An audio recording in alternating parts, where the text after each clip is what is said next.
all wants 200, baby. You ready to get back to the trading action? You aim, you shoot, and make money. It's going to be a great day. You guys know where you're at. What's going on, traders? How we doing out there? It's good to be back with you guys right here on Trade the Pool, looking to see what we can make today. Of course, we're getting a little bit of a rebounding trade after is the straight open? Is it not open? We will talk all about it during the action, of course, on today's show. We'll take a look at the market to see what's going on right now. Can we break above the 748? Of course, Thursday's high area as Friday was closed. We'll take a look to see what happened in the war situation. We got a lot to talk about in the Sunrise report, but let's get right to the action. Let's get to the playbook and take a look at some trade ideas you can be watching today.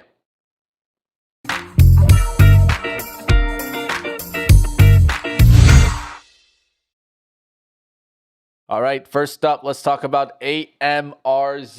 AMRZ, of course, was a builder that I was looking at just a couple of days ago, looking to see if it can rip right back up to the upside as a long-term trend line. And I'm looking for building material names that go right back up.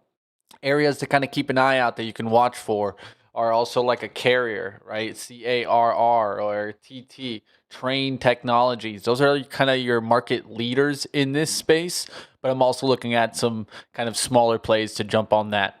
Let's talk about another play here. Let's talk about a long and an update on MasterCard. Looking to see what happens here on MasterCard. Can we get the lift right back up there above the 500s this week? I think this is a great, what we would call kind of risk to return also on the weekly.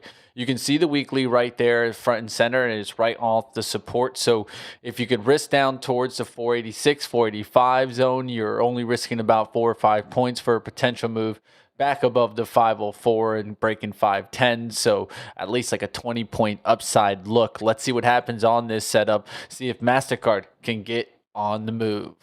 Let's go over to the next one here as we do an update for Moderna. And this is one that we were watching just a while ago and now is starting to continue the strength. The day on Thursday was strong, and continuing the action to the upside.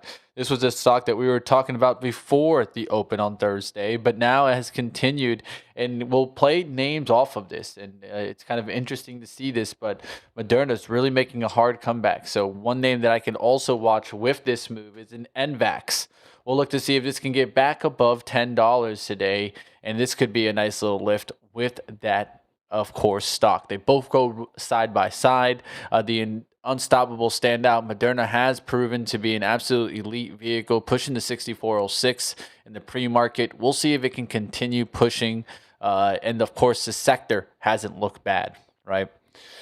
Theme today, of course, welcome to a brand new trading week following, of course, the Juneteenth long weekend. The market returns to a face of immediate cross current as the Fed chair Kevin Warsh's hawkish debut, which of course shifted the committee's dot media to signal at least one additional rate hike in 2026, while interest rate fears will continue to compress standard software and rate sensitive names. Do not miss a sector rotation from the market top. We'll see what happens there. Real economy, industrials, structural AI plays. What's going to happen here? We'll take a look at it. Let's keep it going. Now we'll move over to the Sunrise report, where we give you what stocks are moving and why.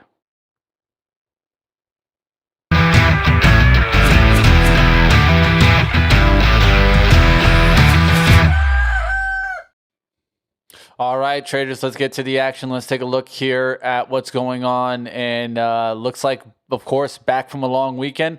Well, the market returns to a regime that it's never traded before. Warsh Fed that just penciled in a hike and no Friday cushion spent as the first inflation verdict from the new era landing on Thursday. Keep your eyes on that. Futures are flat to lower as Wall Street weighs genuine progress in the Iran talks.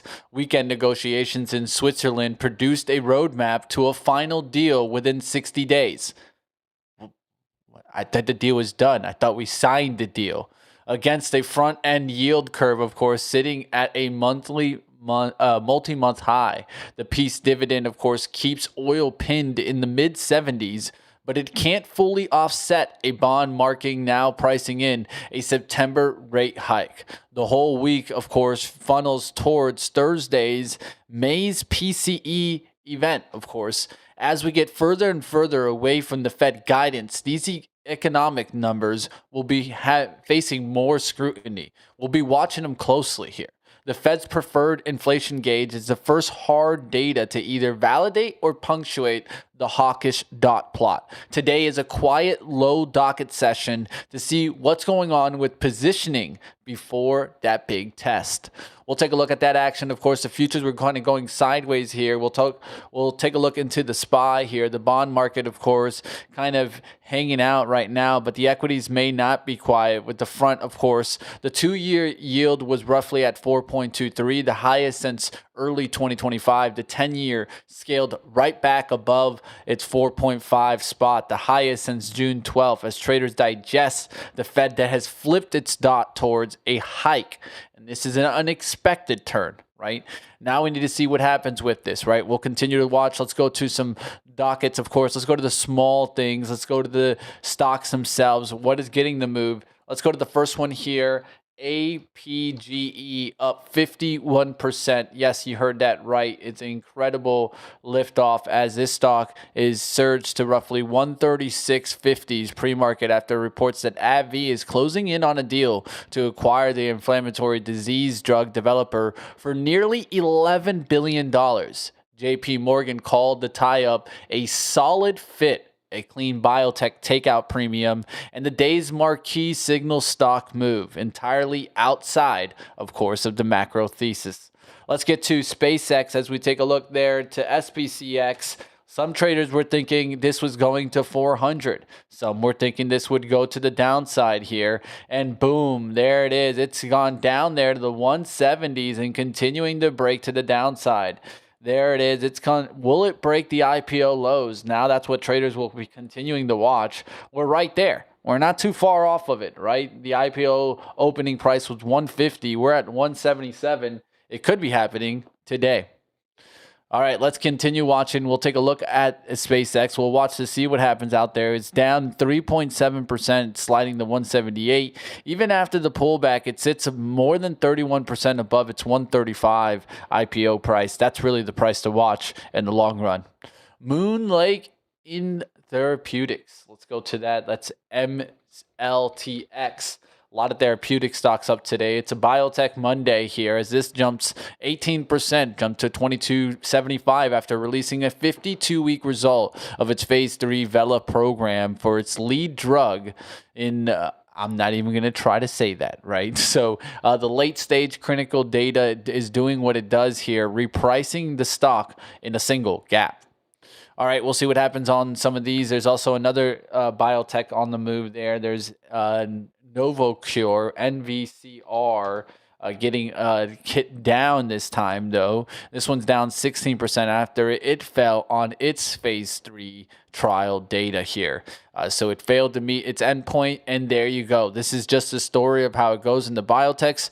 If you perform well, they give you the lift. If you don't, they also give you the hit here.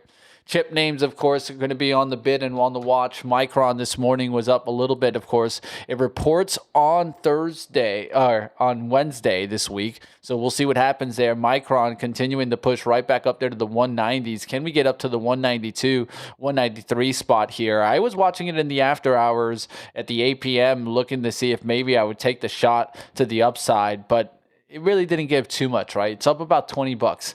But let's see if this can climb all the way into earnings and continue to drive. SNDK, Intel was up big this pre-market. Let's see if it can continue. Did it go right back up? No, it does have a nice trend line to kind of keep an eye out. All these names are going to be moving kind of side by side. They are your market leaders right now. So keep your eyes on some of these chip names. In focus, of course, Thursday's May PCE, the first read of the hawkish era, of course. Kevin Warsh taking over. The week-defining event isn't today. It's Thursday's release of that May personal consumption expenditures. Of course, the Fed's preferred inflation gauge for the time being, as we'll see what happens here, since Warsh Committee flipped its dot towards the 2026 hike. In April's headline, PCE ran at 0.4 monthly and 3.8 annually, with a core of 0.2 monthly and 3.3 annually. Already the hottest core reading since late of 2023. The forecast pointed higher, and Wells Fargo is looking for a headline PCE to rise 0.5 on the month, lifting the annual rate to roughly about 4.1, with its core at 0.3 monthly and 3.4 annually. This is the number that either justifies the hawkish pivot or undercuts it. And with September's hike now priced in, the market has staked out a position that Thursday will be a test directly to this thesis. We'll see what happens on there. Well, if it's hot, of course, it validates the dot plot and hardens the September hike case. And if it's in line, well, the energy driven, and it's not broadening, right? And then we can think that oil collapse should bleed into June's data, and even if May runs hot, right? Those will be the kind of comments. If it comes in cool, right? Let's say below, let's say back down towards 3.2. Then you have some upside real look here. A soft core number, especially with oil now falling hard, would let the market start to fade the September hike. The most rate sensitive corners, small caps, long duration, get the relief rally that they've been denied since the dot plot flipped. So this is also one thing to keep in mind, is that with this hike, this could be affecting the smaller names like the IWM, and we could see some further name start to pull back. Of course, this had been an area that was just looking to break above the 298s. So we'll continue to watch areas like the IWM and the rate sensitive areas in the market. Like, let's say like Rocket, right? We'll see if this can continue to push. It was pushing there on Thursday. Can it continue to drive today? We'll find out.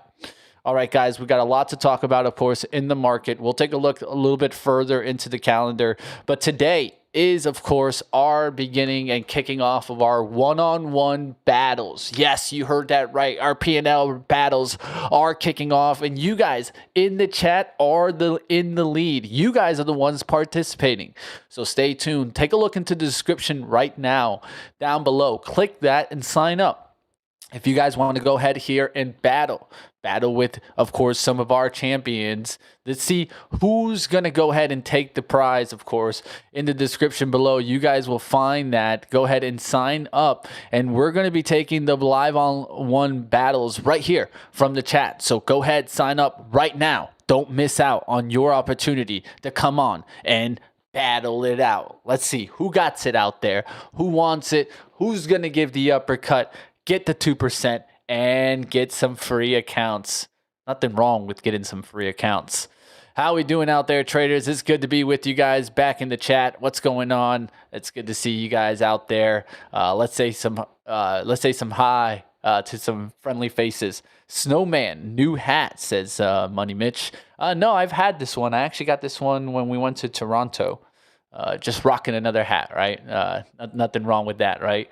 Morning, Mitch. What's going on? Trade the pool traders. Ingrid, the Aussie chick in the house. And are you really out there in Australia tuning in? Because I want to know. I need to take a trip out there to Australia. I think Michael would come with me, even though I don't think he could handle the plane ride. But Australia seems nice. It's a good nature life. We'll talk all about that. We'll get on Michael Noss in just a second. It's good to see you traders out there. Nigel, what's going on out there? NXTS hitting new highs on AI news, said Shane. Shane, it's good to see you in the chat, man. It's good. It's been some time. Let me know if you ever want to come on and talk a little bit about some trade ideas. All right, Kia out there and some new faces. Say hello if you're new to the show or for some reason tuning in for the first time. It's always good to see some new faces in the chat. Definitely say hello, throw up a stock that you're looking at, and we'll definitely take a look before the market open. All right, we'll be taking a look around out there. They need us to be live on camera and respond. I trade on the phone, mate. It's not for poor traders like me. Hey, it's okay. You can definitely trade still on the phone. It depends on what you can do, right? Well, make your money and get your PC, right? If that's what you need to do. And the cool part is nowadays there's iPads, there's phones, and really an iPad is cheaper than a phone nowadays when you think about it. And that itself, I can tell you, I work the iPad app all the time. It works really well. Take a look into that. All right, let's go ahead. We'll kick off the show for real. We'll bring on Michael Noss. We'll talk about the market action. And, of course, we'll get into our one-on-one battles today. There's a lot to talk about here. It's Trade the Pool and another great week here. Michael, what's going on? Did you enjoy your weekend, man? I sure did. Do you see my meds chart? So I'm having a great day. I have not seen my meds chart. What's going on in the mind med? I forgot the ticker nowadays, dude. I can't even remember DFTX. Just a double. Just a casual double in the pre-market. I can't even remember, like, why did they change the ticker, dude? Like, I don't know. When I asked you at the time, your logic was that it was time to grow up. They say that was your logic at the time. They need to grow up. And I'm like, no, I liked the no, but the thing is, they made medicine for your mind. That's the thing. No one can remember it now, right? Like, I can't remember this name. Definium. They're remembering it. They're remembering it this morning. So yeah, phase 3 what happened? Trials came out. There we go. Smoked all of the other psychedelic competitors by like a country mile. So are we loading up to PSIL? Well, yeah, I looked into it. So PSIL owns it's like 10%. But you got to imagine that when it's what's good for the goose is good for the gander at this kind of early stage. You know what I mean? They only own 10%? Yeah, it's 10% these guys and 10% basically 10% of all of them. I'm going to go hit up Noah and be like, dude, what happened with that 10%? We knew phase 3 was coming, dude. I would have put that to at least 20% right before the phase 3 put out. And then as soon as the phase 3 put out would have came out, I mean, you cash into that, right? Yeah, the third largest. I think even the AITI is even bigger. Whatever this guy is. This hasn't done anything in Let's just ages. say I've talked to that guy. I don't believe that company one bit. So no, it'll be good. So, watch the space as a whole. Canada for them. I got in trouble for Canada. Canada wanted to bring me in and talk about why I knew inside information. Oh, nice. Well, I mean, it's not my fault if he doesn't know how to plan things out. He wanted me to put something out, and then he tried to pull it back like after I already scheduled it. I'm like, dude, you can't be doing that. Like, you're telling me to put something out, dude, and then you're telling me to pull it back. I can't be doing that. But it's a sector to watch, right? I think it's a good thing to watch, together. Right? Exactly. It's a good trade to watch. Could you pairs trade it here? Could you short maybe definitive and then long PSIL? Bringing some different trading styles out there. I know you and I are not really that type of trader, but kind of makes sense, right? You could look at the other sympathies, like, this help, the Simon one. This is by far the worst of this thing's being priced for bankruptcy.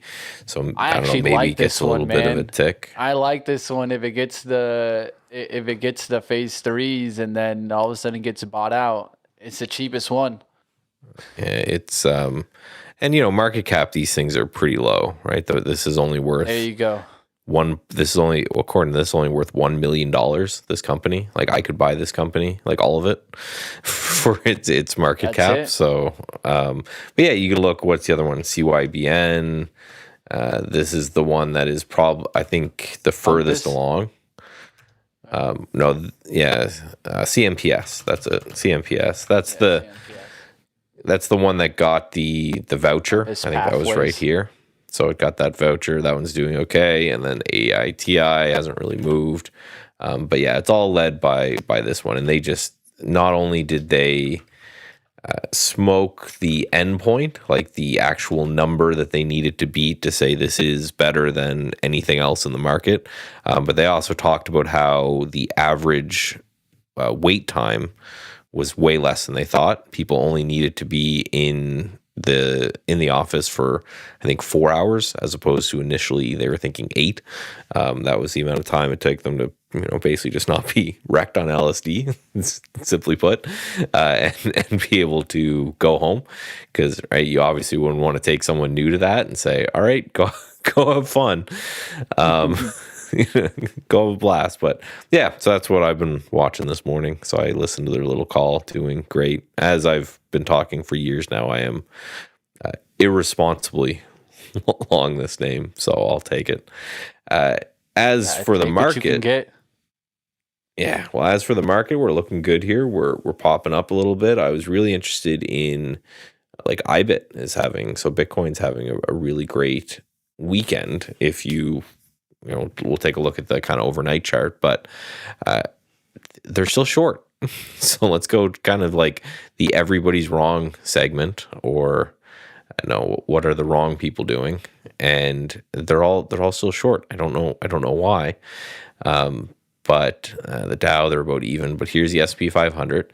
And again, we're focused on these red lines. This is the large traders. This is the smart guys, the hedge funds, the people that control the world. They're short, and they've just been shorting the whole way up.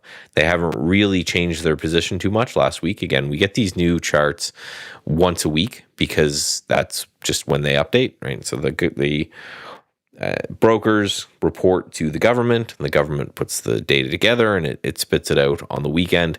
They haven't really covered any of their shares. Even they had a little bit of a down move, a down relief, and it just wasn't enough for them to cover any, so they didn't. And now it looks like we're coiling back, maybe getting back to all-time highs, and all of these people are still very incredibly short and wrong. That's great. Still net flat on the Qs, which is wild to me. You would expect, with everything going on with tech and the Qs, that some of these hedge funds would have the self-preservation necessary to buy these things and have them move up just a bit.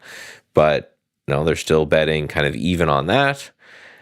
And then the Russell, they're still short there as well. And the Russell is at all-time highs. So short to flat across the entire market. It's nuts. I don't get it. Good for them, I guess.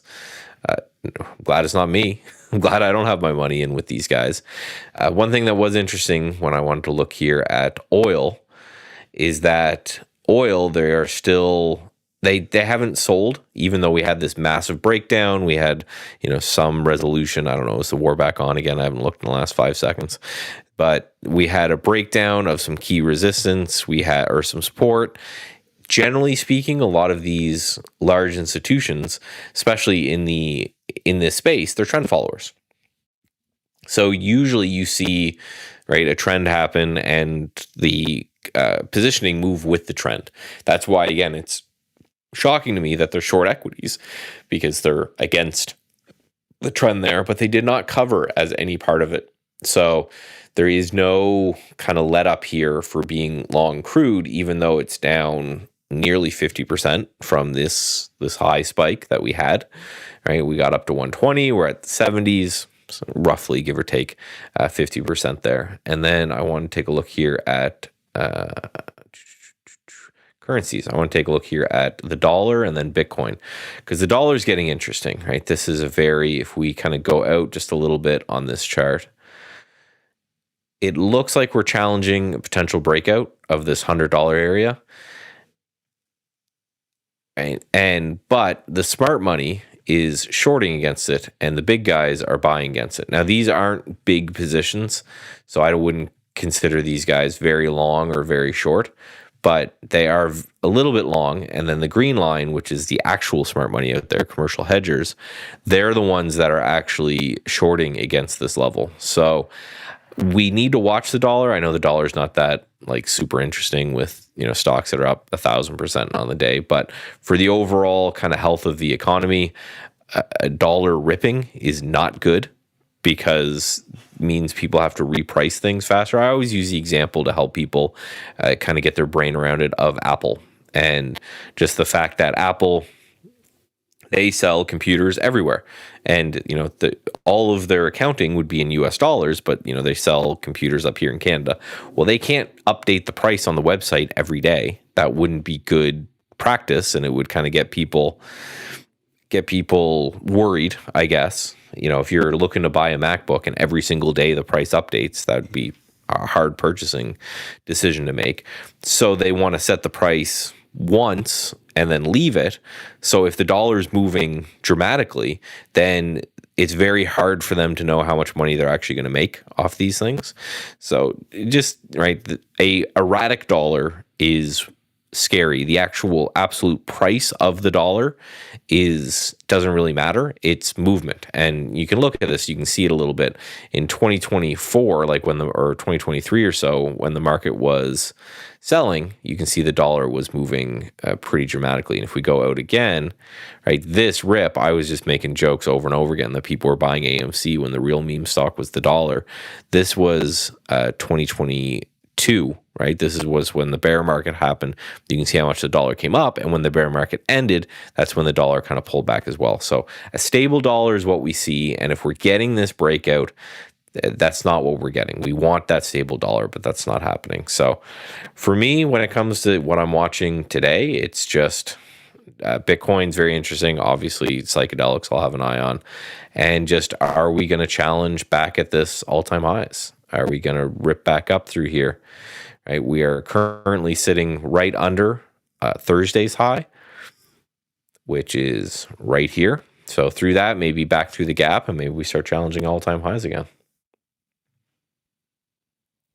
All right, we'll definitely be taking a look to see if we go up there towards the all-time highs and taking a look to see if we're going to break out or not. We'll be watching to see, back and forth action in the war and that kind of conversation, deal or no deal. It's worse than the NBA and their trades out there. Man, it's like they just wanted to take a trip out there to Switzerland and kind of go to the Swiss Alps or something. I don't know. I don't know. Yeah, this waste some gas, I guess. Horrible.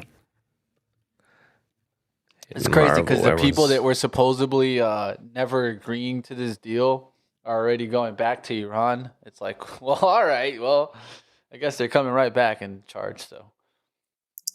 Yeah, well, it's right. Everyone talks big game when emotions are high, and then they just come back and do whatever the most thing that will help their money the best after that, right? It's capitalism. They're going to make whatever decision makes them the most amount of money, and then everything else is just words, which is, one of the reasons that I love just trading and things like that, and technical analysis, statistical analysis, because I can just ignore everything else.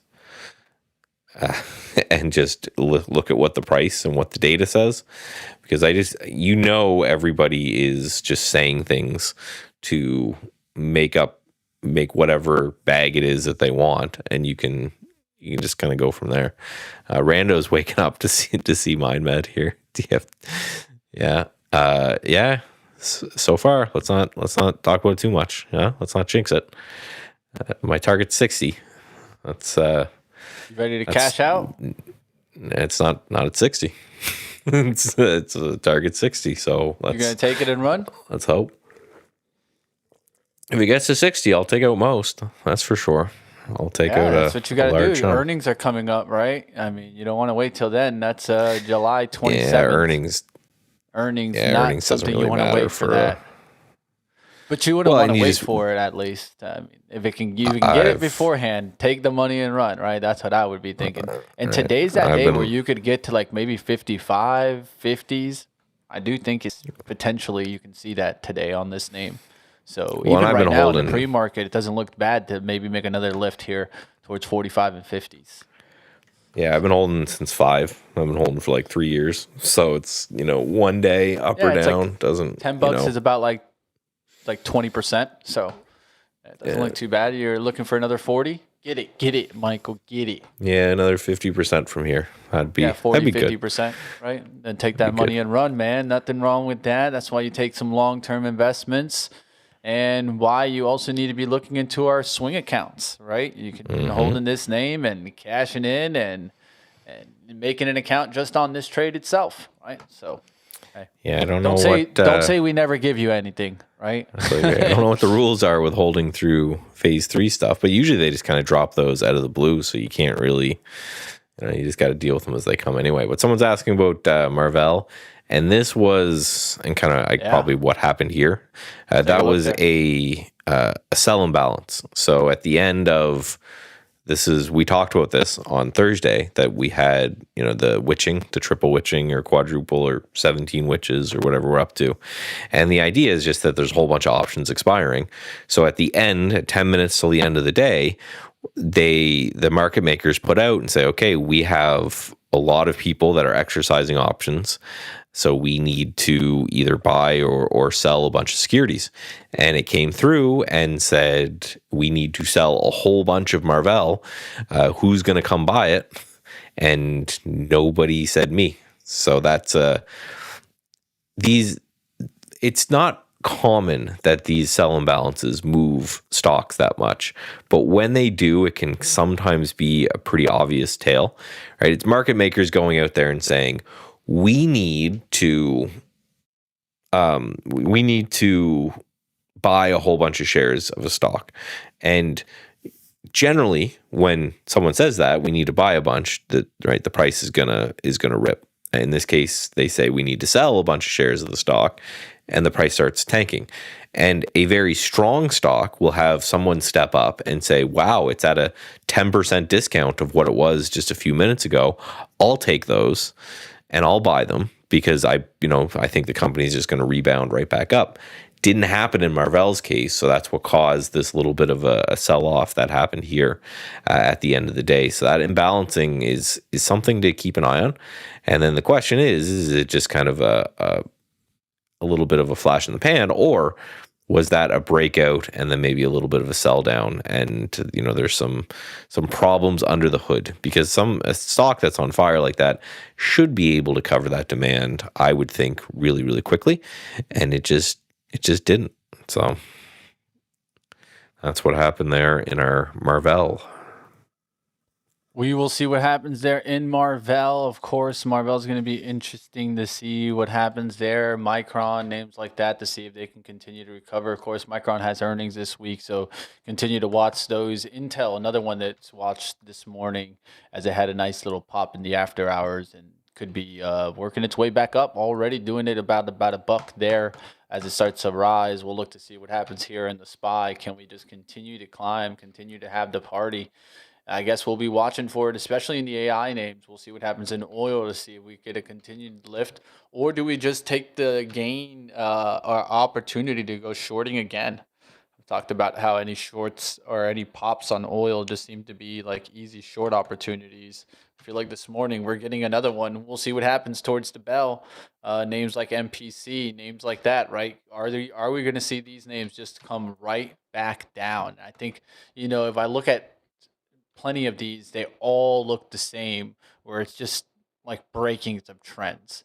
And so oil has a tendency of being strong for maybe even sometimes longer than a year. But after that, it breaks, and it has a tendency of continuing the downtrend, right? Because it's a cycle, right? The cycle's been broken, regardless of the fact of the Strait of Hormuz. Unless, something drastically changes right now, I think we're looking to see this continue to fall. How do you feel about the oil trades? Are you looking at anything like that, oil related, Michael? No, I think I missed the breakdown, right? I just wanted to take this. I think that this was the move, but of course it gapped. It's just looking at that. Yeah, this breakdown that just 1, 2, and then 3 lows, and then when that broke, that's your kind of trend following entry. And I think you're right. As long as there's nothing crazy that happens, this slow kind of grind down to into the. You'll get pops, but I think those pops you could use them, right? So any scare like that, you actually use it to get your entry short, because if you're chasing here, that's when you can get caught, because you chase and then the next day some news comes out, it goes right back to resistance. You get stopped out and the stock goes down, right? So always understand the type of name that you're shorting, right? This is a catalyst-driven move, essentially. So you're going to wait to be essentially trying to short strength into these names, I think is the best way when you're shorting a weak tape, right? When you're shorting something that's steadily coming down, you want to take advantages of moments of strengths to actually get short, because that's going to give you the best risk to return potential. right? Yeah, and it will be a slow grind, but now that the pathway is open, I think the next kind of big news events you see for oil is OPEC saying, okay, well we can start pumping oil out, right? We can start. Before it didn't matter how much oil they would pump if it didn't move. Like if I can't get it somewhere, I can pull as much oil out of the ground as you want, but if I can't send it, then it doesn't really matter. And now that that's starting to open back up, they can go, okay, well, now we can start to really produce oil. So you'll get these like mini OPEC meetings where they're like, okay, we're gonna increase this, we're gonna increase that, we're gonna up the production, and then it will get right back down to where the entire world seems to want oil and where it spent a long period of time before this happened. This is all the way back to 2022. You can see oil, USO, it's around $70. I think oil, it's like $50-$60 a barrel, and it spent forever there. We were talking about how it's like the most frustrating asset in the world to trade unless you're, short-term scalping it. And then you have this pop, and if that's temporary, it should, in theory, just go right back to that $50-$60 barrel, where seems to be a sweet spot between the amount we produce and the amount we consume, and things like that. So I would expect, it's going to be a grind, and it's going to be a hard trade if you're going to trade it, in which you're going to get someone's going to take a pot shot at his cargo ship or something, and then the oil is going to rip 5% in a day, and then it'll potentially grind back down over and over again. So it's a hard time, right?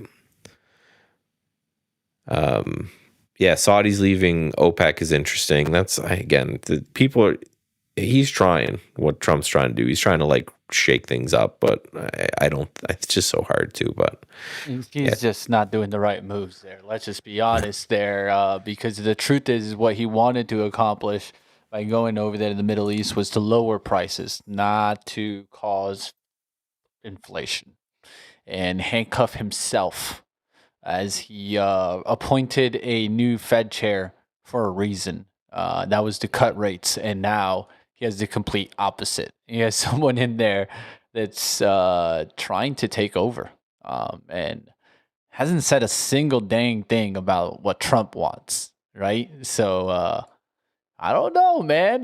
Good old Trump might be a little bit mad at good old Kevin.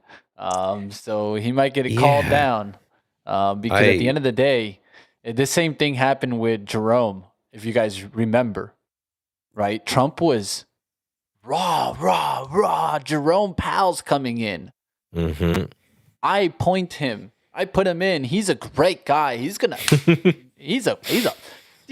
best ever, He's the dude. best. I hired the best one. There's no one better. He's the greatest. And then, it's like a really bad relationship. Awesome. Like the rainbows came down the day that Jerome was born. And then fast forward a couple years later, he's like, this is awful. It's Biden that hired him. He's the stupidest guy ever. And it's like, come on, man. We were all here. Then it's all Kevin. This guy's going to cut rates. I put him in, and now he's supposedly hiking rates? That would be... Again, I'm telling you, it's going to be one of those Delta Force guys. He's going to wake up one day, and there's going to be a big, scary dude standing over him going, listen, man, the rates go down, sir. The SUVs you see following you around, they're not friendly. Mm-hmm. I love this. He denied putting. I heard that he denied putting Powell in. It was like, excuse me. We were there. We saw you. Can you look at my phone? Can you see yourself? He was like, Biden kept him, like didn't fire him, but like it's the avatar. That's the avatar. That wasn't me. That was an avatar, man. It's like, get that. That's you. You put him in there. So good luck. Oh, gosh darn it. All right. Let's go see what's going on in the market, guys. Let's talk about some trade ideas out there. Another thing to think about is the classic June swoon, as even the bulls out there are ready for some weakness. Are you turning, Michael? The June swoon. You know what you're doing. You know you're pulling out the book. Pull it out there, guys, because the statistics say that we're in for a bad time. Yes, you heard that right. We're in for some bearish tunes and some pullbacks. That's what the statistics say. And with that being said, I don't know, guys. I'm going to be a little bit on defense. That's why I actually cut my ETN position. You guys know I loved ETN. I was up like I got eventually I got a good trade. Like it's not like I didn't get a good trade. Would I be up more this morning? Yes, but I had to take the money and run. I couldn't think about coming in today to a destructive weekend. So I took the money and ran, but ETN is breaking out above the 428s today. We'll see if this can continue making the move. What am I talking about? I'm talking about seasonality going into right now is not a good tune. What are we seeing maybe in the almanac? Anything in there? Nothing really. Wednesdays is a historically bearish day. I don't know why. He just has a little bear on it. I'm surprised that did Ryan Dietrich find something that Jeffrey Hirsch does not know? Well, no, he says, so this is week after June triple witch, and the Dow is down 29 of the last 30 days, or 30 years. So that's pretty significant, but average loss is 0.8%. So it's like less than 1% down. So there is, I guess, a pretty good probability that we're down. It's just not very much over that period of time. Again, I'm still I'm shocked that we're getting this rally knowing that we have midterms coming up soon. So I'm looking at this and I'm saying, okay, well, is this kind of it? Like, are we just going to be between 760 and like say 720? And that's where we're going to hang out between now and midterms? That would actually kind of make me feel a little bit better because I like it when the seasonality tracks that well. I don't want to see a huge run up into elections, especially if elections are not as expected. And I think they're pretty hammered down who's going to win what. But if there's some sort of shakeup there and you have a huge run into that shakeup, I start to get slightly nervous. I think it's true. It's what you need to be looking at, that run up into it. But I think that, it's interesting to point to, right? We'll see what happens. This is a known time to be weak. I'll show you guys it right here on my screen. We can kick over to, when the bull is telling me to be careful, that's usually when I start to be careful because this guy is like the leader of the bulls, I would say. Normally, he never, ever tells you anything bearish. So when he does, I pay attention, guys, because there's very few times that it'll lean that way. And that tells me that he's on defense, so I need to be on defense also. So right here, this points to it. The June swoon historically starts just on the 17th and then can lead into the end of the month to the 26th. So we got about a week left for a quick down move, and it's a known down move, right? This is historically proven, right? From 1950 to 2025. That's no small data sample, right? So that tells me be on defense. I'm going to be looking for some staple names like that, as I look to see potentially the market dip here, maybe trap some buyers here. And the market, the way the chart's looking like, I think we're due for a little bit of some sideways action. We have a trend line approach, right, where we can kind of build into this, right? And then just start to build into like kind of this approach. This is how I feel the market's going to come. I think we're due for a pullback back towards the 730s here. But this is my outlook. Like always, guys, you guys can have your own outlook into the market. But this is just the way I see things. I think we're due for some sideways period here and some like correction, maybe some rotation, right? Going into some defensive areas, the healthcare pocket, the financial pocket, right? Some separation here from tech. We'll see what happens. Of course, Micron's report could be that real wrench to bring this down too. That report's coming soon. Well, and we have just our one-on-one battle. Market's opening in about 1 minute. There, so here, guys, definitely hit the description down below. If you haven't already signed up there, get to it, guys. Who's going to come on and battle with us? Get after it, traders. Quick reminder there, and it's a chance to win a free account if you beat us. So free stuff. And again, I'm just going to be finding, I'll just be YOLOing MindMed, I guess would probably be my plan. We'll see what the bot puts out. Maybe I'll take some trades there, but just taking a look. There's some from this new kind of mean reversion strategy that I'm going to be looking at. You can see me set my alerts here. And a lot of them are in kind of the oil and gas type of space. You can see they're pulling back. Just if they get, and we don't know, but if they get a further kind of dramatic dip today, I'll be looking to get involved in some of these names just for an intraday trade. NOV down, and we are open. Put those gloves up. Let's get ready to fight. Let's see what's in the market, and let's go trading and make some money. So right off the bat here, you can actually see SPY pushing a little bit, and this is an important level. You can see 1, 2, 3 post-market and pre-market all around this $48 area. So I'm going to be watching this one really, really closely just to see if we end up getting some sort of a push or a hold, or is this just one of those, you take them and fake them, and then you have to figure out what's after that. So watch this. There we go. All right, so let's see what we're going to do here off of the open. So far, just popping right through that level. That's what I wanted to see, is that we were building up against that zone. People are getting excited after the long weekend, and then we just rip it right back up through. And so far, that's exactly leading? what we're Energy, after. healthcare, utilities, just right out the gates there. Then tech, financials, real estate. So just to mention out there, what is leading? Energy and healthcare out the gates. Biotechs are some of the ones that I gave you guys this morning to watch. We're seeing some good action in Regeneron and some other names out there. Moderna is the name that I gave you guys the one to watch this morning. Already taken off, red to green, lovely move there. NVAX is the one that I'll go after off of the heels off of that one. So let's see if I can get it. Nice little push there from the SPY, now up 0.3%. And then we have Bitcoin continuing to rally just a little bit. All right, guys, I'm going to try this week something. I told myself I would try it eventually. I'm going to try it today. I'm going to try it this week. Let's try it. Let's do something different. I'm not going to put a single intraday chart up unless I'm in the one-on-one battle. I'll do that then. But visually, I don't want to even put these up. I just want to be looking at daily charts. Ooh. I'm going to try my best to just look at daily charts.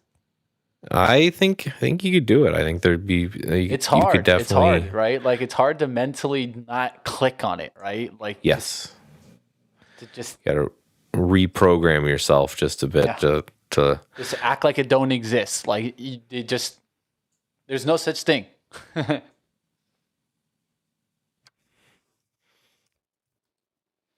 right, we'll look to see if we get red to green there. I went after NVAX there. Moderna went green and then went right back to red. So we'll see what happens there. Energy kicking off. Utilities doing really well.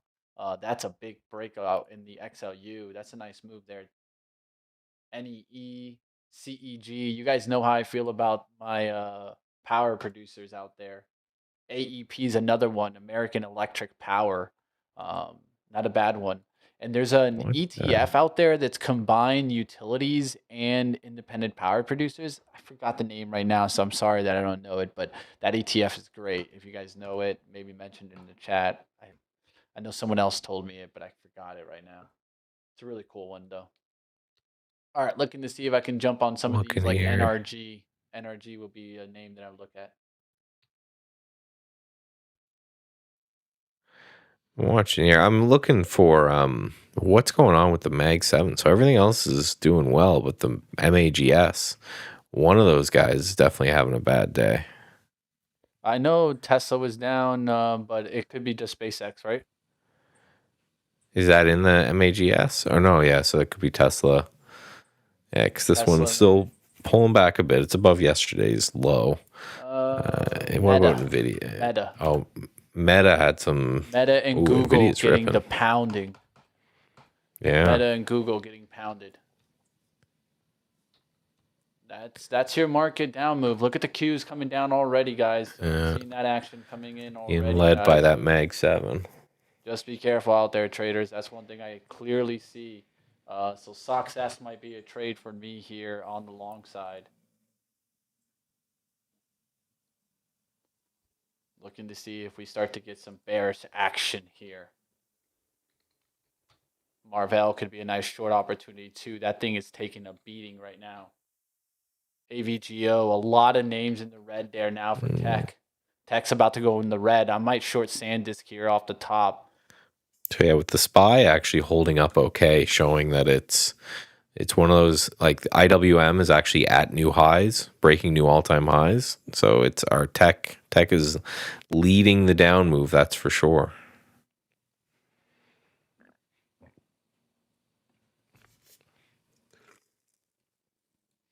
All right, thinking about getting a short here.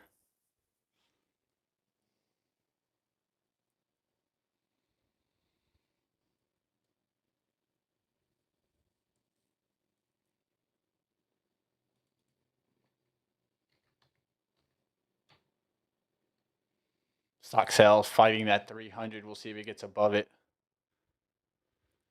NVIDIA holding well. Name down big is AVGO and ARM down big. Those names are getting hit hard. So I like those types of names for shorts. Yeah, MAGS trying to hold on here with MAGS. Marvell looks like a pullback there. Seeing some other ones. FSIL is a name in your energy name if you guys are looking for spikes and things like that. Bloom Energy was a name I gave you guys on Thursday to look at. Bloom Energy had a 15% day that day, guys.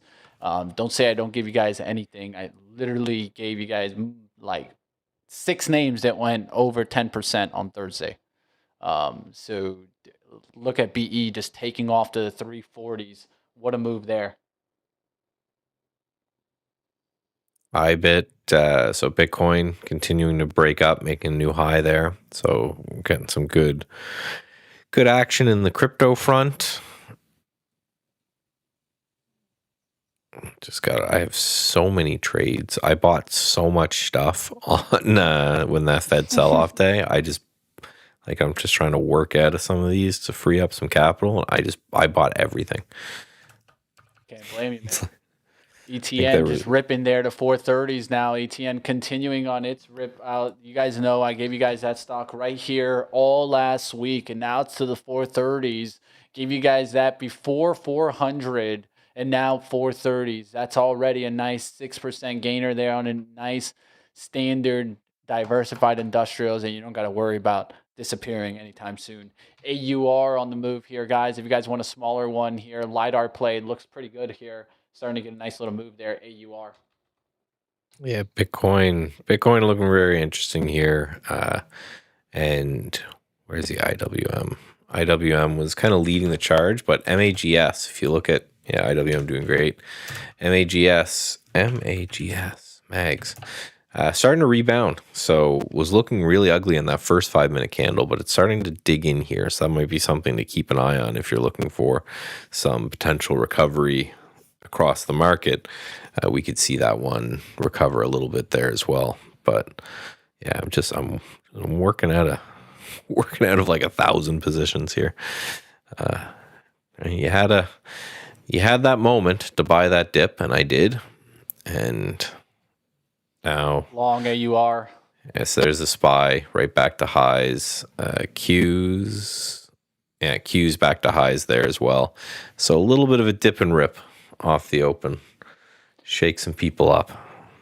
Yeah, healthcare, financial services, energies, utilities, then tech. What's leading in tech? Computer systems, electronic components, semiconductor equipment names. The strength is in like AMAT. I'm seeing some of the other names pulling back. It's a little bit of a mixed noise type of day there, at least for the time being.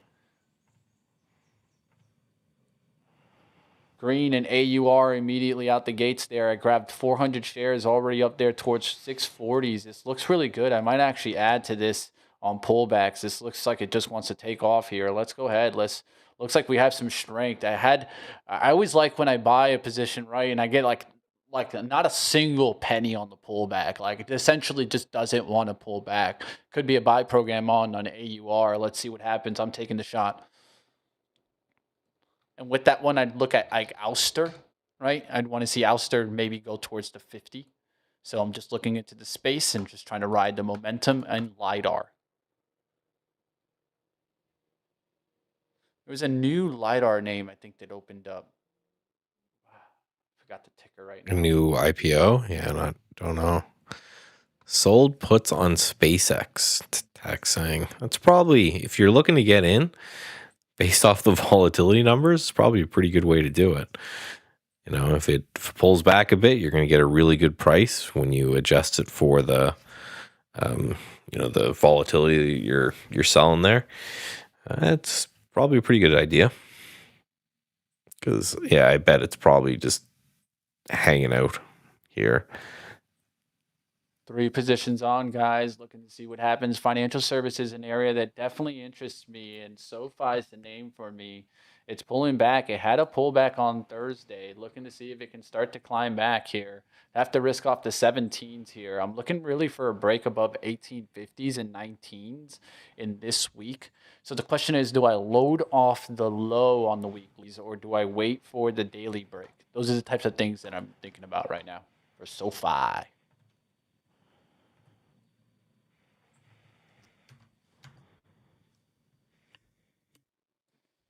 Dip and rip back above that would be nice for SoFi. That'd be a move back above 1850s, going to the 19s and above. Well, There and we go. AUR just climbing, guys. Let's go. I might load in that's this thing. It's just kind of what happened to the whole market, that dip and rip. I mean, just for a second there, MAGS and Qs and everything were looking ugly, and then just reversed very, very quickly. This is why a lot of people like to say they like to sit out that first little bit. I don't blame them at all, because yeah, that was a wild little fake out, I guess. A little fake out action there. Got a nice snip in Marvell. So yeah, so if everything's going to start to recover, then you can start to look at some of these names. Yeah, Marvell selling there again. It's finding a little bit of support right at that, like what post-market sell. It's an interesting little zone there. Little part of me is thinking about shorting the Qs here and going for a swing SQQQ. It just what makes sense for the seasonality wise. So I would not mind it at all. What I would like to see if it breaks the low again one more time, but it's already lifting here about 30 cents there. We're already starting to see a move there on the SQQQ. Could be going for a rip there. I just don't want to chase there. That's my only thing. Don't chase. And the SQQQ is hard, man. One thing I've been looking into is a known kind of study on the orb with the SQQQ and the TQQQ. I'm sure you did your study on that one when you did your system. But yeah, I know go. which study you're talking about. I read that one too. Yeah. Down on SanDisk there, guys. I want to get some positioning in here on this. It's dropping fast there. Yeah, it's a pretty famous study, and it's was going fast there, guys. QQQQs. We're seeing that drop in the market. We're seeing it come in right now. The weakness, the scheduled weakness, as I'm calling it. It's seasonality coming into play. I'm taking it off. I'm trying to get the action. I just took a little bit more. I took some SQQQs there. Now I'll be looking to add into there. It's getting a nice little push there. So I'm going to continue trying to ride that. That might stop me out of some other positions. But like always, we put our risk on. We try to take the trades and see what happens. Looking to see if NVAX can come back and then take a shot back to the upside. Let's see what happens there. AUR is going to be the name that I don't want to see come back to my break even. I want to see it just keep riding up here on the move. We'll see what happens there. Taking the shot there. SQQQs, looking for it to keep going. SanDisk, it just didn't have the buying power to really kind of get after it, but it looked like a nice short. Trap on the upside. Elevator move down. That's the key. Not stair stepping down, elevator down. Elevators down tell us what? The washouts of longs. So Marvell, quick washout at the gates. ARM, quick washouts at the gates. AVGO, quick washouts at the gate. The stock that was strong, Intel, same trap that was put on SanDisk, right? You guys are seeing it right here. The Qs, same trap to the bull side. That to me looks like a clear bull trap. You break the highs, you create a wick, and you wash it down through the low. We'll see what happens. Sorry, you bulls out there. Doesn't look like it's going to be a bull day right now. We'll see what happens. Well, and we're seeing the rotation continue, right? This IWM is just holding up fine, right? Right at the high end of the range, new all-time highs, doing great. That's really interesting to see it hold because it should be the interest rate sensitive one that comes down off of this, right? Yep. Just mentioning, right? And that's just like, math, right? That would be too easy because the market is saying absolutely not. So yeah, holding up. So we've been seeing it for about a week now. We've been seeing this rotation out of this large cap tech stuff and into other names. So yeah, let's talk about some of the leaders in that space. What's doing well in the IWM, right? That's what I like to look underneath the hood, right? So names like and I'm going to try to call some bigger ones in here. There's MPLT, doesn't have volume, but it is up 9%, 12% from the open. FNLC, that's First Bank Corp Integrated. It looks like a regional bank takeoff there in the IWM. So looking around capital markets, Mara, so crypto, getting some action there. Mara, I haven't talked about Mara in a long time. Is Mara one of those that jump ship too? Yeah, I think so. Yeah, because those ones have been heavily rewarded. Vivid Seats. I don't know. I know I gave these guys too much money for my last concert. So SEAT, who knows? Maybe that can make a comeback off the bottom. This has been a trash type of company on their performance, but you never know, right? At some point, maybe this gets cheap enough. We'll see what happens there. All right, looking around out there. What's going on, guys? Don't forget, we got competitions. We got one-on-one battles out there, guys. One-on-one battles. Let's see what happens out there. Yes, in 15 minutes, I've just been told here, we're going to do the draw for that. So make sure you're getting ready if you want to come compete. Then yeah, so you're going to click on that link. We're going to do a draw. So make sure you're signing up for that. And we'll do the draw in 15 minutes and get one of you guys on, compete against me. And likely, because there's really nothing going on here with the system, do just fine. So here's the two trades I've got on the go. Just you can look at QURE, looking for a little bit of a short there on opening range break. And then this AUPH. Looking for a short on that one as well. But with the market holding up okay, IWM just cracked into new all-time highs again for small caps. I was going to say for everyone who celebrates. I don't think anyone celebrates small caps all-time highs, but that's what we're seeing. We're seeing there. So being short everything, not really the day to do it. RSP is about to break today's high as well. So your average large cap stock's doing okay. Well, the bag's coming with me today, guys. Let's go. Triple digits AUR. Let's go. Alster there to 49.80s. Who told you guys maybe $50 on Alster today? There's a $2 rise. There's $50. There you go. Cha-ching, cha-ching, as I like to say. Can't do it better than that. Can't tell you guys trade setups better than that. Look at the Alster too. This is called relationship trading, right? So look at that nice breakout there towards the 50 spot there. And relationships play in, guys. Look at the volume. This is why you always want to know where the relative strength is there. $50, 50.07, 50.19, 50.20s. Let's get it going there. Smash that horn. You guys know where you're at. It's Trade the Pool. This is what we do, baby. AUR going up there to 660s now, and the triple digits have 500 shares of this, right? So we're going to let this continue to ride up. And this could keep working all day long. So the daily chart has a nice little gap up there towards 686 and $7. That's where I'm trying to ride it for the day. If I can get that, that's a nice little 250, 300 on the day on one trade. Let's see if we can get that in AUR. Another thing you see is me loading up here and able to add on pullbacks. So any pullbacks, I'm ready to load, ready to add. We'll see what happens there. AUR. Let's go. Oscar ripping again. This is just not Oscar. It is Oscar. Oh, that chart is actually looking nice here. I gotta confer with our boy. Undercut there.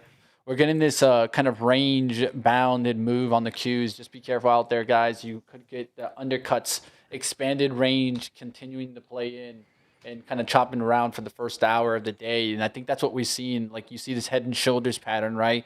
You're seeing just expanded range. It just keeps going, and then just kind of ping-ponging around. At some point, this could break it. Let's just make sure that we're being careful on trying to jump too much on any side, right? So we'll see what happens there. Marvell still dipping there. How are some of the strong tech names doing? They're trying to rebound a little bit. SPCX, of course, down there to 170, guys. Who gave you guys that 200 above? Then below, back to the IPO open. That's how I feel. We're back to 170. Could be taking out that IPO opening of 150 price. Of course, the real IPO price is 130, but you know that's where it opened up at a premium, and I think we're due for a nice little takeout of the 150 spot. There's just too much bullishness in for this IPO, and then that's usually what causes negativity in the long run. Too much loading in.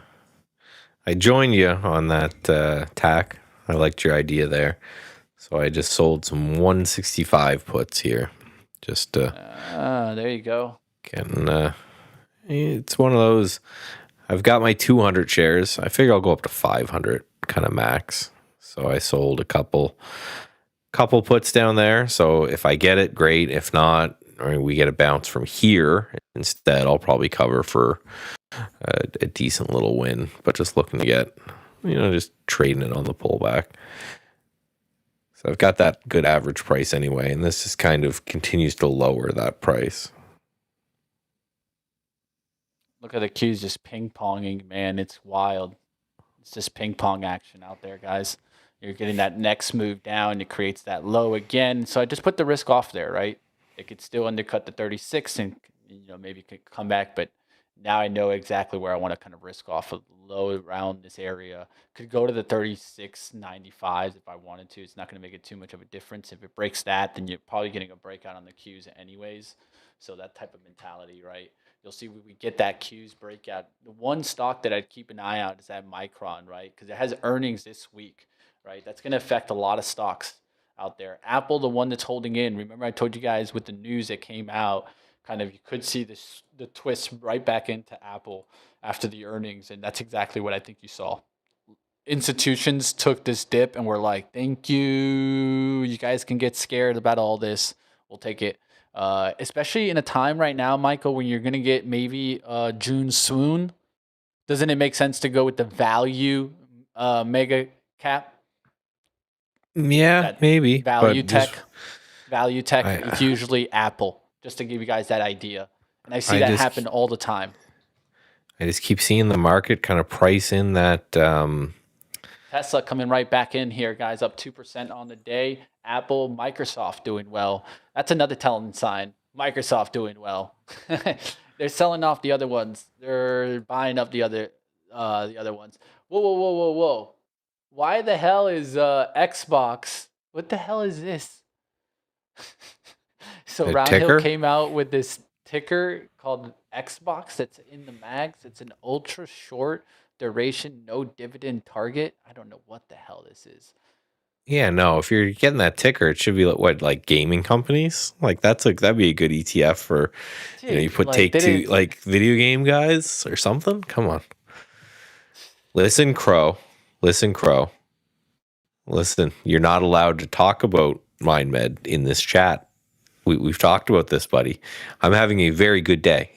I'm having don't come in here extremely good day. If you ruin it, I will call the CEO of YouTube and track your IP down and I'm sending Steve with the crowbar to your house. Why don't we reach out to Kevin O'Leary? He's cashing in on this. Or, I forgot. He already cashed. He's probably out having a great life. Oh, he is. He's a smart guy. He put his name on this, made his money, and got the hell out. I know how he works. He shows up for $70K if you want him. Trust me, I worked for Benzinga. I know how he works. Give the man $70K. He'll show up wherever you want him. Don't blame him. Give me $70K. I'll show up somewhere. Right? Like, let me know, man. I'll smile. Yeah, this is it's a very good day. So let's not mess that up. Thank you, thank you, Mr. Crow. Let's keep trading out there. Let's see what happens out there, guys. Let's see what we can do. The kids will get the premium hot dogs tonight, like not the stuff with the filler, but like the all beef hot dogs. They'll get that in their ramen.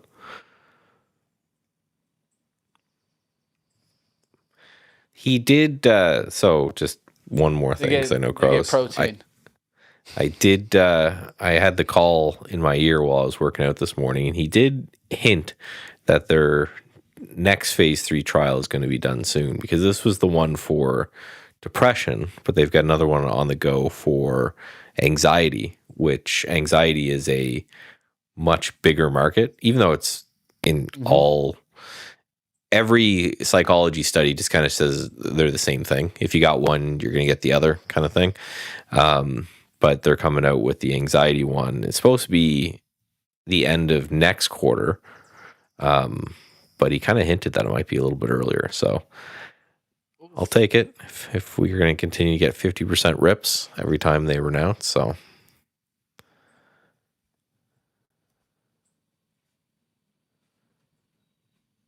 little penny name that might get a little spike. Craig is one I'm watching.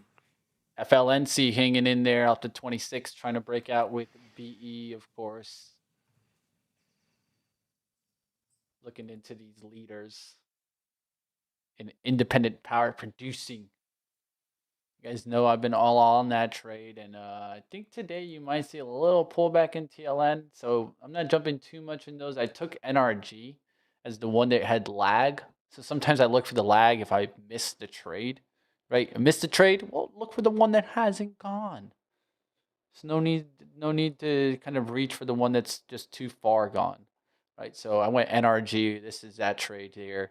You guys can see it. Trying to set up for the breakout above 138s, 140s. NRG, independent power producer. What's up out there, traders? Ouster 51s. Let's go. Let's keep the party going. Ouster 51 now, guys. So that tells me more and more those LiDAR plays are hot, hot, hot. AUR.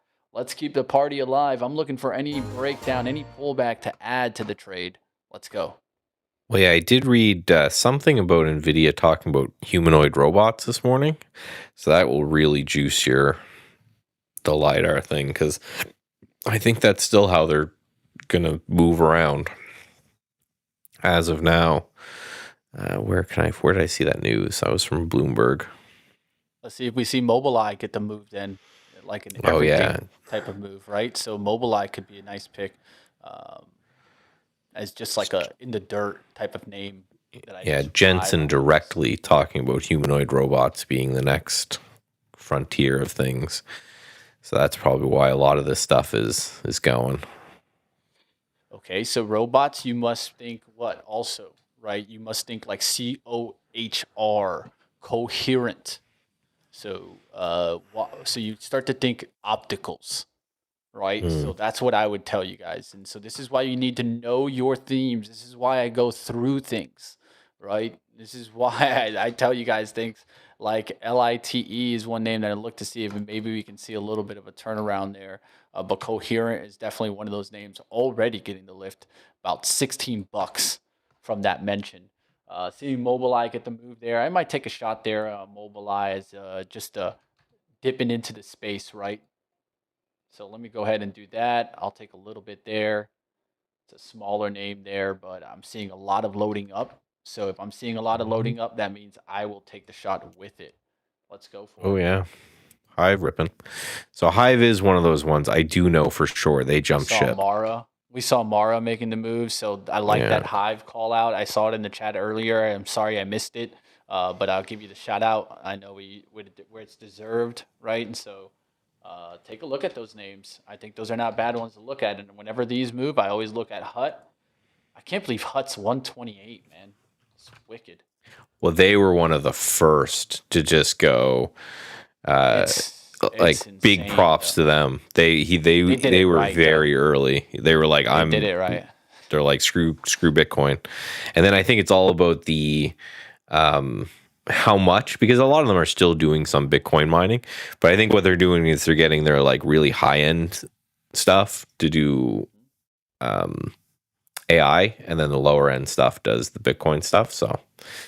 All right, so we're going to do a draw, and then I'm going to step out for just one quick second here, but we got a draw. So why don't we pop over my screen here, and we will draw for who's going to come on and give us a little fight. So if and when your name is drawn. Oh, that link's not working. Let me click it again. I might need another link. I don't know if that's not the... Yeah, I'm not getting the password and stuff, but so we will draw in a moment once we get that link sorted out. So you will get a communication, an email, and we'll say, here, come here. And we're going to send you it looks like a Google Meet just address. We'll go there, we'll test your microphone, sound, all that kind of stuff. Make sure you're good. Set you up, and then you can come on over and trade with us, against us. And if you win, get a free account. Come hang out. It'll be fun times. Oh, heck yeah. All right, guys. Well, I did give you guys one name that is completely ripping since I've mentioned it, has already gone 25%. That's QNT, Quantinium.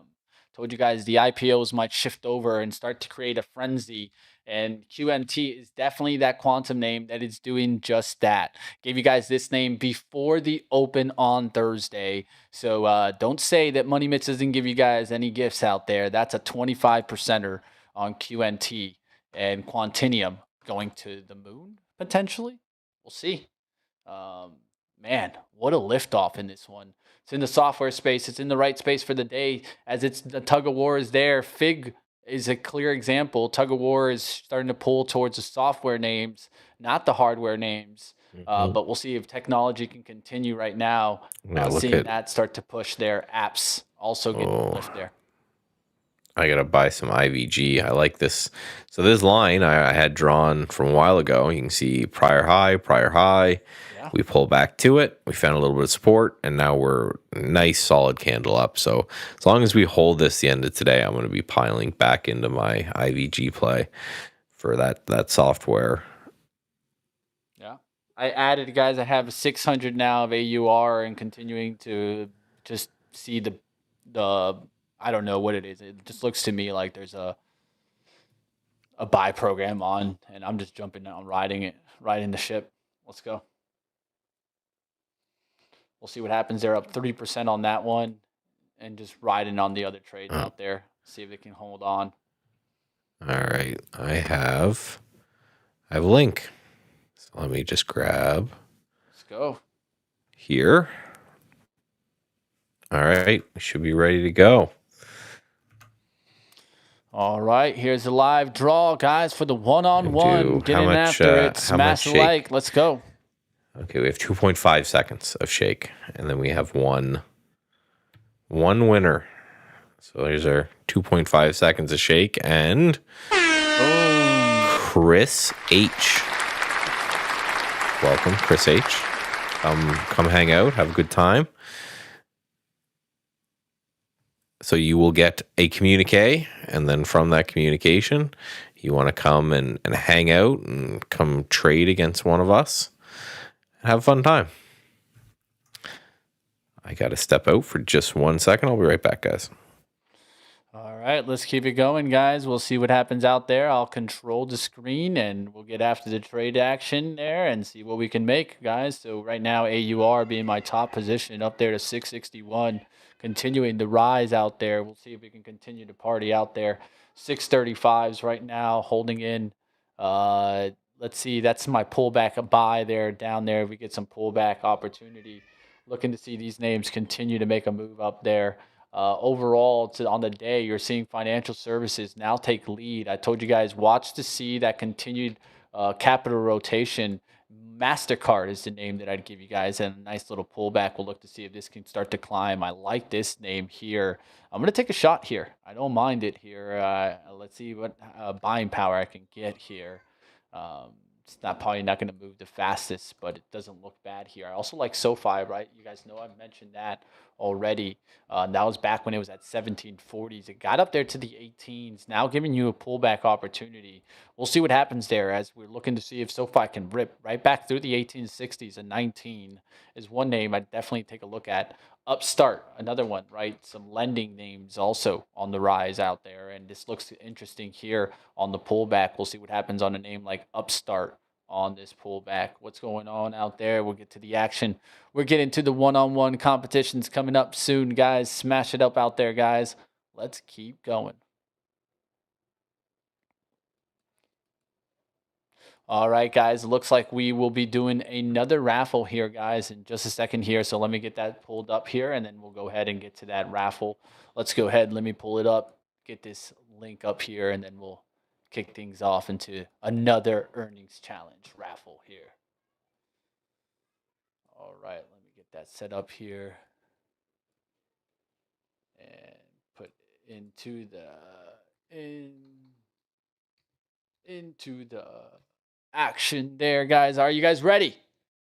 Who's ready to get the drawing taken off here? Let's go. Let's go. Starting that draw. No thanks. No thanks. Don't need no password updates. Let's go. Eric P., you are on the screen. Let's go, Eric. Get to the action. Get out here. Let's go. One-on-one competition. There you go, guys. There it goes. Drawing complete. Let's go, guys. Eric P., get on out there. We'll see you in just a little bit. All right, Eric guys. We'll P., see. Chris H., everyone's we're ready to go. So make sure you're checking your Somebody get out there. Somebody make your it, message. right? We'll see what happens out there, guys. Upstart making the move. Financials, Michael. We talked about, could see the shift into those names, and we're seeing it right now. So I think those are great names to kind of keep an eye out for. I think I just might load in the mobile eye. I'm not getting a single cent pullback. Very similar look that I had on AUR, where when I don't get these pullbacks, I have a tendency of just like, hey, the stock's not moving and it just like sitting there, just tighten up and look for the green to come in fast, right? So I'll look for it to come in fast and keep playing kind of a dip opportunity. This is just me playing leaders to laggards and continuing to hold. We'll see what happens out there in the markets. So really just overall great day, right? If you're just looking at from the close numbers, because everything gapped up. But, look at the action on the SPY. A lot of overlapping candles, a lot of, still fighting now that it's above. And this is what you want to see. This talked about this huge resistance area that we had here. Breaking that and holding it is just exactly what we want to see. We don't want to see kind of a pullback and a retest at this point, but it's good consolidation there that we need to just dig in and continue. And again, 0.4% on the SPY, but the IWM, you can see a different looking chart. Not just gapped up and then based in the way that the SPY did, gapped up, ripped for the open. This is the first slight pullback that we can see. And like Mitch mentioned, this is the exact opposite of what you would expect to see if the market was generally worried about any sort of rate hikes, because this is the companies that have a bad time when rates are hiked. Apple doesn't care. NVDA doesn't care. They're sitting on so much cash that whatever. So I'm seeing solar stocks up, guys. Just want to mention that solar stocks are up. That usually tells me that this is a momentum type of day in tech. Momentum meaning that it's essentially like this like pullback day, but you're not seeing much pullback in the names out there just right now, but you started to see what hardware go red. I told you guys immediately, I felt like the tug of war was going to the software names. You're seeing solar, software, computer systems, then software infrastructure. So a little mix there seeing the computer systems, but tells me more and more software applications, software infrastructure, and solar at the top. Tells me like momentum pullback day, but you can still ride those momentums. So I like First Solar. I like NXT in solar. And then if you're looking software, we just mentioned QNT, right? That's making a breakout. Figma, look at that. Just nothing but buy candles on that. And then apps, same looking chart. So you can take a look at App Lovin', that's doing really well. And then other names in that space are just on like pure moves to the upside, like Shop, right? Those are the types of moves that I like to jump on when I see a clear industry move. SpaceX I have up here. It's kind of interesting. If you're a bottom fisher, so again, full disclosure, I sold a bunch of puts in this area, but it looks like a pretty decent kind of dig in type trade, right? You're a couple bottoming tails right here around the 170 area. It looks like someone might be buying around here. So that's something to keep an eye on. I like trades like this because they're simple. You know, if this buyer around 170 continues, then it shouldn't get into the 169s too much, right? Definitely shouldn't get in the 168s. So you could buy it here with maybe a 2-point stop, and then if we recover later in the day, that could be 4 or 5 point as well, right? And there you go. Just added there to Mobileye. Just want to let you guys know, doing what I say I do. And there you go. Now I have 600 of Mobileye. Let's go.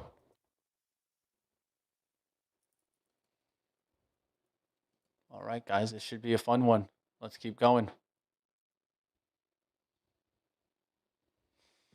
All right. Yeah.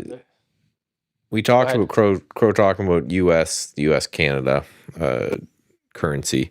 I obviously have an interest here because I'm paid in US dollars, so I like it when the US dollar is strong.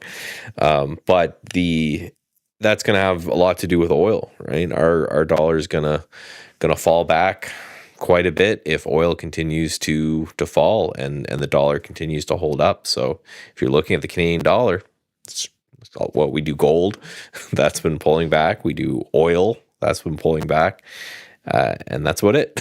That's all we do. So yeah, it could definitely be a change for that. And then again, like I mentioned, the dollar as a whole, we don't want to see it rally too much because that's a headwind for stocks that I don't think we really want right now. All right, guys, got 4 trades on, new trades all opened up right here live in front of you guys. So smash the like. Let's keep things going. We'll keep watch out there in the market, see what we can come up with. But it's a great week. It's PCE week. We'll be talking more about the Fed and getting into that action. We'll kick off the one-on-ones. We're still doing the raffles right now as we speak, getting to some traders. So get ready. One-on-one battles coming up. Yes, we're going to get someone in soon. I'm going to do a battle. I got a sick little dude I'll run off to right after the battle. Grandparents are amazing. It's like, hey, man, he's got some tummy problems. You want to deal with him for a bit? We'll still say yes after that. Just craziness. Should hopefully teach him to stop putting his hands in his mouth. We have a slip and slide into a little paddling pool there, and he was drinking. So it's like everything from our yard is going down into this pool at the bottom of the slip and slide. And I caught him there on Friday with his head fully in the water drinking Submerged. it. I'm like, me and the wife looked at each other. We're like, well, he's probably not going to school Monday. It's like, oh, what do you do? Right? Kids. Yeah, it sounds like my kids. They spend half their day looking to injure themselves in some way. Yeah, that's boys for you, especially when they're young. Mm-hmm. It's just like, did you not think that was gonna hurt, son? It's really hard to not go, I told you so. Yeah, it's so hard. It's like there's those moments where you're just like, dude, you're gonna fall. You know that, right? You're gonna fall. Then they fall and you stop. You're just like, yeah. You just want to go.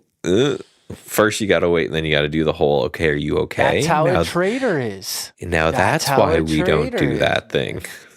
That's how a trader is. You get the system, you think you're not gonna do that thing, and then you do that thing you said you weren't gonna do. Mm-hmm. So, one thing that I always tell traders is and I learned this from like Atomic Habits, right? I think it's a good thing to think about. Great book. What's the one habit out there that you can improve on this week? So think about that, right? What's the one habit that's maybe causing you to stay in the red or not stay consistently green? A lot of times, especially subjective traders, we have that one habit that keeps ruining us. So instead of trying to change 6 habits this week, just change one habit. Focus on that one thing and watch. You just might make an impact and turn that habit around. Yeah, it's the whole 1% better thing, right? That you're always, if you can just get 1% better every day, you're not even 360% better by the end of the year. With compounding, you're thousands of percent better just every day. And I just feel like I'm like an AI, like I'm preaching the way AI, but that's like, you should sit down. This is one thing that I actually have on a list. So at the end of every day, I sit down and I try to automate something away to an AI. Just every day. Can I give you something else to get it off my plate? And now I have, like 50 scheduled tasks on the go. And that's something that you should look at as well. Say, listen, is there something today that I could have gotten off my plate? And having that off my plate would have made me just a better trader in general. Now we're pulling back just a bit. I'll go through these trades again. Another one came in here on a B fly. So I'm short whatever B fly is for a little bit of a hangover. Again, that's just in the opening range break short. AUPH, short this guy, QURE, and APGE. This is a really weird one because it's showing some prints all the way up here in 139s. But a little bit of a breakdown there. So all shorts, just playing with the short side, trying to take advantage of what is an advantage of trade the pool is you can short anything. So I'm going to try to build strategies. I don't know why it's taking me like 2 years to figure this out. Is that all of my strategies should try to play to that particular strength and try to just look from the short side. So the fact that I'm only down $20 shorting things as things are ripping, I put that as a pretty good positive for the actual strategies, because of course if the market's ripping, I'm not going to be doing amazingly. So if we get some sort of come down in the market, that'll be good for these strategies, but I still don't want it. I still don't want the market to come down because I want this MindMed release to happen on an insanely bullish day to make everyone super excited for it. Let's get being up 50%, it's nice. Being up like 200% is even more nice. Yeah, definitely is.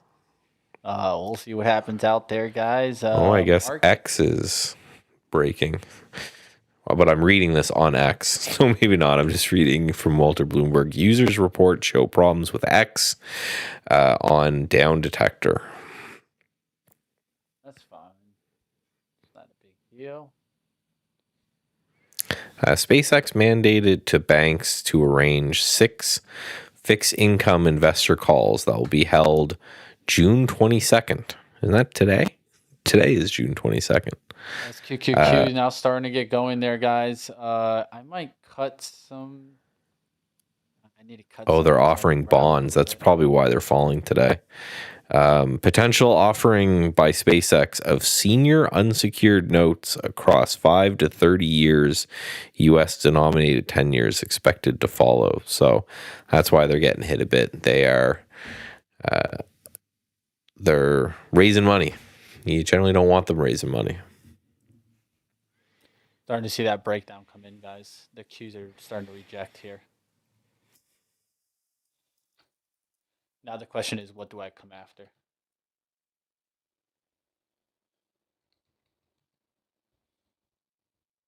Bank of America sees cheap gold despite headwinds. That really makes me want to buy gold.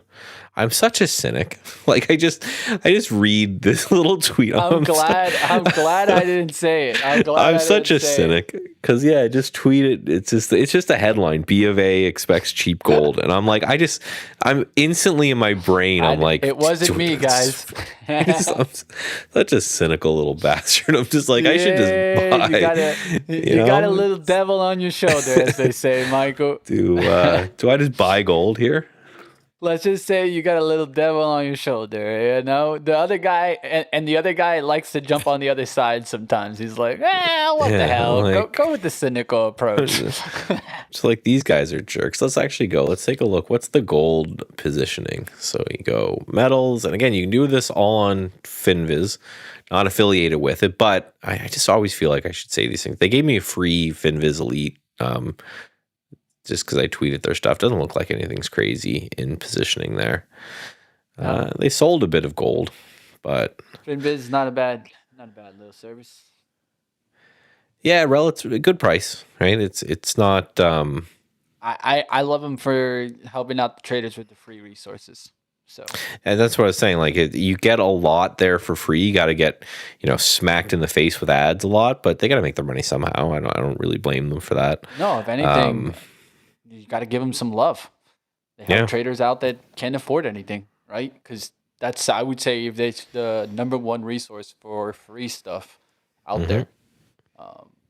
This is where I first started. I used to make watch lists off of FinViz. They're a scanner for swing traders, I think. Like, this isn't a real, not for day trading, but just all of these filters, being able to find something you can go, I want a high short float, and I like how they high short float, and I like how they just arrange everything with charts here. So I just clicked on show me everything with a greater than 20% short float, and how you can it just makes the scanning easier. The fact that you can kind of zoom down and just like eyeball each one if there's a certain pattern or something you're looking for. But it's just, and this is so if anyone wants to know, you just hit futures, and then when the futures are listed, you can just click on each one and it has that same commitment of traders chart that I show you guys there. All right, got a spike there on the SQQQ. It looks like we're getting that down action, guys. So I'm loading in there, trying to add some there. I'm going to probably lower size there on Mobileye to try to get a little bit more. Yeah, I'll probably just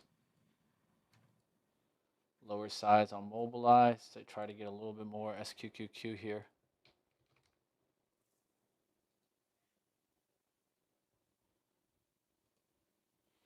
So SPY came right down pretty much to the low of the day, putting in a little bit of a bottoming tail here. Yeah, it's going to be one of those days and weeks where there's a lot of people on defense. So yeah. Another thing to look at is like if defensives start rising, like they're doing this moment, like literally this moment, right? So that's something I'd be paying attention to.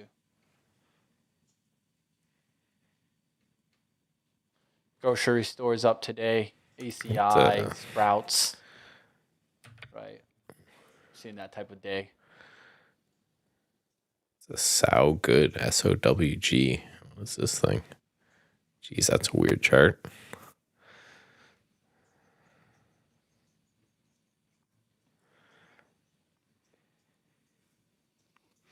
GDX.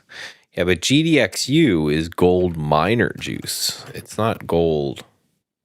Yes, that's gold. 3x leverage gold miners. Now, there's going to be some correlation there, but it's like I'd feel better if it was right in the... If it was the same thing, right? Getting the actual metal itself leveraged as opposed to the miners. Just... Instead of a very tight correlation, just having a perfect correlation would make me feel a little better. But I don't think there is, because Dust is the other one. There's Dust and JNUG. The dust off. JNUG. It's one of them. Man. I like the actual vehicles. I like AU. WPM. Yeah, that's gold miners. So yeah, I'm looking for. I basically just want a leveraged just GLD as opposed to a leveraged other one, right?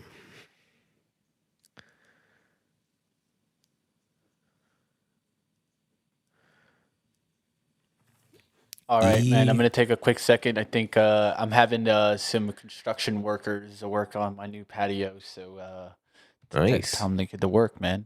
Yeah, man. I mean, it's Florida, dude. There's too many freaking mosquitoes out here, and they gave me like this small little patio. I was like, no, that's not gonna do it.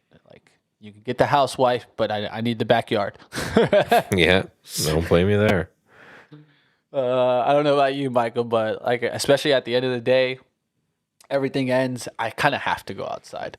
You just sit back on a chair and outside. Close your eyes for a second. Breathe somewhere that's not indoors. Not staring at a screen. Like some people say, right? Touch some grass, right? Well, I think everybody should do that every day. Yep. All right, we'll go have a fight or I hear the duke. So I'm gonna go find out what they're duking on. Later. But definitely, gold vehicles, AU and WPM, I think are great vehicles to trade. Like, if you like trading these, right? You got to find the one that you trade and can stick to patterns. So undercuts and rallies on AU and WPM are some of the best. So that's just what I'd say. We'll see what happens here. And I do see in the background, I hear that the one-on-ones are getting close. We're getting closer to it. And there is someone getting ready to go. So just to mention out there, we're getting closer and closer to the one-on-one battles. Stick around, guys. Traders out there, how's your trading day going? Let us know. You know, something that I think we don't do as often is kind of take a little bit of some social sentiment. How are you guys doing out there? You guys having a good morning? How's the start of the market for you guys? I'll ask that question as I kick out. SPC, yeah, I know TAC's doing well because that's the SpaceX short vehicle. So they're getting popped a bit here, and I think that's the reason why is that news of we're raising money. Right? Raising money always dilutes shareholders in some way, right? If they're raising debt, then that just means that debt holders get paid before shareholders, and if they're raising shares, it's a direct dilution. So they're getting popped here quite a bit just from looking at again, I still have my game plan where I've got my stop in break even at that 135, and then I've got I'll sell half if the thing ever doubled and just move for there. Yeah, 20 billion in unsecured debt. So you must see the number there too. So it's some dilution, but it doesn't bother me. Like I don't look at that as like, okay, this thing's got to go to zero. Because they got to raise some money. Like no one's looking at this saying, "Oh, it's a company that prints money and they never need to raise any money." It's a very capital intensive business from the AI side of things. Building rockets is very capital intensive, so raising bonds shouldn't surprise anything. And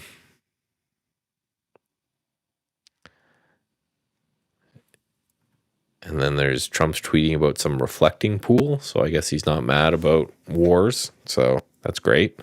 I don't know what's going on there, but cool. So SpaceX, again, this is going to be interesting because when this bounces today, it'll be an interesting trade. Not really my style to try to catch these lows, but at some point it's going to have a wicked bounce in it today for those who like to trade those.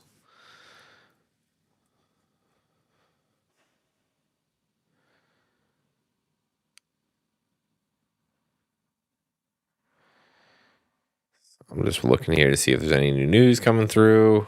No, so it's Google down 5%. So again, I love to see this. You know, I'm sorry if you were a Google shareholder or a Meta shareholder or something, and this is what you did. But the fact that we're getting the whereas IWM holding up okay, still up 0.5%. And we're getting a lot of these Mag 7 names just wrecked, like the down 1.2% on the equally weighted Mag 7 index. This, for the market as a whole, I think, is super bullish, because I remember back in my day, everyone saying, oh, this is only 7 stocks, and when those 7 stocks go down, the world's going to end. Well, those 7 stocks are going down. SPY's still up today, barely. IWM is up pretty nicely today. It seems like these stocks can go down and the market doesn't really care. So great, right? That should be confidence building, not so much confidence destroying. Should be okay. We can do okay. You know, we can hold on just fine, and these 7 stocks can go down. And with that, we got to look at like Marvell and SanDisk, and right, that one's down. Looks like it's rolling over a little bit. SNDK, right, same thing. Oh, that one's actually doing great. What, MU? And MU has earnings soonish. One day. They have earnings real soon, don't they? 24th on Wednesday after the close. So I'm sure we'll have a stream Wednesday after the close, and we'll look to take some sort of trade there.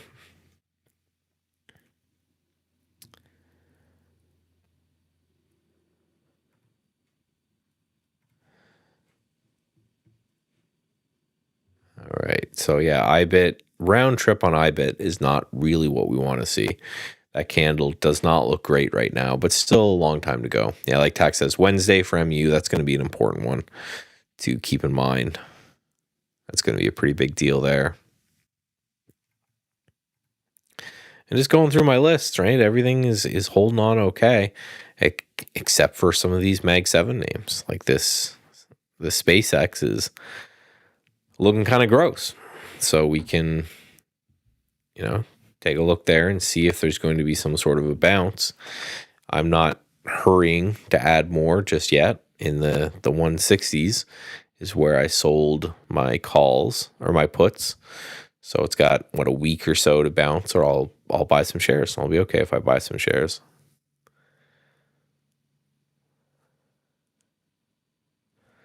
And then as I just look through, our MindMed's been pulling back a little bit from the open. It's only up 45% today. Oh, woe is me. I'll get over that. Yeah, still doing great, but as soon as TAC came in, I'm just saying, or not TAC, as soon as Crow came in and started talking, this thing's been pulling back just a bit. I don't like it. I don't like it one bit. Like Bitcoin miner short, WGMI is for that. So failed breakthrough. Is that what you're looking at? The Bitcoin miners, we broke new highs. We're kind of rejecting that a little bit. Because with those, what you've got, like Hive, Mara, these aren't very trend trading shorts, right? That's not what we're seeing there.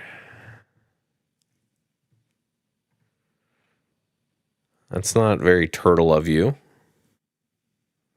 WGMI is long, but WGMI is Bitcoin miners. Didn't you say you like Bitcoin miners short?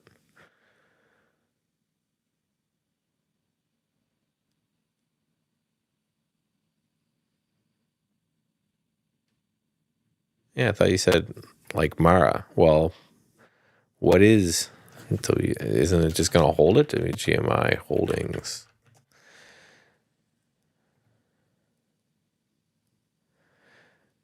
Cypher, IREN, TeraWolf, Core Scientific. I figured they would just hold Mara. Yeah, Mara is in there. 5% of them's Mara. Hive, CleanSpark, Riot. So yeah, one of the same. So yeah, this looks like a turtle long to me, buying those things. Nice looking breakout. We would need Bitcoin. Now, again, it's weird to call them Bitcoin miners now because they're kind of just AI plays. A lot of them have given up. Oh, yeah. So the SPY is pulling back pretty significantly here. Let's go to the streets. Let's see what our boy Walter's got to say about this. See if there's anything going on. We've turned red on the day from the gap up. Now, in context, right? It's time to zoom out. This was the Fed day, and we are still inside that entire Fed day's action.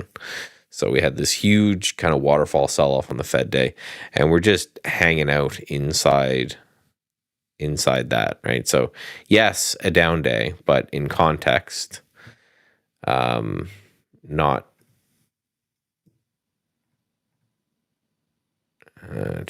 in context, it's not like the end of the world or anything, right?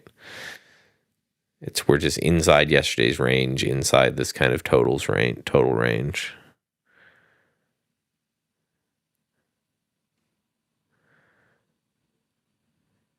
Yeah, I don't see what's happening.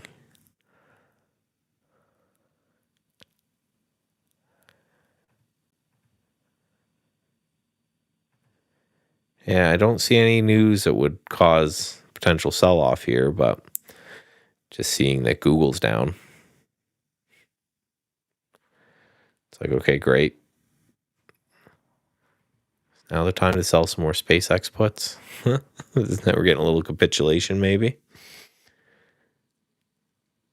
It's like MSTZ. So you're longing the Bitcoin miners and shorting the MicroStrategy. It's interesting.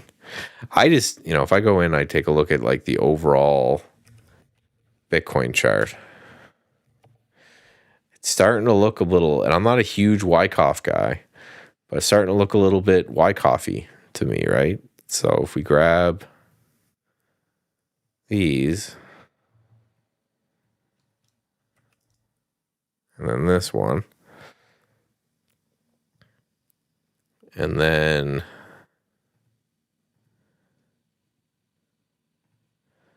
right, so this is why I'm interested in the Bitcoin space. I've been talking a little bit about buying into the crypto, and it's because we had that breakdown that looks like it failed.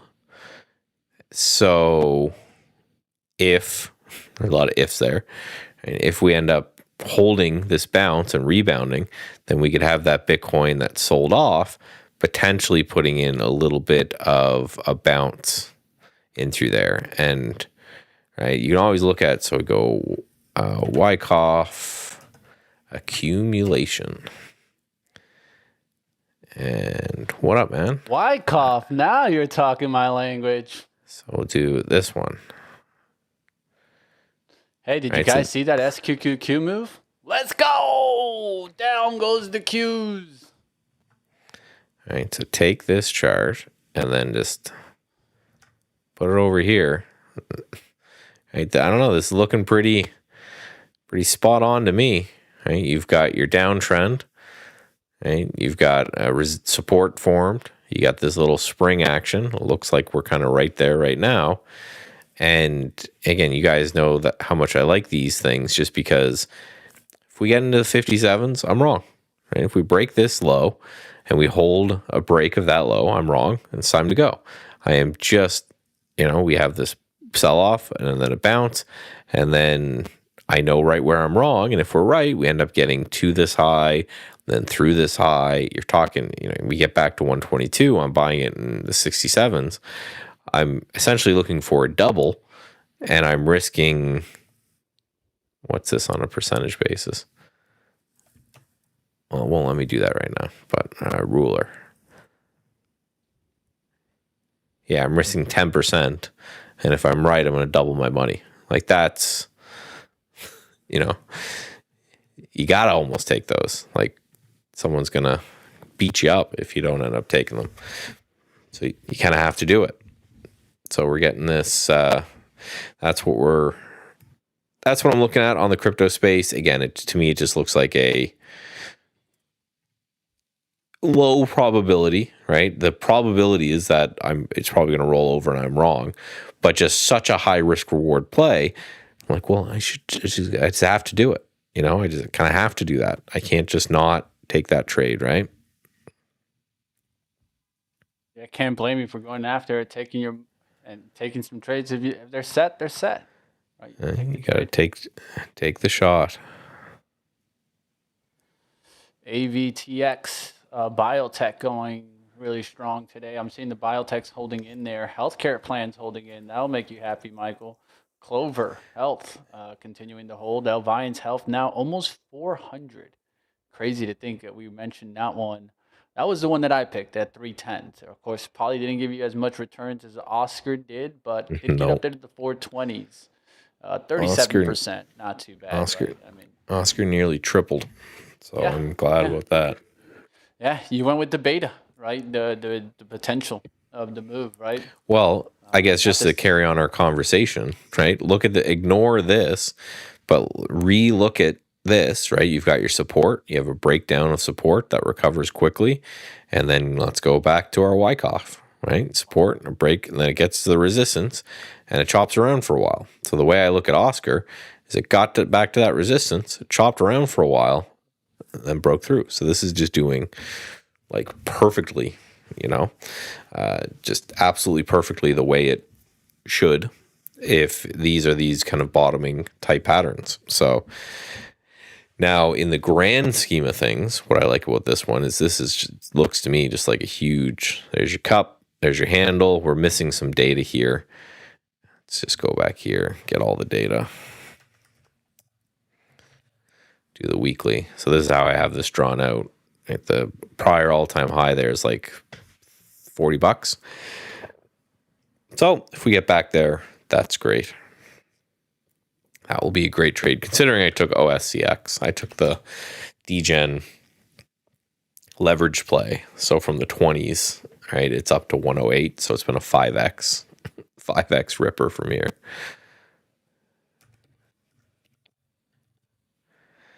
And then there's MindMed. A little pullback off the open. We'll see how it closes.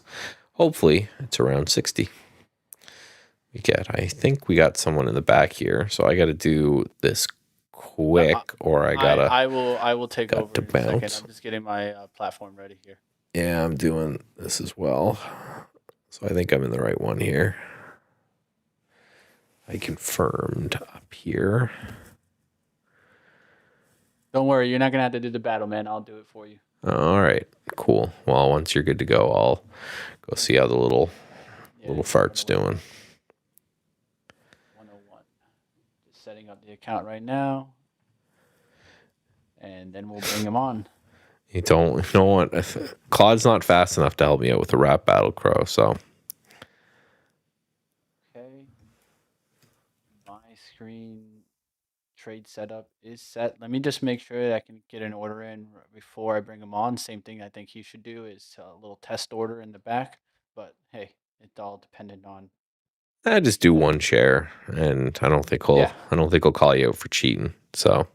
Yeah, just trying to make sure that I can put the limit on. Yep, I can put the limit on. It showed up on the screen. That's all I needed to see. And that means we are ready for our first one-on-one battle with Chris. What's going on, Chris? How we doing? It's good to see you, my friend. Ready to get to the action. I got my charts up, and I will be taking some trades. You got your charts up. You will be taking some trades, and we will be getting to the action. The only thing I think we need to do is, producer, if you can flip the screen share. It looks like Chris's screen's at the top, or flip me down. So it's just whichever way you want to do it. I see my screen on Chris's. But we'll fix that up in just a second here. Chris, are you all set to go? You excited, my friend? Yes, I'm already here. Can you see my screen? Oh, I see it. I see you ready. I see you focused. I see you ready to attack the markets, my friend. So, like always, I'll give you a little bit of a second here. Just tell me when you're ready to go, and then we'll hit go on the timer. It's okay if you move back and forth and have to look at yourself. I see yourself having to check yourself. Hey, it's okay. You're ready to go in a second. Just tell me your go, and I will go ahead and start that timer, and we will battle, my friend. Don't forget, you need to make Hold on. 2%. Can you see my trader evolution? I will when you take it, when you pull that screen. When you go back to your evolution, I'll be able to see here. So right now I see the streams shared. So you just need to just go right back to your, right there. Boom. You do that. I see your screen. I'm ready to go. You ready to battle? Okay. Yeah, I'm ready. All right, Chris, let's start that countdown. Let's kick it off here and see what we come up with. Let's go. It's time for our one-on-one battle. Kicking it off. Timer's gone. You can go trading, Chris. I will do the same. Okay. All right, guys. I'm looking at trades out there. I'm seeing why not trade SPCX, right? One of the craziest movers out there. I'm looking for a short here on SPCX to do a little bit of a scalping action here. Let's go ahead. Let's do it. I'm trying to get short right now as we speak. Let's see if I get the fill here. There we go. Short on this name, SPCX. I grabbed 100 shares right there. I'm willing to add on any bounce, looking for a takedown through this 166 here. Taking a short on SPCX. Already starting to get to the green here. Let's see if we can get this to really just drop really quickly through the 166, going down there towards the 165s. That's what I'm really looking for. I just added there another 100 shares now, really short here on SPCX, getting into the green there. You let me know, Chris, when you're in your trade, if you want to talk about the trade. If not, just focus on the action. I will do my best to narrate the action as we start getting in the green there. I'm going to go ahead and just set the stop right here, right behind the action, and let it go. All right. Yeah. NXPS, you said? No, I'm focusing on the NXTS. Ooh, yeah. NXTS, I got you. That's next. Yeah. This is technology, a high flyer moving all around out there. Yeah. Yeah, this is crazy moving today. Yeah, it's up around 270% today. Yeah, but I really want to sort it. Yeah. The day high is 23.8 right now, but I don't think it's will rebound to 19 or 20 or 20. Yeah.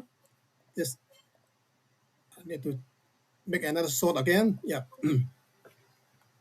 All right, guys, we'll see if we can get this to keep going. I'm in the green there. NXTS is pulling back a little bit, looking like we are at least green here on SpaceX short here and willing to add on there. I got break even now on, so I'm going to go ahead and just keep trying to grind into this trade. Let's sell another batch here as we look to sell another one. Look at the takedown there. Now there's 165s.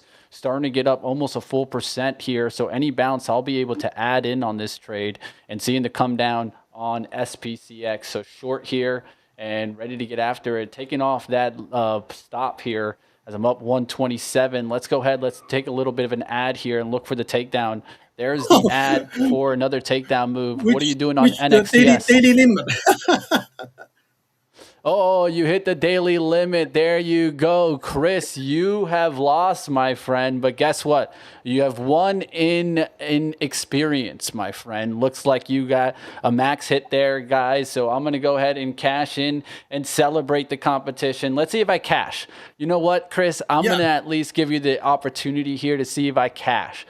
I'm going to not put a stop in, and we're going to wait for the countdown. So what we're going to do is tell me a little bit more about yourself, Chris. If you tell me a little bit about your trading style. What do you like to trade? What do you normally look for? Usually I'm trading in the pre-market and the extended hour. Okay. So trading in the regular trading hour is not my habit. Yeah. Mm-hmm. The EXGO today you can see I traded approximately from the $5, but now right now is 4.7 right now. Yeah, maybe I just sold it too early. All right, so it looks like we might have another account there for you that you can trade. Do you have access to another one there? I think we'll work it out to see if we can maybe get you to keep trading here. But hey, it happens, my friend. And I do love your approach to pre-market and after hours. Of course, you did really good in the March Madness. So shout out to you on that. Thank you for participating in that competition. And so you like extended trades in the morning, right? When do you normally start the day? Or do you starting it really Usually early? I Or started at 6:30 or maybe 7 o'clock. okay. Especially I'm focusing on the new catalyst. Yeah. Oh, I love that. Love that. So you look for news in the morning. You're coming in really in the morning. Are you mainly a short or a long trader? I'm mainly the short bias. Yeah, we really looking for the pump You got and dump. that. You got that inner bear in you, as I like to say. Yeah. You can check my World Cup competition. Maybe I'm just got the fourth or the fifth spot. Yeah. Hey, Chris, I shout out just to you, checked my it today, friend. yeah. So we put you in the environment. It was a little bit different, but I hope you appreciated coming on and let me know more and more, man. You guys, you can always come on maybe in the pre-market one day. You have a really nice trade. You want to mention it, just mention it in the chat. The door is always open to you, my friend. So I hope you enjoyed the competition here. We'll have you back on like always. Chris, Yeah. it was great to have Yes, you really on today. appreciate. Yeah, man. And the door's always open for you to come back on. We'll probably do another battle with you a little bit later. But thank you for battling with me today. NXTS was the falter, but look at it now. It's starting to go for you. So that's just how it goes sometimes, right? We'll see what happens there on NXTS as it starts to kind of climb back there to the 20s, and we'll see how that stocks performs. Overall, for Yeah. me on SPCX, I was able to at least stay green for the time being. We'll see if I close green on this trade. Got about 3 minutes left there, but we'll wrap it up here, Chris. It was great having you on today. I want to have you more on, and all you traders out there, if you want to be part of the competition, you want to come on and battle Money Mitch, you want to come on and battle Michael Noss, well, this is the way you do it, guys. Of course, hit that description link down below. We'll have more raffles coming and more one-on-one battles. Chris, we'll have you back on, man. Great to have you on today, and I hope you have a fabulous day. Okay, have a nice day. Goodbye. Take care. All right, guys, we'll get back to the action there and the competition there and just how it goes. Sometimes we size up, we take some shots in this case, it didn't work out for Chris today, but doesn't mean it won't work out with him in the future, right? He took a shot and that's how it goes. I took a shot too, right? So we'll see what happens on that. Still in that trade, right? I would be closing it out probably about like a minute or two. So I just wanted to see how that trade would work out there. But you guys can see it right now. SPCX down there to the 165s, 166. We'll see if it goes a little bit lower and keeps fading out here. But good action there on our first one-on-one battle of the day. All right, let's keep going out there, guys. We'll keep going into the market. There you go. Down goes SPCX. And I think we're near, I think it would be 10:52. So I'm going to give it about another 50 seconds and just close the trade here. Let's see if I can close it in the green. I won't touch it if it goes red. I told Chris I wouldn't. So, hey. We'll see what happens on that trade. If you want to join me in battle on who's going to take on Money Mitch, everyone out there that likes to go against Money Mitch, why don't you come on and take on the trade? Crow out there, Smoke Tuna out there. Where you at? I'm calling you two out. Where you at? You want to come on one-on-one battle? You pick the stock. We'll trade it together. How about that for the next one-on-one? You guys pick the stock, and I'll trade that same stock with you. We'll see what happens out there, guys. Live on live, one-on-one battles. Hit the link right now in the chat. Get signed up. Smoke Tuna. Don't get smoked. Come on out there, Crow. I hear him yelling. You know what happens to them crows when the eagles come, right? Let's go ahead. We'll keep going into the market there. And there you have it. Look at SPCX. Down she goes. Let's cash it. Let's take our $270 or $300 here and run with the money there, guys. Look at that. Down she goes. SPCX down to 165.20s cashed. Let's get it. Bam, bam. That's what it's all about. What would have taken that comp anyways, right? Hey, we ain't going to give it to you. You know, we're going to take a trade. So you guys get after it and hit that link right now. All right, guys, let's keep going in the market. How we doing out there, traders? What's going on, Tack? Get that title. Yeah, we need our little one-on-one title, little championship title here. All right, I haven't been doing too bad. I think I'm 2 for 2 now. Last 2 battles have been able to win it. So, hey, let's get back to my trading action. I'm going to go ahead and get back to my stocks here, and we'll get back to the action to see what's going on out there. Let's get to it. All right. Let's go take a look at these trades here, guys. AUR continuing to work there. SQQQ, though, going towards the high of the day here. Great trade put on there and given to you guys in the pre-market. Told you guys we could be running into a little bit of some altitude trouble. The June swoon, as I called it. And then look at the action now as the 37s look like they want to continue riding higher here. I might actually add to the position here, looking for another push here. Let's see if we can push above the 37s or pullbacks to the 3640s or 3650s. Seem to make sense for ads for me. We'll see if that can continue to work here. And we see a little bit of some June swoon, as I call it here, as the takedown continues here. There's the 37 showing up there like it wants to continue the takedown. Let's see if the Qs can go down another leg here as we're down to the 736, seeing further downside come in there, and there's the lead goes. So let's go to the SQQQs. Let's take a little bit more. Let's add that limit back at 37, and let's see if we can get it here. So any pullbacks, I will go ahead and add that last remaining 25 and just look to ride it out, grind it today. Let's go. Well, 210 already. Look at that action there. 37's continuing to climb. This looks like it could have a hold all day material as we continue to take the bags right here on Trade the Pool. Of course, guys, smash that like. You guys enjoying the action, enjoying the concerning action on the seasonality. Gave you guys that this pre-market. I wasn't joking. Ryan Dietrich doesn't get bearish very often, guys. Maybe once or twice a year. And I listen. And I gave you guys that really quickly in the morning so that you guys can get adjusted and understand the action. We'll see what happens out there, guys. Let's go. Let's go. I want the smoke. I want the smoke. Humble him, team. Let's go. Get out here, guys. Come humble me. I want it. I want the smoke. Who wants the smoke? Get it. Come and battle with me. Let's go. All right, guys, there he goes. 37.21s and continuing to climb. So now it's just too far. So now I put this the limit add on the pullback. I don't want to add on the rip right now. At this point, I want to create bid support. Look at that rip there towards 37.20s. If we get 300 on this, I'm probably just going to take the money and run with it. Not a bad trading day overall and continuing to climb higher. That's what it's all about, right? Right here. Trade the pool, guys. Let's keep pushing and seeing what else we can come up with on the day. All right, going to take a look around in the market here, and I am seeing that NXTS starting to come down. That actually looks like a short opportunity. We talked about that trade here with our trade guest right now, Chris. This looks like a head and shoulders pattern that's starting to fade off. We'll see what happens. You guys know how that head and shoulders pattern, sometimes it's a bullish pattern, but in this case, looks to me like it's trying to fall. We'll see what happens there. AUR turning around from that 660 spot here, but continuing to hold the volume on pullback. So to me, that tells me continuing to hold right now as I like AUR to kind of push through this high and then continue to fly high on the 15-minute chart. Looks like we're holding in here. We got to continue to hold on right now.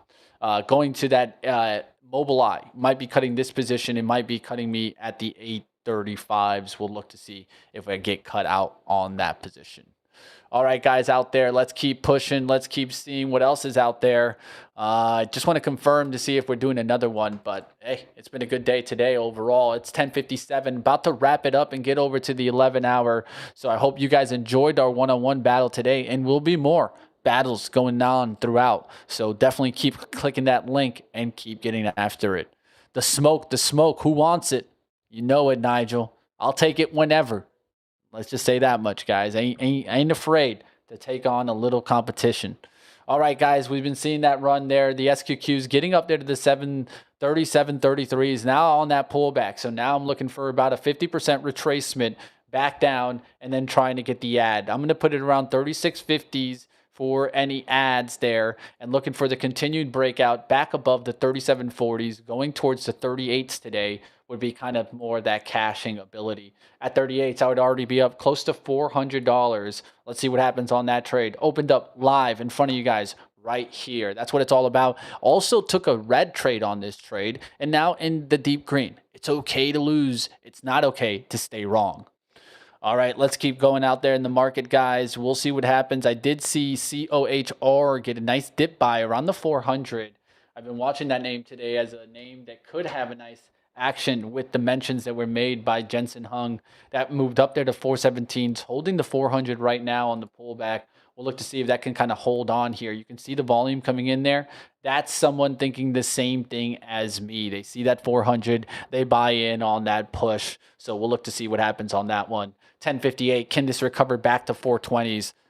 Hey, we'll see what happens, pun intended. Nice little volume buy there, 77,000 shares. Definitely someone stepping up to the plate around what? Opening price. Opening price, always vital. All right, guys, that's going to do it for me. It's 10:58. I'll wrap up. And like always, we got a lot more for you guys. Don't forget, we still got on the second chance right now, where if you're getting a new account throughout this competition, of course, you can be getting your second chance right now. So make sure that you're signed up, getting after it. And who's taking the World Cup? Do your predictions out there. I hope you guys are having fun with those predictions. And Germany still undefeated. Let's go. Let's go. Smash that horn. I think they're going to be battling into some bigger names like maybe the U.S. I hope the U.S. goes deep, as the U.S. has been playing great. So wishing well for the U.S. to continue in the World Championship, right? I mean, hey, forget the World Cup. We're all about the Trading World Championship here, and we'll continue being all about that, guys. Tomorrow, we will continue with two battles. Two traders will get their chance to win their free eval. So don't miss it. Don't be that trader that's not getting their chance to these evals. Come and battle. I want the smoke. Come and get after me. You guys know it. It's Money Mitch right here. Trade the pool. Come battle me one-on-one, of course. I will see you guys back tomorrow. Smash that like. Hit it up, guys. Hit the subscribe if you're not subscribed for any reason. Like always, you guys see it light up when I say the word subscribe. Of course, hit that right now, guys, and we'll continue going. Now to bring you guys over to the scanner side of things and keep the party going. It's right here. It's Trade the Pool.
Yo, what's up, everybody?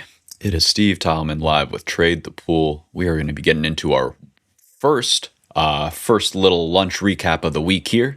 Got a few new systems to try out here, so we got a nice little mini presentation that we're going to be doing every one of these recaps now. Got that to look forward to.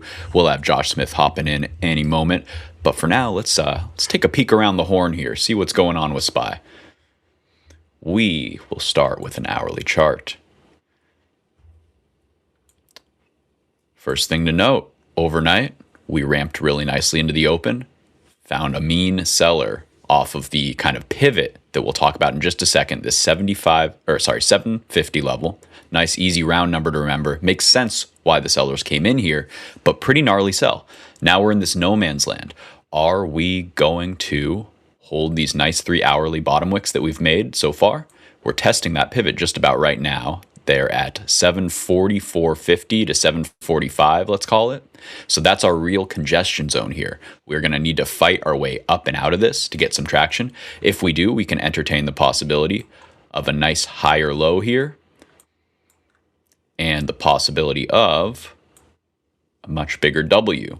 That would be looking like, let me show you, like a pullback from the 760 level. We find a nice buyer at the 722. This was a previous breakout. We run it all the way back up to get anybody stuck in this sell-off out scot-free. So we call this a mitigation block, essentially a big move down and a big sharp move up to get anybody trapped out. After that, we will see the selling pressure of all of these trapped buyers when they exit, and that's what this day is looking like. That's probably what this day is follow through as well. But essentially, we're seeing digestion of this kind of big washout and recovery. Ideally, we're looking for the higher low, like I said, for a W pattern. That could be here. We could need to dig just a little bit deeper. But either way, we want to see stabilization somewhere pretty soon, if not today here, then after maybe one more red day in this 740 handle. That's where I'd really like to see it. With the idea being that this whole thing becomes a base to push much higher. If we do get this, then we'll take our fib here from the lower low to the middle of the W. We will project this on upwards and outwards, and we'll be looking for our next leg up spot to finish right around 790, 780 to 790.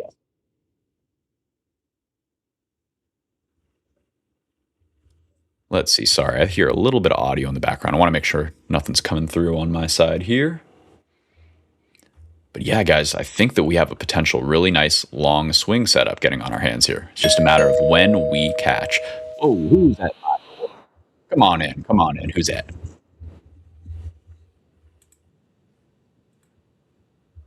There's my guy. What's up, Josh? What's up, brother? Hey, how you doing? How you doing? I'm doing good. Can you hear me? Uh-oh. Can you not hear me? Can you hear me? Yes. Can you hear there's me? some mic changes here. Yeah. Okay. Uh-oh. Messing with me. Exactly. Yeah. Okay. We're doing the old switcheroo. I just saw the comments. I haven't seen anybody. I can still hear you, brother. How about you? Josh. Now they're really messing with Josh today. Okay. Yeah, I don't know who they can't hear. Guys, give us some help here. Can you hear me? What are we doing? Let me know if you can hear me. There we go. I was having to turn my audio on even much where I couldn't hear you. I knew you were talking. I knew you were good. But for whatever reason, I could not get your audio, and I was having to change to all the different speaker sources, and finally found the right one.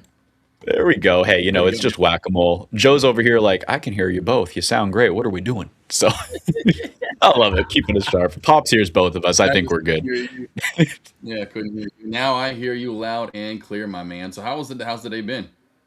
It's been all right so far. A little bit slow. We were just going over it. Let me get on into this daily chart here. We were looking at an hourly. Let's look to a 5-minute. So far, bullish in the morning, hitting a big wall and selling off pretty hard. So 750 is going to be our big pivot that we need to capture on the upside. We were trying to carve out a base here, a higher low on SPY in the past 5 minutes. It looks like we might be cracking a little bit to the downside. Oh, I'm seeing there we go. Now you can see. Sorry, let me adjust my window here because it seems like you're not seeing all of it, guys. How about your day, Josh? How's yours going? Hey, good. I was gonna say we're getting close to it already. Smash that like button. 50 likes on today's live stream. We'll do a 25K eval giveaway. So you haven't smashed that like button, smash, smash, smash away. Got some live one-on-one battles tomorrow. If you want to face me, Jesse, tomorrow we'll be going head to head. Maybe we'll get Steve in the mix one of these days too as well. You never know. Steve can climb on in to face one of you guys. And what we need you to face off again. So if you want to face against us, sign up. The link right there in the chat today. And Joe, how we doing? Tag Pops Mafia, Nigel, Aussie, how we doing?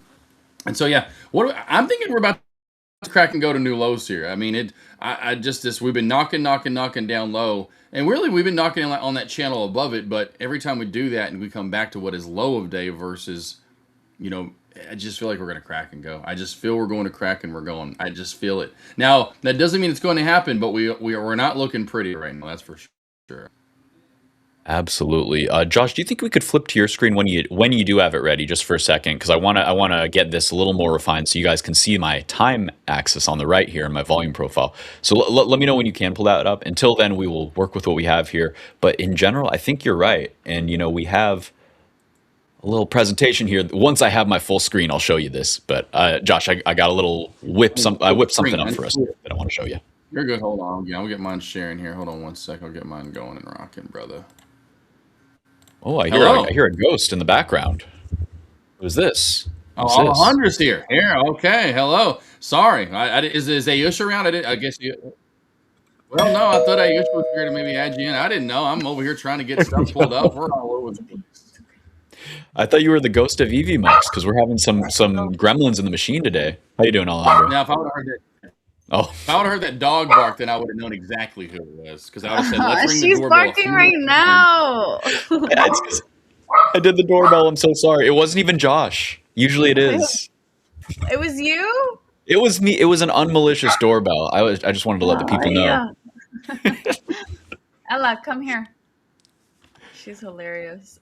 Hey, she's just trying to hold it down. She's protecting the household. What's her name? Ella. Ella. Okay, that's a good dog name. Alejandro, do you like naming your pets people names too? Well, I only have one pet, so I guess. Okay, well, 1 for 1. That's pretty good. I only name my animals one pet. So I mean, hello. I'm having internet issues too as well. So hold on, I'm trying to get my screen to pull up here. No worries. I got the screen for now. We'll make it happen, Captain. But there's something in the air over here. Yeah, I'm trying to pull up mine too. Oh, here we go. I had a great morning. All right, here we go. I gotta have. Who cares? You said you had a good morning, Alejandro? Yeah, I had a great morning. I took 3 baller trades on live. Ooh, I caught the nice. drop. I called out the drop, yeah. And then it was fun doing the 1v1 with Dave this morning. That was cool. Oh, awesome. How did that go? Did you win? I did not win. It wasn't against me. It was somebody against Dave, and Dave lost. I see. Oh no, not Boxy Dave. That's gonna be good to review. I'm excited for these because even if one of our team loses, that means that there's something really actionable that we can watch from that replay. Because there's something he saw, and if Boxy Dave's wrong, I want to know exactly why, so I can add that to my repertoire too. He was going long. I said, "Why are you going against the trend?" So was he long pre-market or after the open? It was literally at 8 because we were having technical difficulties. So after we figured it out, they finally jumped on, and yeah, it was a quick trade. Yeah. Gotcha, man. Because I was considering, are we going to squeeze? And then I took this short too, but I sold very early. I sold into VWAP for most of it, and I sold the last into 740. I think 747 or 747.50. So I wanted to ask you, what was your entry and what was your exit as well? I wanted to know what you saw and why you. I'm sure you traded this better than me because you were bearish on the outset. and I was just looking for the little move. So I wanted to know what kept you in until you did get out. Is there a way that we can see my entries and exits on Black Arrow? If you share your screen, yeah, that shouldn't be a problem.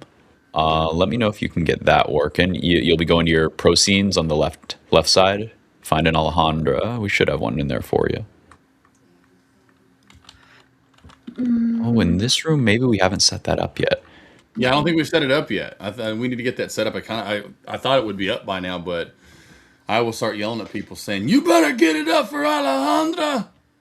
Josh, Wait, I can do it after this. I know how to do it. I just can't do it live. You guys okay. can't share, like, you guys can't put my screen right now on that screen? No, I apologize. What I can do is you can tell me your entries and I can mark them out live here on the NQ chart. I don't remember because Yeah. the marks are not here. I don't know how to put the marks. Yeah. I wish Oh, we could- wait, I do see the little screen. Maybe I can really quickly make that bigger. Let me Yeah, I mean, you can add it too there. I'm like, I don't know how we make it bigger though. We can make it. What about settings and then studies? No, I can't. I believe in you guys to figure this out real quick. I'm just going to let people know what's happening with the SPY. It's a whole lot of nothing. We're going back and forth. So we are trying our very best. Bulls are trying their very best to hold this higher low. And apologies, my ratio's off. There we go. You can see it now. So essentially, we tried to do this little downtrend line setup, break. We're back testing right now. The bulls are getting worn out here, guys. They have been really having their patience run thin. Was that a good Wahoo? Did we get somewhere? I know. I was just saying Zaboo. So yeah, the bulls. Yeah. Okay, I'm sorry. Yeah, it's kind of like saying go. I don't know. I was just throwing some extra commentary in there. No, that's a new one. I like it. Where my mind went was, did anybody watch Zaboomafoo as a child? Are you familiar with this? I've not remember that. I've heard of that one. No, actually, no. Oh man, you're always there with my references. What channel was this one on?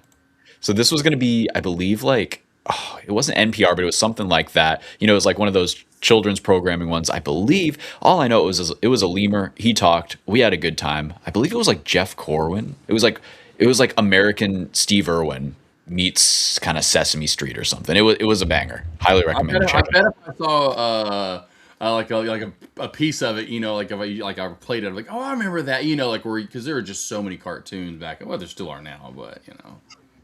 This was like live action though. It was like a puppet. That's why I remember. And then they also had like a live actual lemur, and they'd like go back and forth. It was kind of trippy. I don't know. They had us on some weird stuff in the 90s. I know, yeah. Well, even in the 80s, there were some shows, bro. There were Avery, I forgot, put on some. I forgot which. I'd have to look it up now. It was something about peanut butter. I forgot what it was called. I was like, what did you throw on? And then after that, we watched The Labyrinth, which we've seen before. But yeah, I mean, no, bro. There were some Is movies. Labyrinth with David Bowie? Yes.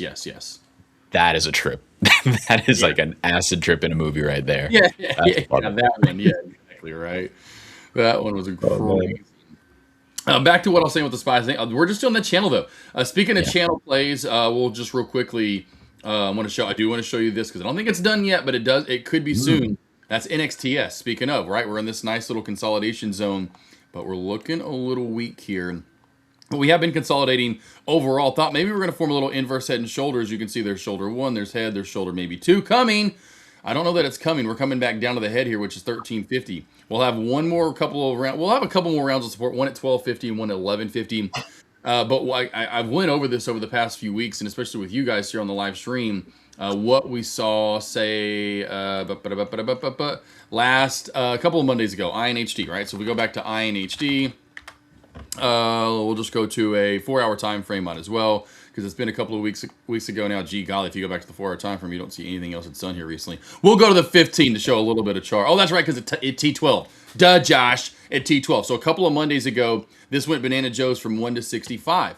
Then last Monday, we went to RG&T, right? Yeah, we went to RG&T. There she is. And this one had a pretty fun, good run here from 1 up to 16.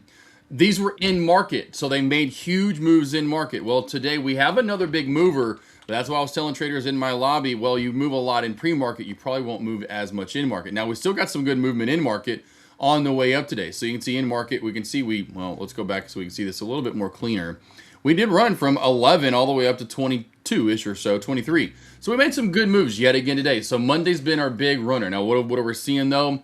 As the days go by Wednesday, Thursday, Friday, these players are not holding up and they're giving back their gains. And this is going to be a telltale sign that we're already getting back to that already today. And I'm betting this play finds its way back to pre-market highs maybe before this lunch recap is done for the day. But NXTS, again, Monday.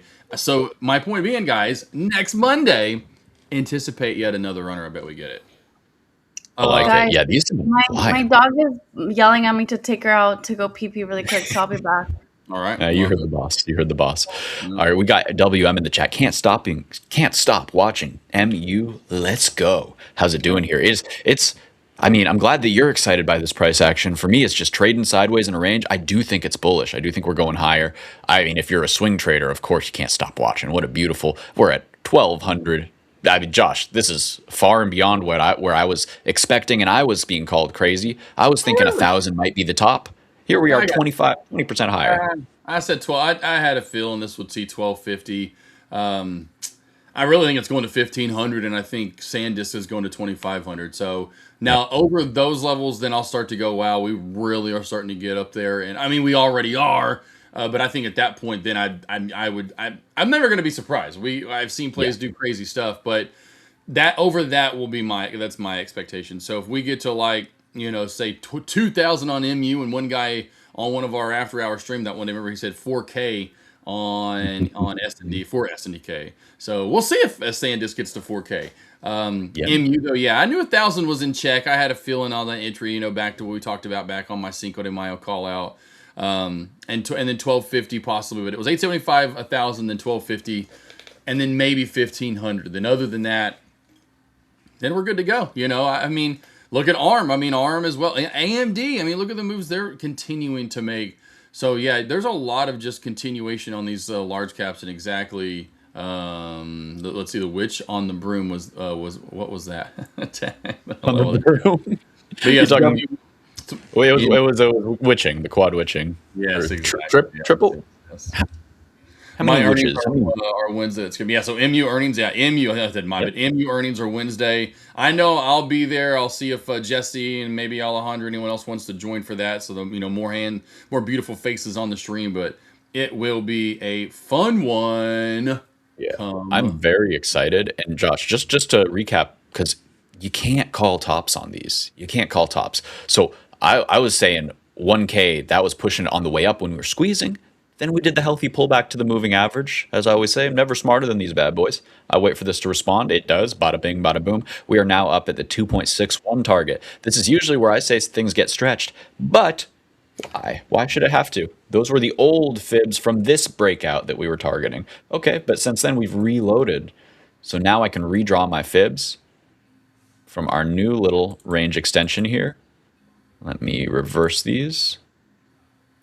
And now we get new targets to the upside, along with our little channel that we're starting to form here, along with our really high time frame fib extensions as well. Makes me think, hey, this thing's gearing up for, we're almost already at the 1.6 here of 1250. I think that we tag that. I think we consolidate for a day or two, wait for these this Bollinger Band to let us expand and give us more room to the upside. Because right now, that's what I see. We're capped to the upside, basically by probably the weekly Bollinger Bands, and we're going to be holding the daily Bollinger Bands to the upside. Yeah, as I do this live, just looking beautiful, and watch for the hold of this Bollinger Band as the squeeze continues here. And I think we see, geez, man, this can just keep going. I'm done calling tops. I'm just going to say higher until I don't think higher. Yeah. There you go. I love it. Yeah. That's why I'm not going to say, like I said, 2,500, and then after that, then we'll just keep going with numbers and what we think we can get to after that. But I really do 2,500, think that's in bag. Now, the key caveat, yes, Wednesday, I think that could be the thing, and what earnings and how do we react to that. Because we could see, a big pull. We're up and away. Do we see that move back down close to 1K? Well, if we do, then we're definitely not going to be moving to 1,500. 1,500. I keep saying 2,500 because of SNDK. But yeah, 12.5 and then 1,500 coming up next. for MU. But yeah, I mean, I could see the pullback maybe back to 1K. So then maybe we don't get to 1500 as fast as I anticipated. But we're chef kisses away essentially from 1250 at this point. So in my opinion, like we've talked about, we're close enough. That's touching 1250. But yes, and Wednesday's gonna be fun. That's good. This is gonna be a big one, I think, and I really feel too. We're gonna get a lot of views. I think this is obviously as much and as big as this one's been, as much as it's up. I think it's gonna be another big after-hour stream for us come Wednesday, Steve. So hopefully I'm ready. Smashing that like button. I remember Josh's call 1K now. Yeah, well, right. Yeah, TAC. Yeah, that was forever ago. And even like ARM, which I extended ARM right that one day that I brought that up on my live stream earlier, where ARM, we were talking about that one day it was going 2,300. It was up around 285 on the live stream, and Money Mitch was buying way up here. I was like, it's going to 300. There's 15 points right there though, Money Mitch. And he's kind of saying how risky it is, and I'm like, hey, it's and then TAC Room was like, I was like, it's gonna hit 300. I was like, I don't think it's gonna stop there. I mean, that's Steve's number already, and I was like, I'm gonna go ahead and just overextend it. If I say we get 500 by summer, like his was 3. Like he said he was like you were saying, like you weren't giving the AK crazy numbers, and I was like, I'll go crazy numbers. We're gonna see 500 by summer at this point, and we're all over it. I mean, and that's why I think that's why I was saying SanDisk originally my numbers on that single mile collar or 1K minimum. I think this could get to 1,500. And SanDisk to me was I think at the time was 2K minimum, and then could get up to 2,500. Where I think those were the numbers, if I'm not mistaken, I gave out. I'm pretty sure they were. So, and here we go. Just let's see, too much skew on micro coin flip. Oh yeah, and any of these plays we're talking about, you should already be in. That's why everyone's always, hey, what's the next one? What's the next one? Because these plays are up so far already. There's just, really, there's no point to. Unless you just have, F off money as they call it, and you can just you can do it. Sure, let's just then maybe this does go to the moon. Other than that, you go find the next one. Or definitely wait for these to have some sort of really big pullback. And yeah, DRAM, right, Steve? DRAM, whatever you call it, but DRAM has just been nonstop. Of course, it's the cumulative of Micron, SanDisk, or whatever, all these put together. And being an ETF, I wish I would have been smart enough, thinking, Josh, hello, this is the play. If this is the cumulative of all of them, you know where this is going to go too, right? Hey, you got the number 2 though. It might not be the SanDisk, but Micron, that was the number 1. It never really dropped. It literally never dropped. It's over a double. So I don't know. I think you're doing better than DRAM, the ETF, which is bagged down by some of the ones that just aren't as explosive. I love that you played the leader. Honestly, I wouldn't trade. You want to trade? You want to trade? Because I have DRAM. Yeah, no, I'm good. You've been doing better. Yeah, I'll take mine. Yeah, for sure. It's been money and. Just being a part of, because that's the thing. I think we're going to get more of them. So just being a part of one of them has, it's. And I think this week, just looking at that setup overall in MU, and I was looking at it just the way it looks. I think MU, the way it's pushed back on up here most recently today, right, and up to those highs, it's kind of leveling off and getting a little choppier. But the way it's kind of pushing back up into highs here, we could see that 1250. Obviously it's only Monday, so we could see more than 1250 by week's end, but. It really looks like it wants to magnetize into those fib areas, and of course, just that round number I always see a lot. So, MU, love to keep going. Love looking at it. Beautiful. Too. And I just kept this arm on my screen. I didn't want to cut you off there, but I just wanted to show you guys. This is why you don't call tops, even if it's at 280. Like Mitchell said, it was overextended, but like Josh said, it's got a lot of room, and that's because this thing has a 4-month base that it's building out. So for 4 months, this thing was trading sideways in a range while the rest of chips were showing their dominance. ARM is never a bad company. ARM was just held back by market mechanics, by being so largely held by one entity in SoftBank. There's just a lot of big participants that are really going to be what moves this thing, and that can kind of keep it capped if they're selling consistently at the same level, this 170, 175. Once it broke through, there's nothing that's stopping this train. You can see that massive volume shelf on the right here that it's pushing up on out of there. And so, yeah, I think this was always the target, 450. And remember, these targets can always just get readjusted up, up, up, up, up. This is just the impulse move target. So, I thought this was going to be this year. As it goes, these things, you never can predict how fast they move, and you never can predict how high they go. All you can say is the larger the base, the higher the space, baby. There we go. Yeah, we're going to look back and possibly have another MU on our hands, or whatever. It's another, it's SanDisk and then MU, and then maybe we get an ARM and A. Like they just kind of fall right there in line and start doing the same thing. And next thing we're seeing arm. This like, oh guys, that's the next one. This is like when it was in the 700s or whatever it was, like Micron was. I'm like, all right, like I'm gonna load into this one a little bit. Here we go. I'm already I'm gonna load back into this. So I would not be surprised. It's just you get that momentum. It's just crazy. Look at the TCGLs of the world. I know there's with Yappy and Halt's the one I was in, but I've seen it like even today. NXTS going from 4 to 24. You just get that momentum, and it just keeps going and going and going and going. And you're like, okay, how much more does this have left in it? I'm like, well, that's why I never try to short the tops, because you just never really know. Because you look at that double top, you would think, okay, today we're gonna have at pre-market from Friday. Go back to like a couple days ago. If you look at like you try to short any of that pre-market or is that after hour, could be after hours highs there, but you just got walloped if you try to short into that resistance area today. It just kept going and going and going. And you would think, yeah, like you go, I'm going to short it right there at that big reversal and that big upper shadow, and then it explodes right through it. So I just never like doing it that often. I like it more to find when you find like large caps, mid caps that will find the double tops that are more easier to trade. But for small caps or the plays that have a lot of momentum, like those large caps or the mega caps like Micron, ARM, SanDisk, just be careful shorting the tops, because you think, oh, this is going to be the top. Then this happens, and then you've got to wait forever for it to come back down to your entry price if it doesn't blow your account on the day. Right. Yeah, you just never want to be against the trend. And usually if you find yourself betting against the trend going, this is too high, you're really just sad that you missed getting in long, And it's okay to miss things long, but that is not a good reason to short them, That's what I keep telling people and I'm sure you hear this a lot in the small cap space, where it's like, oh, I didn't catch this double. Well, now it's got to be a short, right? Right, Josh? We're shorting it, right, Josh? It's like, no, chill. It can double again. DRAM can double again. I'm not calling tops. I stopped selling. I have too little. I sold way too early multiple times. But that's what happens in retrospect on these leading market plays. You never expect them to do this thing unless you're just a genius. But I'm not that smart. I just know what looks good. Hold on. Well, if you're not that smart, then why do we have you on the live stream here? Well, it's a great question. Probably because I'm honest and charming, Josh. Not too hard on the eyes. Every once in a while I get something right.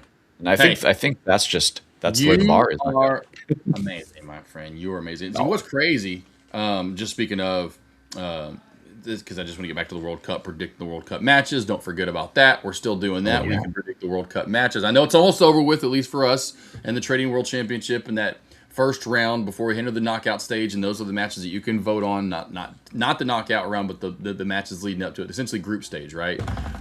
Great matches this weekend. If you guys watched that, seemingly it was just Friday, and we're on the Friday night live stream and doing that week recap. And the 50 likes have been a big thing too here for us recently, so I know we'll continue that into Power Hour. Steve today, yes, Power Hour for all you lovers of Power Hour commentary with Steve, the Steve Anato. We'll be back in Power Hour again. Get the 50 likes on the live stream. 25K eval giveaway. Sorry, got the dogs and they're barking and yapping and Avery's doing her thing. So smash that like button.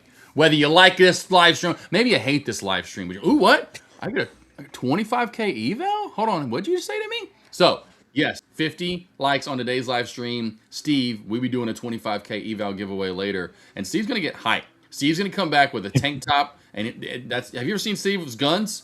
Yeah, he's hiding some guns over there. And then he's going to say, oh, yeah, brother. And he's going to rip his little shirt, his little tank top in half. And he's going to show off his manly chest hair and say, you want crowbar Steve? There she is. She's back. That's all you got to do. To know when Ollie's in the background, you just got to get a laugh. And there she is. We won't ring the doorbell this time, Ollie. And Thank you. We already have your screen share up. So whenever you want to share your screen, we got you ready. Okay, share it.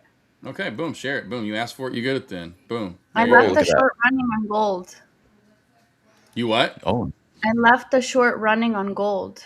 Ah, she says I love to short the gold. You just short everything, huh? I see. I respect that. All right. So watch on number 2. Mm-hmm. I wasn't gonna trade this morning because I banked last night on Asia right at market open. Hold on, you robbed a bank last night? What? I nailed the short on M&Q last night, Asia session. And when I opened it this morning, I had a feeling that it was gonna go get attracted to this fair value gap here to these highs. And I told the chat that if we inverted, I'm gonna look for the rejection under it to take a short. But I I hesitated. I didn't take it, and I'm like, okay. There's a lot of weakness, and it's inverting this order block. So I entered at the retest, and I sold at the order block here. Okay. Nice. That's clean. So Yeah. you were looking for the bigger. What kind of time frame were you looking at for that target to the downside? The hold on, I'll tell you in just a sec. Yeah, I think it was the 1 hour. Okay.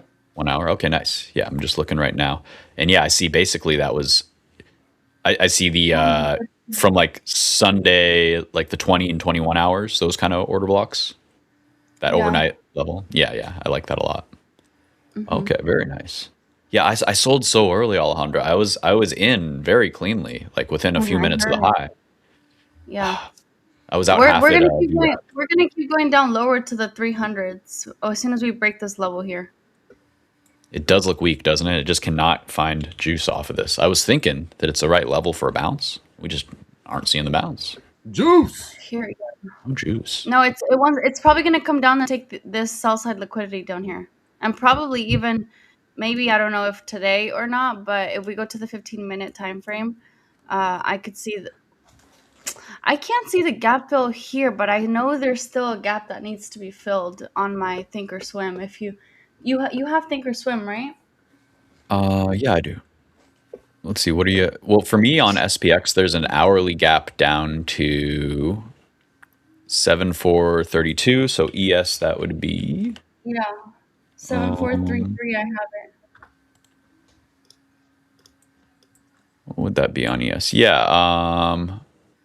Yeah. Same spot. That's interesting. It actually lines up because that's when the contract roll was, I guess. That was when the Right contract now, roll it's was. sitting right on top of that gap. So as soon as we lose it, we're gone. We're gone. Where are we going? Or it holds. I mean, the Anywhere. hourly has posted 4 nice bottom wicks. I can't be mad at these hourly candles. And that's the one thing that's keeping me like, I still think we have room down. Everything you're saying is true, Alejandra. Why are there buyers every hour here? Either they get flushed, and this is just like that, instead of dead catting quicker but higher up, or just correcting sideways, just Look at trading this flat. beautiful drop on gold. Sorry. No, absolutely. Let me take a look. I'm Oh, moving yeah. my risk into profit. Dude, we were just looking at this, and I was just about to ask you, do you think it's at an inflection point here, or this is the entry to short? Because I was seeing that either double top or it was coiling under VWAP. I guess we got our answer. Wow. Nice hold. Yeah, thank you.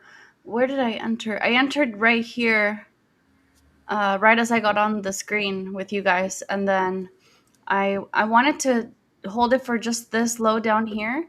So let me just put this line just to see if it'll hold it there. Otherwise, what I'm looking for is this level down here. Yeah, I could see that. But why did I even choose this level? Oh, maybe because of these lows down here. Yeah, I don't know. I like, if you look the other side where you were at, it was kind of like a order block where it was a sharp kind of V. Yeah. The last fake move down, exactly that turtle soup kind of move before it broke. So when that broke the prior swing high, which is right about where your take profit is right now, I think that's an area to watch too. Yeah, I should take profits here just in case. It could be a higher low, but I think your read's pretty good here. It looks heavy to me. I think that we get Yeah, the it looks lower reach. Yeah, I would like to see this area down here get taken.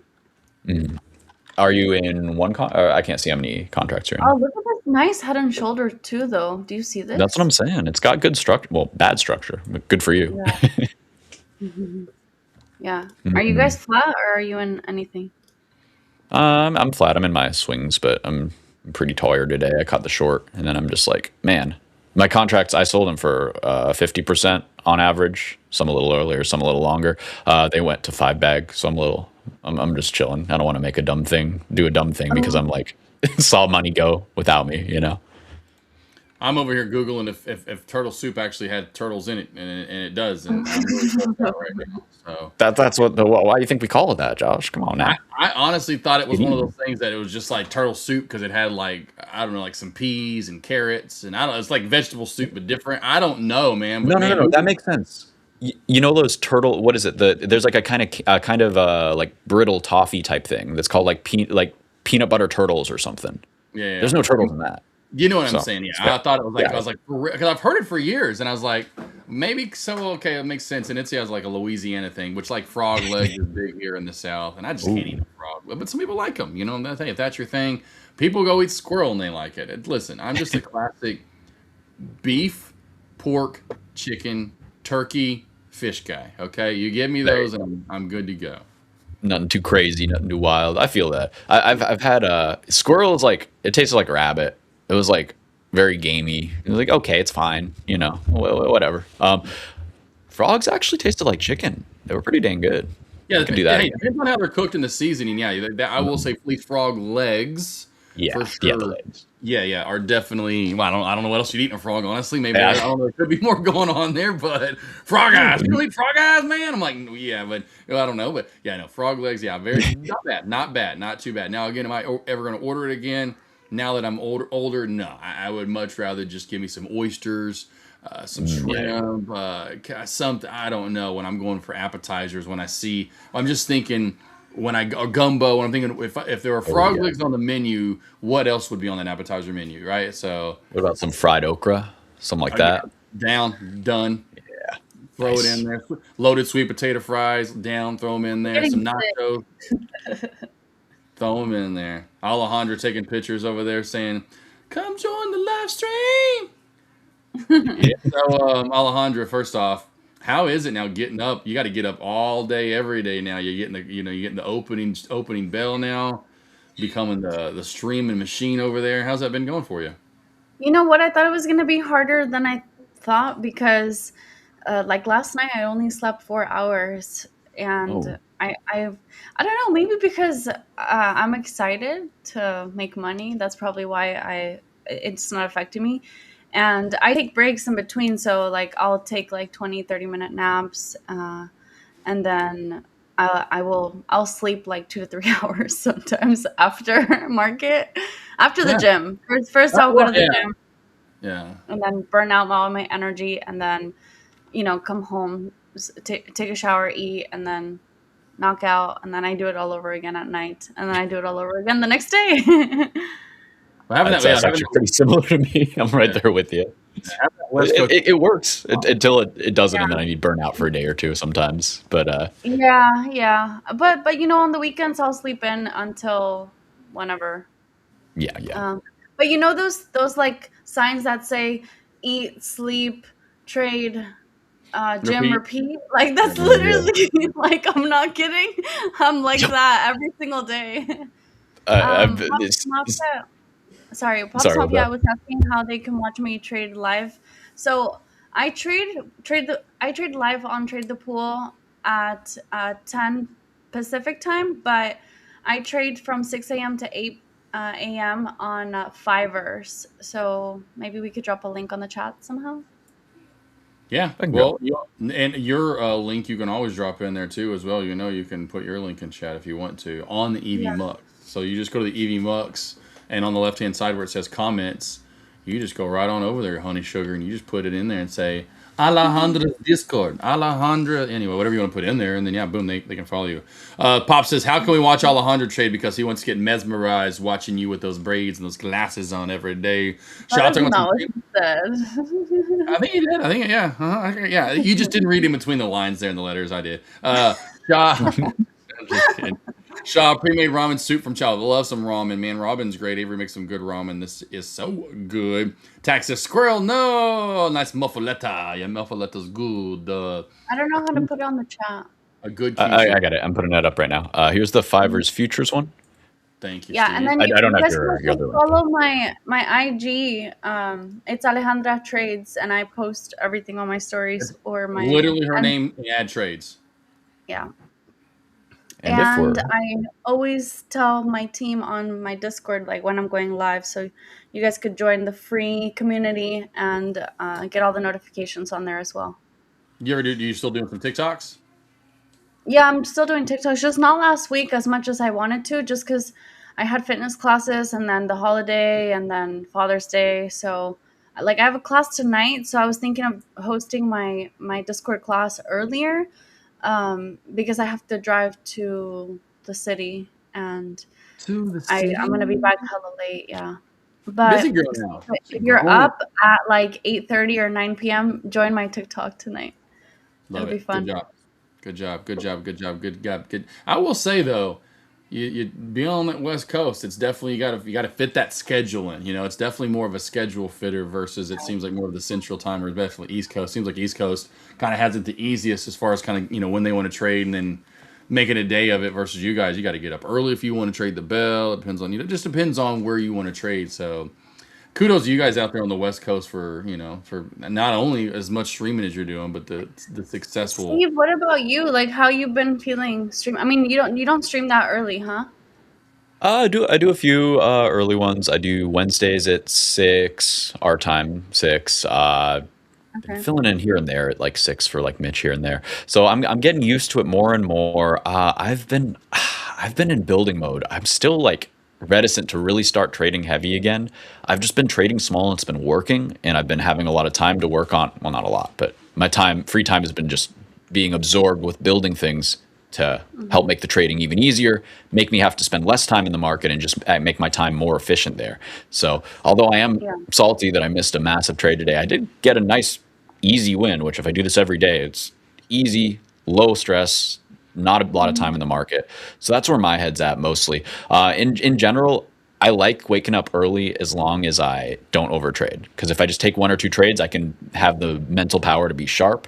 And then I can just go back to bed if I want to. I can do whatever, But it's when I get like, if there's like indecision or chop on the tape and I'm up early, that's when it can get me in trouble. So I'm trying to just get in and out nice and surgical on these early plays because I'm up. I want to capture this liquidity, but I don't want to get caught with my pants down.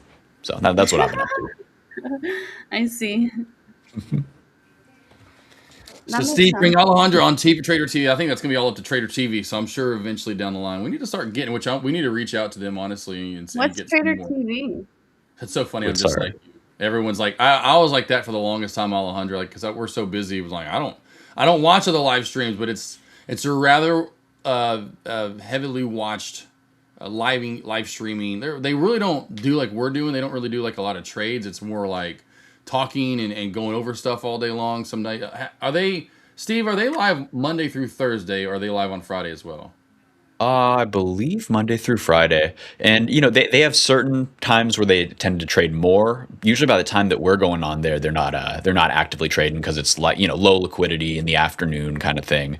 So it's a nice balance. They got a good thing going there, and definitely a whole lot of people. So I know a lot of you guys have found us through our Trader TV connections there. Definitely want to keep on expanding that relationship because, man, they got some killers in the chat. I see them coming over here. They're making our traders better. We're bringing our killers over there. Everybody's getting better. That's what you love to see. Who's Trader TV? Who hosts it, or who? A lot of different. Well, it's like it's a big presentation. It's like the biggest. I think at least it was. I think it still is the biggest YouTube live trading show for now. Oh, really? Till we get going. But what's up? Well, Mitch and Michael Noss, Mitch, not Michael Noss, I should say Money Mitch and Michael Katz, the CEO, Gil, when they did the little U.S. tour, as they called it last October, like when I went to the Money Show in October, before they went to Orlando, they went to I think they're based in Canada, if I'm not mistaken. They pretty much built their own like CNN, like their own ESPN. Like they have a studio. They're like have different camera angles. They have different cameras. They have like they spent like some money on this studio essentially. It's really nice and set up for like, hey, this is the CNN of stock trading, or CNBC, so to speak. Think of it that way, right? And the way that's presented, that's how it looks on YouTube as well. So I'm too busy. I do my own thing. I live stream. I got one-on-ones. I don't have enough time. I don't want to listen to other people talk about stocks when I'm done. I just don't. I'd rather listen to someone talk about cooking, if anything else. Rather, I just listen. I'm done with stocks after I'm done yapping myself. But Yeah. for people that After I don't, take 2 good trades, like I can't, I don't even want to see the chart. yeah. But for people like that are us, that like say if we didn't stream, you know, like say old school us, it would be good for someone because it's just like putting the TV on and you're flipping through the channels, and you would want to watch that because you know you do want to watch stocks all day long or someone talk about stocks. Wait, So it's just, Steve, are you a part of Trader TV? Well, I'm not like on their payroll or anything, but I'm a part of their larger family. I come on every week, and I love to. Oh, that's every awesome. Thursday, every Yeah, Thursday, right, Steve? Thursday at 2:45 Eastern time. So you can catch me there for 15 minutes right before I come back over here for Power Hour. They usually give me like a kind of lightning round. They hit me with like 20 questions in 15 minutes. I'm like, but it's a lot of fun. I get to talk. A lot of fun, a lot of active. It's really, like I said, it's really cool. It's I don't ever watch it. I mean, I'll watch it like when like he's on it, or I'll watch it here and there, like when Money Mitch is on it. Money Mitch is on there quite a bit. I would love to get on there. Hopefully they'll put my energetic ass on there. I would love that. I'm sure they would love I'm me. pretty sure the views will go up as soon as you're on there. But it's definitely I want to do that with us where there's like Wolf Trading. There's a lot of other streaming services out there, and it's just like us. It's a bunch of good traders that traded a lot of different ways, and they come together to kind of represent essentially a company. So they're doing the same thing we are in a way, and so it was awesome to be a part of them and get a lot. Steve was saying a lot of their viewers and their people that are in the comments are slowly coming over here. And of course, I'm sure almost everyone in our comments have watched them or watched have watched their live streams or still do continuously, but. Little family, trying to make our family bigger helps them. It makes it less boring to have them trading while you do. Yeah, for sure. They like the small caps, huh? Okay, well, come on, tell them to bring it on. I like all caps. You know, small caps, mid cap, large caps. I don't care what caps it is. You bring it on. I love it all. Just give him a cap. Come on, just give him a cap. I mean, I'm capping it out. I don't really. I was gonna say that. Just give him a cap. Right? I don't fix the hair anymore. It's kind of growing out. Maybe when I get to the MacGyver stage, when it gets really long. You can tell how good a trader is by how bad their hat hair is. Look at this hat hair. Yeah. We're rocking some. This is high level stuff, guys. Braids yesterday, so. You got your hair. It only counts if you wear hats. Don't worry. You're looking good. Love the Trader TV. Yeah, there's Mark. Yeah, so a lot of people love Trader TV for sure. Yeah, so we're trying to get definitely get some more of us on there and some of them over here. Even just getting them over here so they can push. Hey, we'll be over on Trade the Pools live stream from. So yeah, this month has been a lot about the Trading World Championship. Don't forget, we have the one-on-one battles this whole week. So if you want to face me, Steve, Jesse, Money Mitch, right, the rest of the gang, you want to go one-on-one against us, we're giving away 25K evals if you beat us and 50K evals if you beat us, right? That's huge. 25, 50K evals, we're giving those away if you beat us in these one-on-one competitions. The link is in the description, so sign up. We'll start those up again tomorrow morning. With the link out there for you guys to sign up and say, hey, you want to beat us? Come up and I want someone to beat me. Face me. Come on, bring it on. I wish I could beat Steve with his own crowbar, take it out of his hands, and we'd see how that finishes out. I'm just kidding. All right. Yeah. Well, Steve, also, you got to give him all the giveaways we have. Steve's going to give away because I imagine we get there. We get to 50 likes. Smash the like button on today's live stream. If we get to 50 likes, we're going to give away, or Steve's going to give away a 25K eval and Power Hour. So come back, Steve, back to Power Hour commentary today, and we will give away a 25K eval if you get 50 likes on the live stream. We're pretty much right there anyway. And then back to earnings, Tuesday, Wednesday, Thursday. So we have earnings Tuesday, Wednesday, Thursday. Tuesday, Thursday, there's some decent there. Wednesday, of course, the banger. It's MU, it's Micron. I would imagine we get 50 points. That should almost be and could be a good topic on Wednesday for the lunch recap before we get into earnings with the two of you. How big does Micron run today? How big is it going to be? 50 points? Do we see a 100-point move? Do we see a 150-point move? We'll have to talk about that on Wednesday as well. I only have 10 minutes left for the day. I'm still on NXTS for me for the rest of the day. For small caps, it's NXTS or bust. So NXTS for me, I'll be looking at that. Large caps, I'm still in kind of ugly territory. I trade them, but only when I see pretty charts. They will build some charts, but Josh, there's your prettiness. Sorry to interrupt, but I was just pulling up Micron. It's beautiful. That's a large cap. Sorry, carry on. But let's pull up Apple. MU is going crazy. You got me there, Josh. But even then, looking kind of flaggy. I don't know. Might be time. I'm just being devil's advocate. Don't mind me. Yeah, no, you're good. I just meant to start the day where they're at in charting wise. Now they could build a good chart in market for sure, but where they're at, I feel like well. Besides Micron, I'm not going to day trade Micron or SanDisk.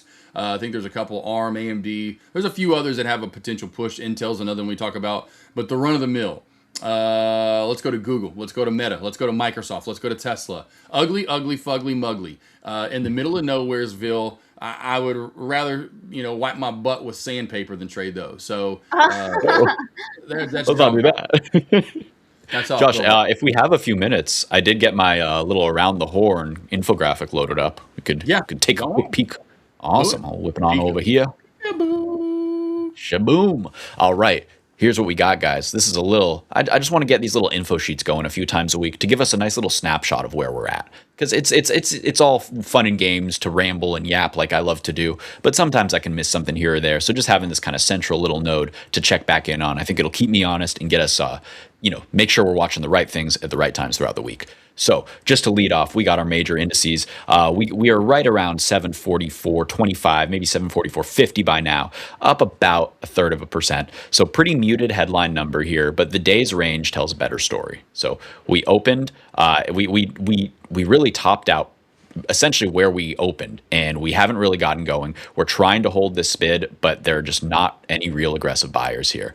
On a 5-day trend, SPY's been in this kind of choppy range. We dipped hard midweek last week, bounced Thursday and Friday, and here we're mostly digesting that kind of quad witching, the multiple brujas. There's a lot of magic that we need to process. So we're still The Brujas, my God. the brujas. Yeah. I'm a multilingual talent here. That's one of like 7 Spanish words I know. So we have a little bit more strength on Qs here. Definitely more strength here. And actually, I want to double check and make sure. Is this number even right? Because holy moly. Yeah, no, it pulled a wrong number. I was like, what in tarnation? So we're going to not pay attention to the percentages there. What's more important is essentially we're just going to do it from here. We have some nice bifurcation of the sectors. We have communications down over 2.5%. We have XLY down 1.5% here, but there is some green coming in and holding things up. So what I'm seeing here is more of a rotation story in choppy tape. We'll go to an hourly chart here as well. So more of a rotation story in this 5-day choppy tape that we're talking about. Sideways action. We are trying to carve out a bottom here intraday. I'm not sure if we will yet, but just keeping an eye on this. Industrials, still green. We have financials actually kind of looking pretty good here over the past couple days here.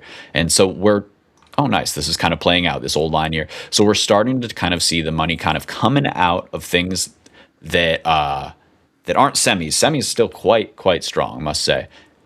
No give back on semis, but everything else in tech is starting to come back, and we're starting to see that money kind of fill out in other sectors a little bit. This is not bearish for me. I think that we're just kind of stair-stepping and taking our time getting where we need to be. As long as the leaders are still leading, like semiconductors, which is absolutely the case with just big moves out of Intel pushing new highs. We have Marvell actually lagging a little bit, but still holding right up there at the top of their range.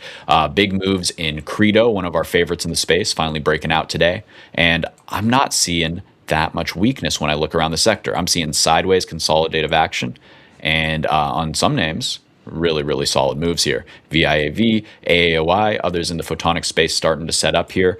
I also still like Light, Lumentum, although it's being a little bit slower here. So as long as I'm still seeing these leaders lead, I'm looking for dips to buy. In terms of the actual market structure, let's go to SPX real quick, pull it on an hourly chart. Essentially, I think SPY will be a little easier. Essentially, we want to see a reclaim of the 748 level, roughly. 748 and really 750 gets us really going, but that's going to be zero gamma, 748. So until we get over 748, be a little careful buying dips. Once we find traction over there, I think we have a really nice stretch for us ahead next week. So we will check back in and see how this plan actually played out on Wednesday. But that's what we're looking for there. Next week, I will have numbers that are 100% accurate on those ratios as well, or percentages as well. That was a little deceptive. I was like, holy moly, is something happening? But alas, no 2% up move on Qs yet. Maybe tomorrow. Last thing. Love it. Maybe. All right, what do you guys think about SpaceX here? How are we feeling on this washout? I was thinking maybe yesterday could be a little bit of a pop, get this next leg going, but since we couldn't get it, I'm starting to think it's got to just wash out first, and that's all she wrote. What do you guys think? I think it might wash out too, because people like jump in on the hype, and then everybody jumps in on the IPO hike, and then I can't think right now. No, it's okay. And then, so as it hits a high, then now everybody's stuck bag holding, and I have a feeling there's gonna be a bunch of bag holders. Yeah. My only question: do you guys think this thing? Sorry, Josh. What was that? I was just saying holding the bag. She was saying, She said holding the bag, but I agree holding the bag. I mean, you're going to have a lot of that, and then people adding in as it goes down, and so I say 150. 150. I kind of like that because here's my thought process. I think we go lower. I'm just wondering if there's enough volume and enough action in this name that it could really rip off of the 78 fib before that more follow through to the downside comes. Basically, can it hold this bottom of the shelf for the first tap here, or is it just going to flush? And I really don't know. I would like to see another pop to 173-ish and a rejection there, that last swing low. Just like when we washed out from 190 to 175, we had to whip back and test this previous low here at 187. I'd love to see a pop into a potential place to short here at 172.50 to 174. Maybe 175. That's what I'm going to be looking for there. All right, Pops Mafia is asking about BBAI, and I say BBAI, Pops Mafia has got 375 to about 365, crazy strong support. We're back down on that now. If we crack that, watch for a move back down to around 325, maybe even a tad lower. That would just go real quickly. I know we're going through charts, but here, go back over to mine. Right through this area, right? So you can see right through here, Mr. Pops Mafia, crazy strong support in this area. Now, if we crack that, she's heading back down into this area. Could find its way even back down to a touch of $3.23. That's got to hold, though. This is going to be the key area for me in this area, right? We're going to have a lot of volume coming in over the next week or two in this area. May hold for a little less than that, but that's it, Mr. Pops Mafia. It's not like, and you go back to overall for BBAI, right? It's not like it's the best chart, I would say. We've got this beautiful U-shape, beautiful cup and handle that exploded for more right back over here, right? That was gorgeous. This is beautiful. There's your cup. Overall, even a W right there. You could even see a little right there. There's your butt crack right here. Right, that's pretty. You go to the top of like as in neckline that Steve always says. We test it, fail a couple of times. 1 touch, 3 touch, 4 touch, 8 touch, whatever, however many knocks, and we explode. But since then, we've gotten to this choppier, uglier mess of a chart. We do have this beautiful downtrend that we could retest right back on up. So we see the downtrend. But this is the key, and if we don't hold this, we're heading back down to the low threes and maybe even possibly lower. So it's not as pretty as the form that we had earlier, and then we've gotten real choppy on the way down here to this kind of, in my opinion, failed inverse head and shoulders. The way I say it's failed, it did complete. There's your shoulder, there's your head, there's your shoulder, and we got above what? Again, the neckline for the move up. But just to go back up to this old support area that now becomes resistance. And so the resistance on the way up, key level's 440. Then again here at 475 into 485, and then the key, like key line pie would be 545, 550 area. 45, 550. I like that a lot. For me, I'm going to say my key is actually a little bit lower.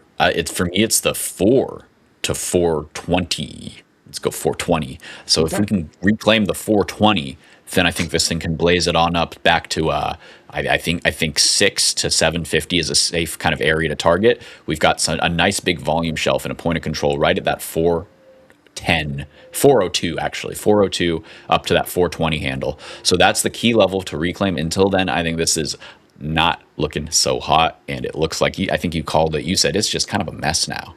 It's just not clean. It's a mess. So you gotta get your act together, BBAI. Shape up. Come at me when you're back over 420. That's where I got what I got there. He says, "Give me that 420, baby." All I heard is 420. Us Cali stoners. Yeah, there we go. Hey, it's all good. Someone's got to be a stoner. Well, we can all be stoners. You NBIS. put up with other people who live in California, Josh. You smoke a bunch of weed. Come on. Beautiful, beautiful chart. Speaking of actually beautiful, look at this old consolidation area of resistance becoming support multiple times. Resistance, resistance, resistance becoming support here. And then we just start doing that on the way up. Boom to boom, boom to boom, boom. And now it doesn't quite hold here. We do come back down and liquidate. Back down a little bit lower. NBIS, beautiful chart. I forgot who just asked about this, though. Who was that in chat asked about NBIS? Marta B. It was Marta. That's right, 788.7. This is all-time high, if I'm not mistaken. I don't know how it wouldn't be. On the way back on down, this is overextended. Let's go 80. We're at 300. Just do the math. I mean, I doubt we'll see this 170 handle, but that's 170 to 190 would be your 50 fib area. 40, 50, 60. Yeah. That's it. That's where you want to be at, 40, 50, 60, right? And that's going to be this area. Now, do we see that? I doubt it. I would say I bet this old resistance becomes support as we're starting to come down a little bit lower. So this won't be support it's trying to be. I think we come down and do what we did here. Where you think it's going to happen here? Nope, we go a little lower. You think it's going to be here? Nope, I think we go down a little bit lower. So watch for that 230, 220 grab for a dip.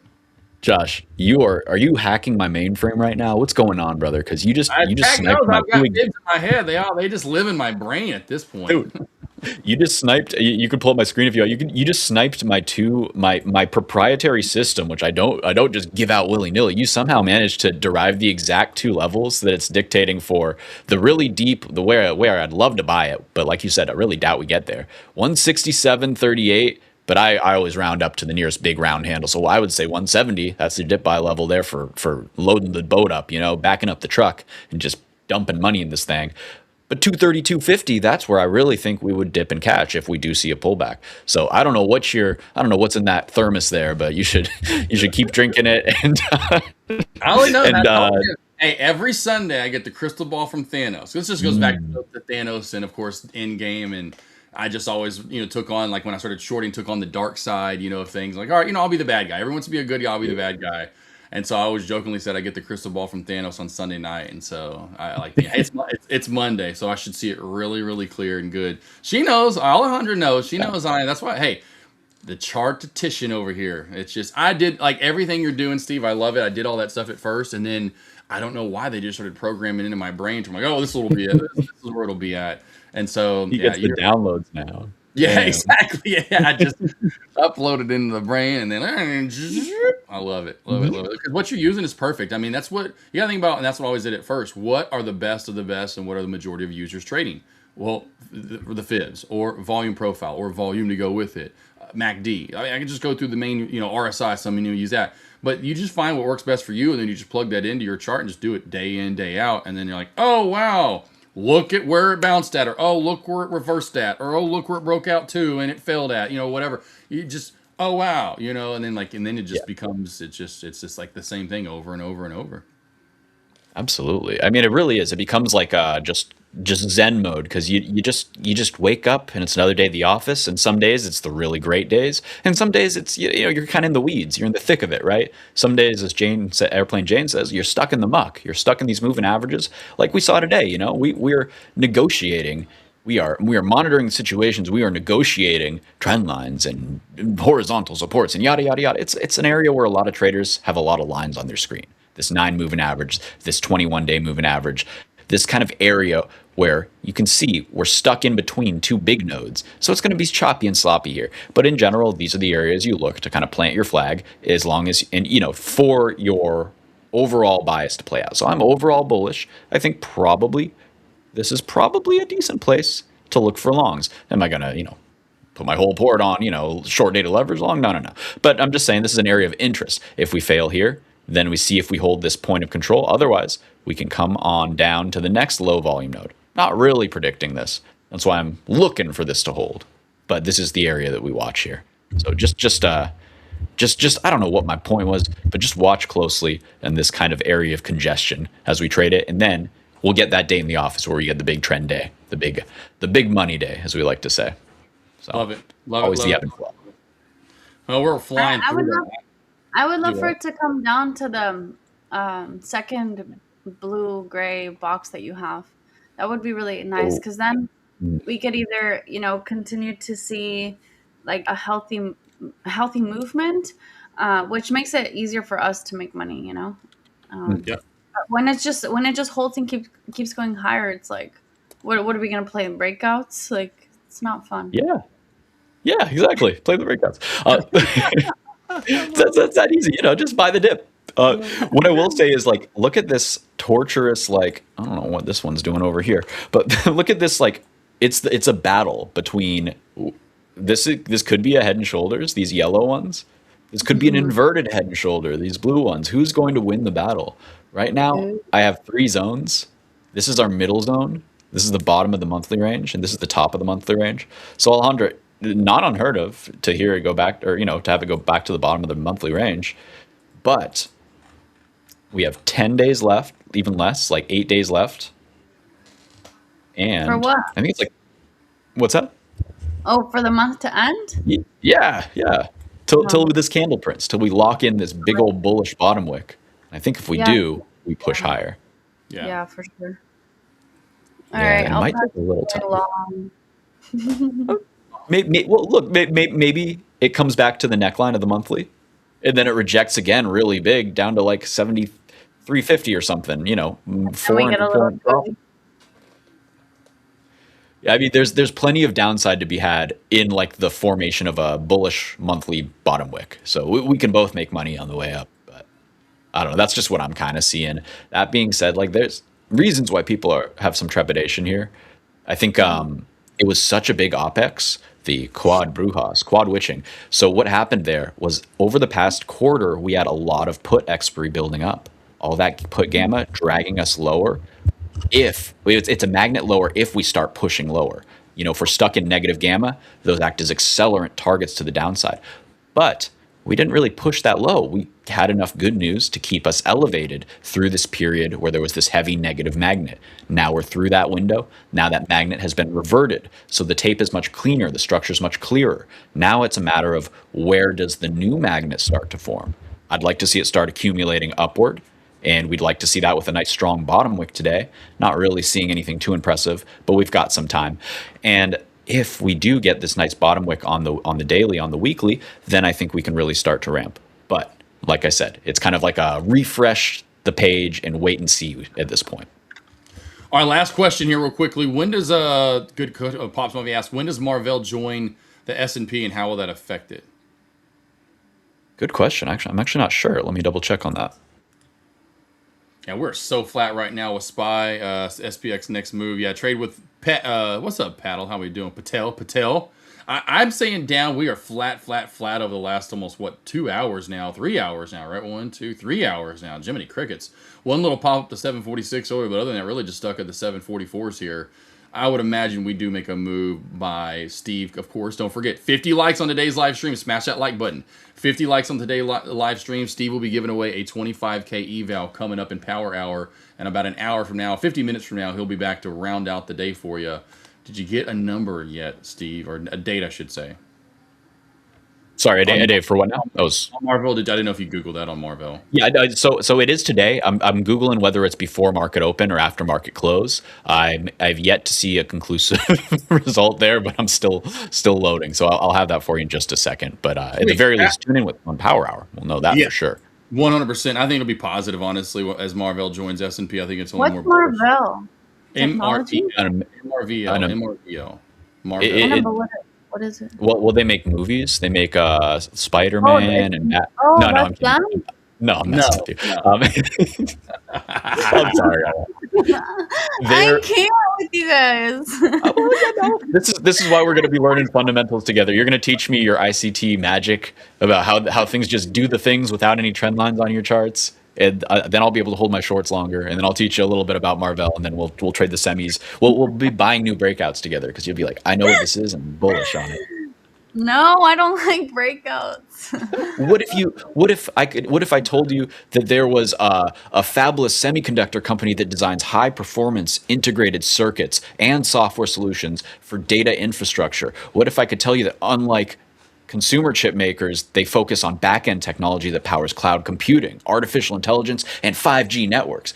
Wouldn't that make you more likely to buy a breakout? No. That's fair. It sounds like I'm trying to sell you something that doesn't work. So I understand that, but it's a very cool company. So I'm about to get stopped out on my gold short. I don't know. No. why it's holding. It's looking pretty nice here for a long. It held the 41.96 level, and it's testing my. Well, actually, I'm pretty sure I'm going to get stopped out right now. But my stop is in profit, so I'm not going to take a loss at all. Nice. But yeah, I don't know. We may see it. 50 likes coming in soon, says Smoke Tune. I hit the like button. There we go. There we go. Love it, love it, love it. Thank you, Snowman. Yes, well, Snowman says, good morning, traders. He must be on the west coast. Speaking of, in 15 minutes, Where you at? Steve's back for Power Hour commentary. I'm jumping off the mic because I've been yapping it up for about 18 hours today already here in the Central Time Zone. 18 hours? Jesus Christ, it's only 11. But I've spoken enough hours today already for 18 hours. You know, like the normal human, how many words they say in 18 hours? I've already said that today in about 4, which is crazy. Yeah, the amount of hours you talk in one day, I think that's like the total of 1 week for me. Yeah, it's impressive. It's impressive. Real quick, I know you got to go, Josh. No worries. Alejandro, I was just going to let you know on your gold trade. I'm just watching this 200-minute moving average because it has been the brick wall all day. I know it's a moving average, but this purple level, it overshoots sometimes, but it should act as the rough trend. So as long as we can't find traction above, it's trend down, trend down. Now we're trying to reclaim once, twice, reject, third time. Oh, so either it was literally 1 point away from stopping me out. I like it. I like it. So what I'm seeing now is it kind of back tested your entry just about. It looks like that low of the range before that double top 1 minute range. Pretty much. Yeah. So now we've got the moving averages kind of guiding us down. So I think that as long as the candle doesn't close over this, yeah, there you go. The short should still be in effect. Yeah. There we go. That was sweated you a little bit there. One more like for 50. 50 likes, 25K eval, guys. Steve, you're going to be announcing the 25. Like, guys, click it. You're going to be giving away a 25K eval in Power Hour. I'm out of here, guys. I want some food. I haven't eaten. How do we choose the winner? We'll be doing random drawing. Yeah. Oh, okay. We'll have that ready to go on Power Hour. Alejandro, you'll be joining me, right? Yeah. Yeah, awesome. I'm looking forward to that. Let's go ahead and wrap it here. Let's let Josh get some food because for once Josh isn't making me hungry. We're making Josh hungry. So it's only.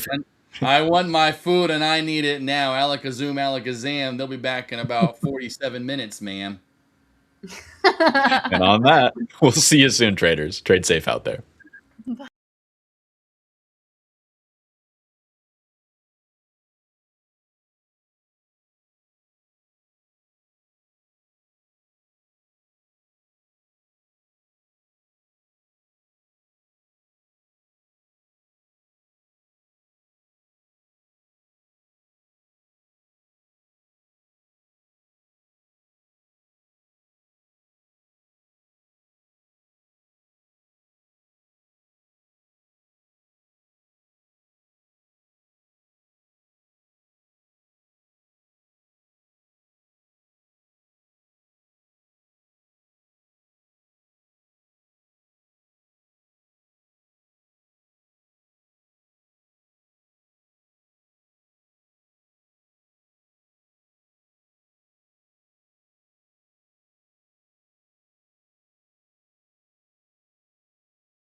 Yo, what is up, traders? How's it going, guys? It's Steve Tileman here with Trade the Pool. It is Power Hour once again. We're going to hop right on into it. SPY looking a little bit weak, a little bit anemic here, starting to try to break down from this pattern that we've been in for most of the day, this holding pattern, trying to hold these 21 moving averages on the daily.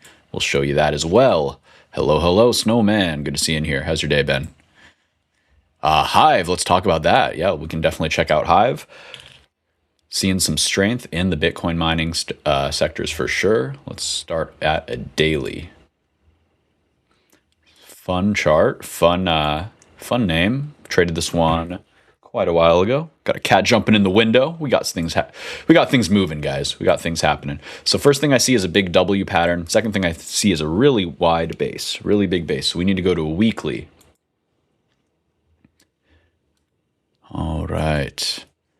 Lovely short on Qs, Socks, and SPCX, says Talk. Absolutely. Nice job if you caught that. I've been hanging out. I've not been trading today, so no catching it for me, but we can talk about it. It might continue to. So we're going to hop back to Hive in just a second. This looks like a nice weekly chart. I see it just starting to break kind of the river of this Wyckoff bottom.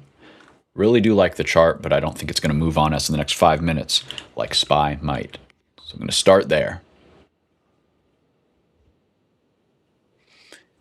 Hey, all right. We got a special guest in just a second here. Let me know when you're ready and I can bring you on. All right. Oh no, I did it. I'm so sorry. Oh no. I'm panicking. We're bringing Alejandra on. She's in the background. Where is she? So when I add you to screen, it pulls you all the way up on top of everything. So I'm going to switch my whole panel here. Bear with me one moment. I think this should do it. There you are. How's it going? Yay. Good. I just took a little break. I went to go walk my dog for a little bit, get some fresh air. Nice. Yeah, it's pretty foggy over here, but I needed to get out there and get some fresh air myself, just hopping back to the charts. And apparently we're going down. That's what they're telling me. That's what they're telling me. So. Yeah, well, let's talk about it because I'm not so sure anymore. To me, this looks like it wants to hold this level here, but but it is definitely weak.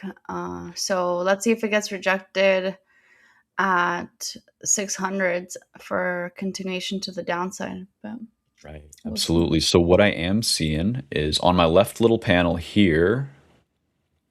That's the daily. Taking off this so it's a little clearer. There we go. So this is the daily.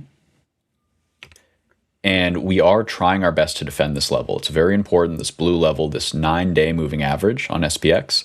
On SPY, I believe it's a little bit lower, so we're actually guarding our 21-day here. So yeah, the yellow right there at 21 at the low of the day. So Alejandra, it's both of these things, right? It is both weak and holding this level. So we just tried to flush out. I'm wondering if this is a little fake breakdown and we can start to make a move to the upside now. I call this a failed auction. Well, I don't call it. It just is a failed auction down if we do essentially reclaim probably this peak at 744.75. I like to use this 200 minute here. But man, I don't know. This is going to be tough to see. So right now, what we want to see is a higher low if you're a bull. Then we can talk about this being a failed auction into high time frame support, and we could see a really nice swing. But if not, it could get ugly. How are you leaning? I'm currently short, so I'm tripping a little bit. So I don't mean to make you second guess. So right now, what I see is like a back test here. So as long as this doesn't reclaim, like I said, the real place where we fell off from, the 74475-ish. Let me get the NQ level for you. As long as it doesn't reclaim like roughly 30,600, then I think that this thing wants to go down. It's just, if it can, it could be very explosive to the upside. So we shall see. We shall see. Yeah. I was going to ask if you could pull up MNQ on the 1 hour time frame to go see the gap that I'm looking for to get filled at. It's from what's the date here? Oh, looks Friday. like, yeah, the 12th. 2 Fridays ago. Yeah. Yeah. Right. Do you see it? Is there a gap? It Yeah, has it's not been 20. filled, right? No, hasn't been filled. It's down to 29,680. This was the contract roll. So let's see. We should look at. Let's check the actual monthly contract, not just the front month. So there is a gap there. It was filled. That's the thing. So it's a little tricky when there's that contract roll because it gives us like a false gap. And we got to look at the contract that it rolled to. So this MNQU. And for this, we do see that the gap, there was a small gap, a true gap. So it was like both a gap and the contract gap, roll gap. So both did get filled. And now we came back up and we pushed a new tick high. We grabbed a buy side liquidity there. And now we're in this holding pattern where heck if I know. I wanted to see these bottom wicks hold, but if they're not gonna, they're not gonna. So that's what I'm kind of seeing. Do you think we need to kind of double dip back down to that gap area? I would like it to. I would like it to come down to 3,100. 3,100. Let's check that out. But only if it breaks below the 350 level because it already picked up some liquidity there. But I mean, it's just, it looks very bearish to me still. Like I would like it to come down because it did fill this little gap that I see on the 15-minute. But let me just take a look at the 1 hour really quick. I don't even know what box this is here. Let me see. Oh, gap fill. Yeah, what? Okay. So if it can come down to, let me see the 4 hour really quick. I always look at the bigger time frame. Yeah. Yeah, 4 hours really nice because it divides the day in half. I know it's a little different with futures, but yeah. Like we're playing with this potential double top in this structure, I will admit, and if so, then this can air out pretty decently. Then we could be going for that, that gap fill area that you're looking for. That would be my daily support as well. So I'm like open to that, but I'm in show me the money mode, Yeah. So what I would like to see is I want to see if the 30,000s hold, because if they do, there's a previous resistance on the 4 hour around that same price, right? If you just go back in history, resistance like on May 14th, and then support May 25th, resistance June 9th, and then I want to see if that resistance will be used as support at the 30,000 area. I like it. It's just that nice round number. It's also this kind of low spot on the volume profile. So very easy for like prices to get magneted to this high peak where we're at, or this low peak where we came from. And then kind of, you can fade those levels back to this midpoint. So that's definitely viable. I don't hate that. It's just like the most ambiguous chart. And I was talking about this earlier, how we've got 3 potential tops that are like a head and shoulders. We also have 3 potential bottoms, which are like an inverted head and shoulders. So it's just like, I think it's going to be a hard couple weeks to play before we end up getting, let's see. But for me, I look at this monthly. It feels bullish to me. Sorry to cut you off. What were you saying? Oh, yeah, the monthly feels bullish to you? Interesting. Well, it feels like the next month, it's not going to get all the way down here because it reached down really far into the body of the previous month and held, and it wants to close at least over the halfway point. So in my mind, I'd like to see it test up here, the top of this monthly range, reject again, come back down in the first week or two of July, and it forms a higher low, somewhere maybe a little lower than we're at right now. So on the weekly, that would look like maybe something like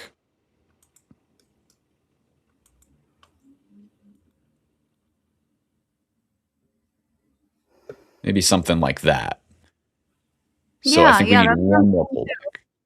And when you look at the monthly, I mean, it's not going to play out tomorrow, Yeah, absolutely. Right. Yeah. So this is just kind of priming myself for where I'm expecting things to end up. Yeah. But that's the hard part, right? Like, how do we get there? And hey, right now we're pushing the low of the day. Yeah. That is rough. Let's take a look at this. So you've been in the short. It looks like it was the correct move to hold on there. It was did fail that back test, that failed auction. So I think you're good to keep going here. Looking good to me. Yeah. I'm currently in the green. So. Nice. So MNQ, we can take a look at. What contract are you trading, by the way? Is your current price, or let's see, is it the MNQU or MNQ? Yeah, you. You. Okay, good. Make sure I'm getting on the right one. Come on.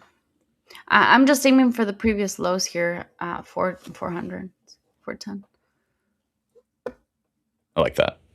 Yeah, I always just take some off at the previous lows when I'm scalping, even when I'm really sure it's going to keep going. Just because even when I'm really sure, it very often does those kind of bounces back, and you see a lot of profits go away pretty quickly. So for the mental game, yeah, it helps me. What else? What else is going on? Well, we can take a little walk around the market, a little look around the horn, see what's going on. I really quickly wanted to make sure that I had this correct. Okay, excellent. So stopped me out. Gold stopped you out? That's rude. Yeah. How dare it? Let's take a look at that but too. It's hitting an area of resistance here. I mean, it is. Yeah, it broke the downtrend. Broke the downtrend. Yeah, and this is my like cam pivot, like catching area where if we're gonna be a big trend down day, it would lose this. And it still could. But the fact that it's holding here makes me think that there's a good mean or potential mean reversion trade back up maybe about 40 to open maybe. Yeah. Let me check on the futures.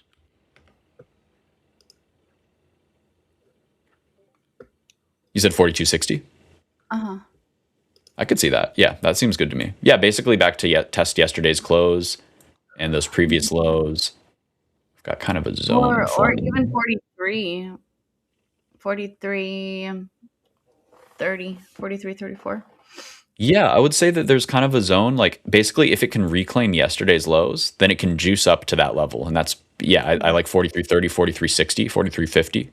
That'd be kind of like the bullish target for maybe tomorrow or Wednesday, something like that. Unless it stops here and it continues to give us new lower lows and lower highs. Right. So for this, I like to look at my oscillators and like starting at a daily, we are trying to fight our way into bullish, but it is kind of curling again. So like this is no signal for me, but it is kind of oversold. So I have to go in deeper here. I know you like the 4 hours. Again, no real signal. It tried to bottom and now it's kind of flattening there. But as I go down, I can kind of hone in on where these flips might happen. So for example, the hourly on gold, it topped this morning and we saw that sell-off starting to play out. But now the hourly is starting to catch and flatten bullish. So maybe how I look at this is like maybe on the hourly and below, it's starting to look bullish, but on the weekly, daily, 4 hour, it still is in that downtrend. So all of those high time frame trends, they're going to need to flip on the lower time frame trends to like flip overall, but it can take a while. So that's what I'm kind of looking for here. Can be kind of like choppy, hard to trade in that middle transitional period. Right now we have gold hourly trying to flatten out. So I look at the half hour and that's flipped bullish. So now with this kind of time frame, looking in like the next like 30 minutes or so, I can probably expect gold to try to push up. So that's what I'm kind of looking to see if it'll play out. And now that I've confirmed a time frame where we're bullish, that 30-minute, I can look in deeper and say, okay, well, where are we starting to get overbought? So this 5-minute, we're starting to get overbought. So that's where we want to see like just a little bit of cooling off on this 5-minute because it can't go straight up. And we need to see basically if this might be the higher or the lower high that you were talking about. And if it would occur, this would be where we'd kind of see that failure, I think. So let's definitely keep an eye on that. Yeah, I'll for sure keep an eye on that because I definitely want to ride the calls. Yeah, so you're looking for longer term calls, right? Yeah, see, I take long sometimes. Okay.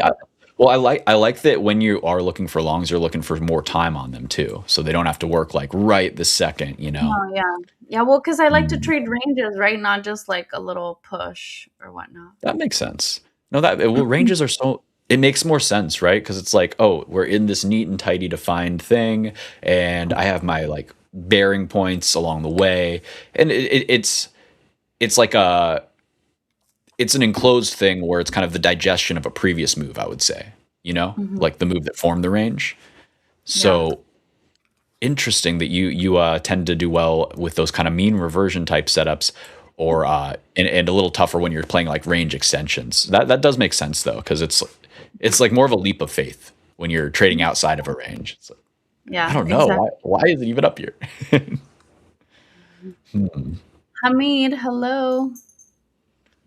Welcome. Every time I say like hi or something, my dog's like, "Who's here?" Not used to company.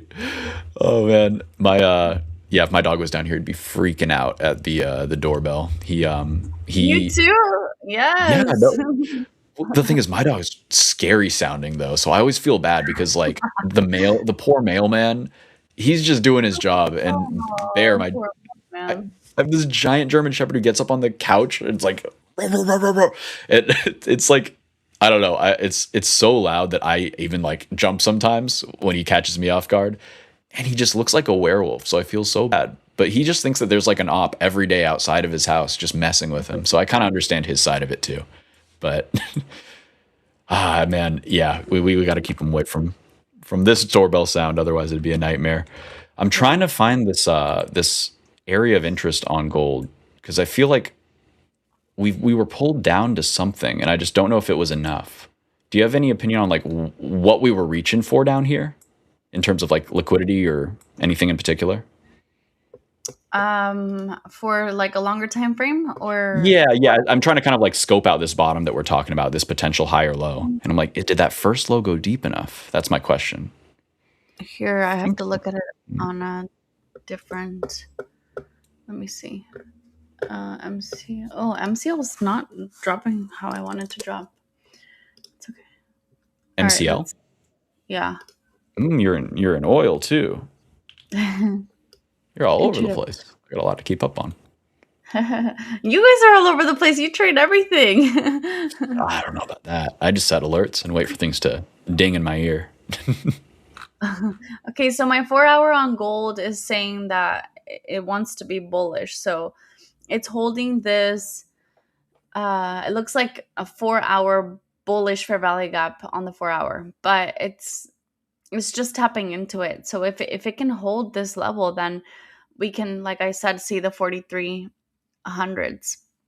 I think what needs to happen is we need to see a break above 42.19 or 42.20 and hold that level. And if it can hold that level, then we'll go higher. But if it stays below 42.20, then we're gonna for sure probably come down to sweep the sell side liquidity here from like 2 Thursdays ago, and then possibly hold the 4,000s again. But I'm about to get stopped out on this MNQ short unless it stays below here. It's all over the place. Trying to keep up. Yeah. Let me see. I won like 3 trades, right? So I tried going short on gold, got stopped out, and now I'm shorting MNQ and I'm about to get stopped out. So that's 3 wins, 2 losses. I think that's it. I should be done. Time to chill. I respect that. And this is like definitely not just a you thing, because I do this all the time where it's like I have my good trades in the morning when the liquidity is good. And then I keep watching the charts because it's our job, and it keeps tempting us. But it's kind of like, it's just kind of garbage time, It's like this whole afternoon's kind of sucked, if you're not scalping 5 minutes at a time here. Yeah. So well, that's why I have different accounts, because like if I do get the urge, like I lock in my other profits, I respect those profits and I leave them, I protect them. And then I just use another account to kind of, mess around a little bit. Okay. Talk is playing a very interesting trade here. He went long 2s and short 10s. So we're trading bonds here. So the 10s and the 2s. So, okay, let's see. I'll frame this in the background in a second because I got to figure out what the heck his thesis is here. You're welcome to share if you'd like, Talk. Or we can have a fun little game where I can try to reverse engineer your trade thesis here. But we were talking about where we are in the markets, and this is one area of interest. TNX, the 10-year yield, is up 5.6 BPS, so nothing too crazy, but it is over that 4.5 level. So maybe that's what he's looking at. So this is the 10-year, and then let's see, what's the 2-year bond? Do you do any bond trading? I think I know the answer, but I've never. that is fair. It's honestly not that thrilling usually. Usually it's kind of like a safe ballast to your riskier stuff in your port. But We are getting a lot of volatility though on MNQ. Like it's moving pretty fast. is it? So I'll pop back over. There's still rejection at 35.80. I'm still holding. My system's still saying bearish. We just got up to the equilibrium on a 1-minute oscillator, and it's already starting to kind of show that weakness. It's already losing moving averages. So definitely still looking a little bit. I'm not offended. I was just like, no, I don't trade bonds. I would be offended if somebody assumed I traded bonds. I think that's like the most. It's like, are you the most boring type of trader ever? What? Yeah. Well, no, I'm not. In fact. Oh, Woo, I mean, all right, we got SpaceX washing out. oh yeah, wow, jeez. Who are And the this, bag holders? Where are they at? I don't know. I think that most people know the song and dance by this point, unless this is their first rodeo. So I think that the only people holding this right now are people who are sure that this is the next big thing, and they're probably going to be holding this for a while. That's my guess. Oh, so I would love to see when the fireworks happen, when we crack this 150. When we crack this 150 low, I think we get then I think we really wash out to 100 or so. But for now, this thing it's hanging in there. I know it looks weak today. It is weak today, but this is still in a range, right? So I want to see the crack. That's what I want to play. The loss of this and a back test, and then I'm gonna take my short on this guy. What do you think? Do you think that all space trades just die with this thing? Because that has been... Damn. It has marked the top so far here, and it's like the right shoulder on this Head NASA. and shoulder. Yeah. So that's pretty ugly, and I just got to assume they all move together at this point for now. It'd be cool to see the 28 level hold for some longs. What time frame is that? The daily? This is a daily, yeah. Then this is on the ETF for space overall. Let's see. Oh yeah, I heard. Is that the 2X? Yeah. Boom. I heard Elon's numbers for SpaceX weren't so great, so maybe that's why it's dropping. Well, I don't care if they're the best numbers in the world. This is a method of, or it's like a function of liquidity, where like there were so many institutions, so many very, very rich guys who knew Elon. They were rubbing shoulders. They got in so early. You know, their holdings have 100x'd, and they're just looking to get out. They've been locked up to this point, basically. This is their first chance to sell. This is the first chance for the public, the dumb money, to buy. And hey, you know what?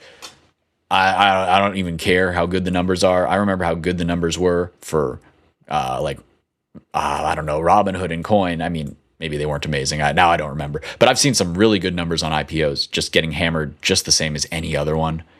So hey, I think Elon got to cash out a good chunk. A lot of people got to cash out a good chunk, and now it is time for the shorts to get their money and for the longs to get to be bag holders here for a while. We should also look at, this is a good thing to look at here as well. I'm going to put up SpaceX here, and then we're going to also look. Hi, and Hamid, thank you. I appreciate it. Welcome. Hi, Ale. So there's an interesting kind of pair trade here with SpaceX, and that's the guys who arranged this deal. So we have Morgan Stanley, we have JPM, and we have Goldman Sachs. I believe Goldman and Morgan Stanley did the most of it. So what I'm doing is I'm adding these to my chart. And as you can see, these guys started going up once it was announced, or once it launched, and they did pull back with it a little, but they're starting to kind of accelerate and push up out of here. And this is a great thing to note, because as we're seeing weakness in some of tech, we are seeing strength in other areas of the market, like financials. Although it's not that impressive today now that I look at it again, it's a big top wick. But I'm hoping we get this kind of rotation and money can come out of a little bit of tech and a lot of those mega caps primarily and into some of these more unloved sectors. But I was hoping this was going to be a nice green candle like it was earlier in the day. A little less impressive here, but it is interesting seeing JPM pushing their high of the day, as well as Goldman's looking better than the index. Hi, Dulce. She's on my Discord. She just hopped on to say hi. So she had a great question actually on the Discord. She was like, so does everybody here trade like the same strategy, or like what do you guys like? What's what are you trading like when you're looking at the charts, or like does it depend on the asset? Or like for me, I'm usually like I'm looking for one thing only, and I'm looking for major areas of resistance, major areas of supply. I'm looking for shorts always. Like I'm not looking for charts where I'm gonna take longs. So because I do this for a living and I'm constantly staring at the charts, I know what levels certain assets have, to the point where like, okay, if it's reaching a certain level of support, then I'm maybe looking for calls. And I'm looking for certain things in particular, like a change in state of delivery, a break of structure, a bullish fair value gap, a bullish order block. And I want those to get tapped into twice to take a long position. Same thing with the short side is the same thing. So I feel like I only have one strategy, and it's it's either shorting at supply or going long at demand, and it's in a range. So like I'll take the first move to sweep the previous high of days, and then if that's what it gave us that day and it's still bullish, then I'll continue to keep looking for calls. But if it's the hardest part is the psychology, like how am I feeling today? Did I get enough sleep? Do I feel focused? Do I feel patient? Am I like, do I feel calm enough to go in heavier than usual? Or is this a no trading day for me? Is the market in consolidation mode? Or what is the asset currently doing, so that way I can go look at different assets and trade something else other than M&Q usually. Absolutely. And it's always good to have the same kind of repeatability in a setup, right? Because you're saying like it's the same thing, bullish or bearish. I'm just, doing the work. And I love that because it really does just reduce the amount of variables and just get down to like the meat and potatoes, what's really important, right? And I love that you're so on top of it. You're like, well, I already know what's the hardest thing for me. It's my mentality. And, it's like you've focused in, you've eliminated all these variables. You're not watching 8 billion things on your charts, so that's a really good thing. If you are having trouble with consistency, guys, stick to the indices, stick to, or whatever. It could be any chart with nice liquidity. Just stick to one thing and start trying to find one pattern that works for you, one setup. For me, it's these failed breakdowns. I love these. And, it's interesting because I think that often we're kind of switching off, where you're getting out of a trade. I might be looking for an entry and vice versa, because I like playing the range breaks, sometimes too. And that's where you're getting out at that sweep of liquidity or whatever. And don't get me wrong, I love doing that too. But sometimes when that triggers that break of a range, I'm like, okay, now I'm on the hunt. By the way, I just want to shout out, guys, thank you so much for all the views. We have, I believe, over 1,000. So thank you so much. We are going to be doing a giveaway tomorrow. Yeah, let's get some. Can we get some? How about some of this? How about one of those? Very much, guys. There we go. Now we're talking. So SPY might be going down, but we sure ain't. What I would like to say is we have a giveaway, guys. It's up there on the screen. Free 25K trading account. We're going to be giving that away tomorrow. So go ahead, click that link. Just go ahead and enter. Real easy way to get some free leverage here from Trade the Pool, and you can be here trading with us very shortly. So thank you so much, each and every one of you. Meanwhile, we have SPY dripping on down, trying to wipe out these lows here. So Alejandra, if you were in a short, or you are in a short, aren't you? Still in? Yeah. Nice. Yeah. So you're going to be taking profit into the lows, I would assume, and then maybe holding for a run, or maybe getting all out. I don't know, but curious to see how you manage that. And I want to talk about some of these other things that we've got going on in the chat here. We do have some other names. I know we're saying focus on just one thing if you're having trouble, but you know what? there's a lot of good stuff popping. And if you got the mental space for it, if you're open to taking all of these trades, you're in the right place, because we're looking for new opportunities each and every day here. Hamid in chat mentioning a very fun and very strong sector that doesn't get a lot of love. So this is how I know Hamid's a real one, because he's watching the tankers. This has been my favorite way to play these oil crises, all these crazy swings, because regardless of which direction oil may be going, either way, every day that strait is not open, these tankers have a lot of room in the tank. So he mentioned Frontline. This one looking incredible with the range break here. We've been watching these for quite a while in my server. I'm out of the trade. We were in at 25, out by 35 or so, but it's looking ready to go higher. I still love these names. Frontline, this is the best one to play with options. The best one, I think, in terms of the actual fundamentals is Eco. Okay, we weren't this bullish, but you could see this was on my radar. Eco, absolutely great, well-run company. It's rebasing here with a nice higher low. This one should do very, very well. Talk mentioning the ETF BWET. Great name, by the way. Breakwave tanker shipping. And this is just showing, man, this is, it's good, right? They have fun with these ones. Yeah, it's the ETF that tracks, I believe, the shipping rates, the various tanker shipping rates of various different shipping lanes and combines them, I believe. I don't know exactly how it's weighted, but I know that it is weighted pretty heavily for the routes that go through the Strait of Hormuz. So essentially, this is a great way to play the bottlenecks, and it's working a whole lot better than just long in oil, which we can show that comparison right here.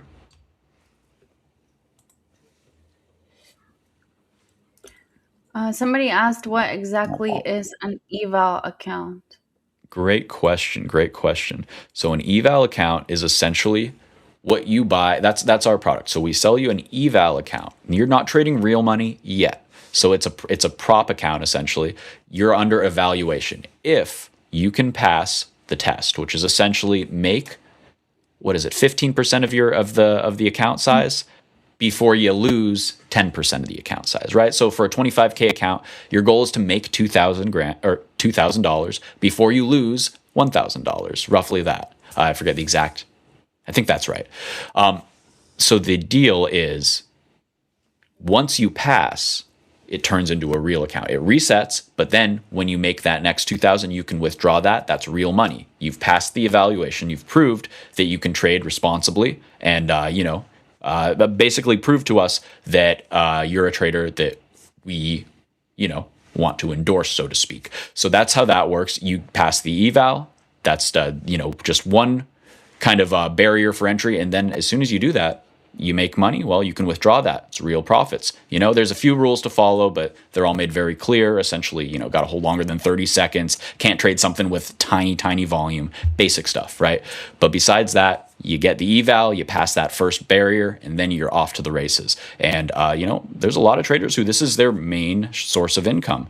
Alejandra, I know you trade prop accounts and you do very well, right? And then that's all you need, right? You don't need to have these crazy high dollar accounts when you have a few of these leveraged ones, right?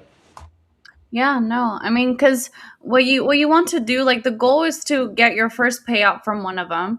And then, you keep trading the same. Some people just get really greedy, especially if you're not a beginner, like you're blowing more than funding them. So after you fund one of them, then you use that capital to buy more, and then you keep leveraging and do copy trades so that you can double your profits. And so at the end of the day, if you have 20 accounts with just $500 to $1,000 wins per day, like you can hit $1 million by the end of the year, maybe even faster, Yeah. It's just for me, it's all about just compounding in a safe way. So the upside, it's big. Downside, it's pretty darn minimal. You can't lose more than the cost of this account, right? So, Yeah. I mean, that's obviously what we're always looking for as traders, that asymmetrical risk reward. And I just want to keep up with these comments. We got a lot of people in the house. So thank you, each and every one of you. I'll do my best to get to each and every one of these comments. So Rajua AI in the house saying SMC are important. So I'm not 100% I know what you're talking about, but I think you're talking about smart money concepts. If you're talking smart money concepts, I'm totally with you. That's just another name for essentially this kind of ICT, very technical oriented trading, looking for liquidity grabs, pins, magnets, various algorithms that are firing on various time frames, basically that look behind the curtain, so to speak. So I love it. I'm all about the technicals. All about the technicals. I'm all about those smart money concepts. When we can find them, they can give you some really, really nice trades. We have some more to talk about too, Alejandra. I think we talked about Google really briefly. That one's having a rough day, so I do want to go over that. I should be keeping an eye on SPX intraday here too, as it looks like it might be ready to take another little leg on down. I know you're probably super focused on this, so let me know if I'm missing something and we need eyes on the 1 minute here. But in general, well, on SPX I got stopped out, so I'm trying one more time. Okay. This will be my last one. Totally. And these are tough because these are wide 1 minute moves here as the volatility kind of increases. And to me, it looks like it's trying to negotiate losing the low of day here. But until that happens, I mean, you got to kind of, I think, keep like, for example, all right, if you say, oh, this is a BS dead cat bounce and you get short somewhere, you got to just put your stop over the previous swing high.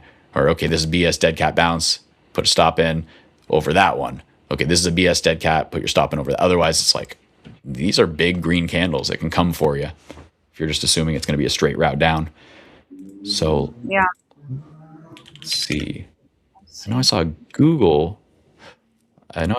being mentioned. We'll talk about this as well. Raju AI mentioned, I'm a beginner. Which topics are important? Great question, and welcome. You're in the right place. Keep hanging out here. You'll absorb a ton of information. We have a lot of different styles of traders here as well. So what I will say is most important might not be the same thing that Alejandro would say, or Mitch, or Michael, or Airplane Jane, or any of the other great traders we have. For me, I think the best things to focus on for a beginner are horizontal levels of support and resistance.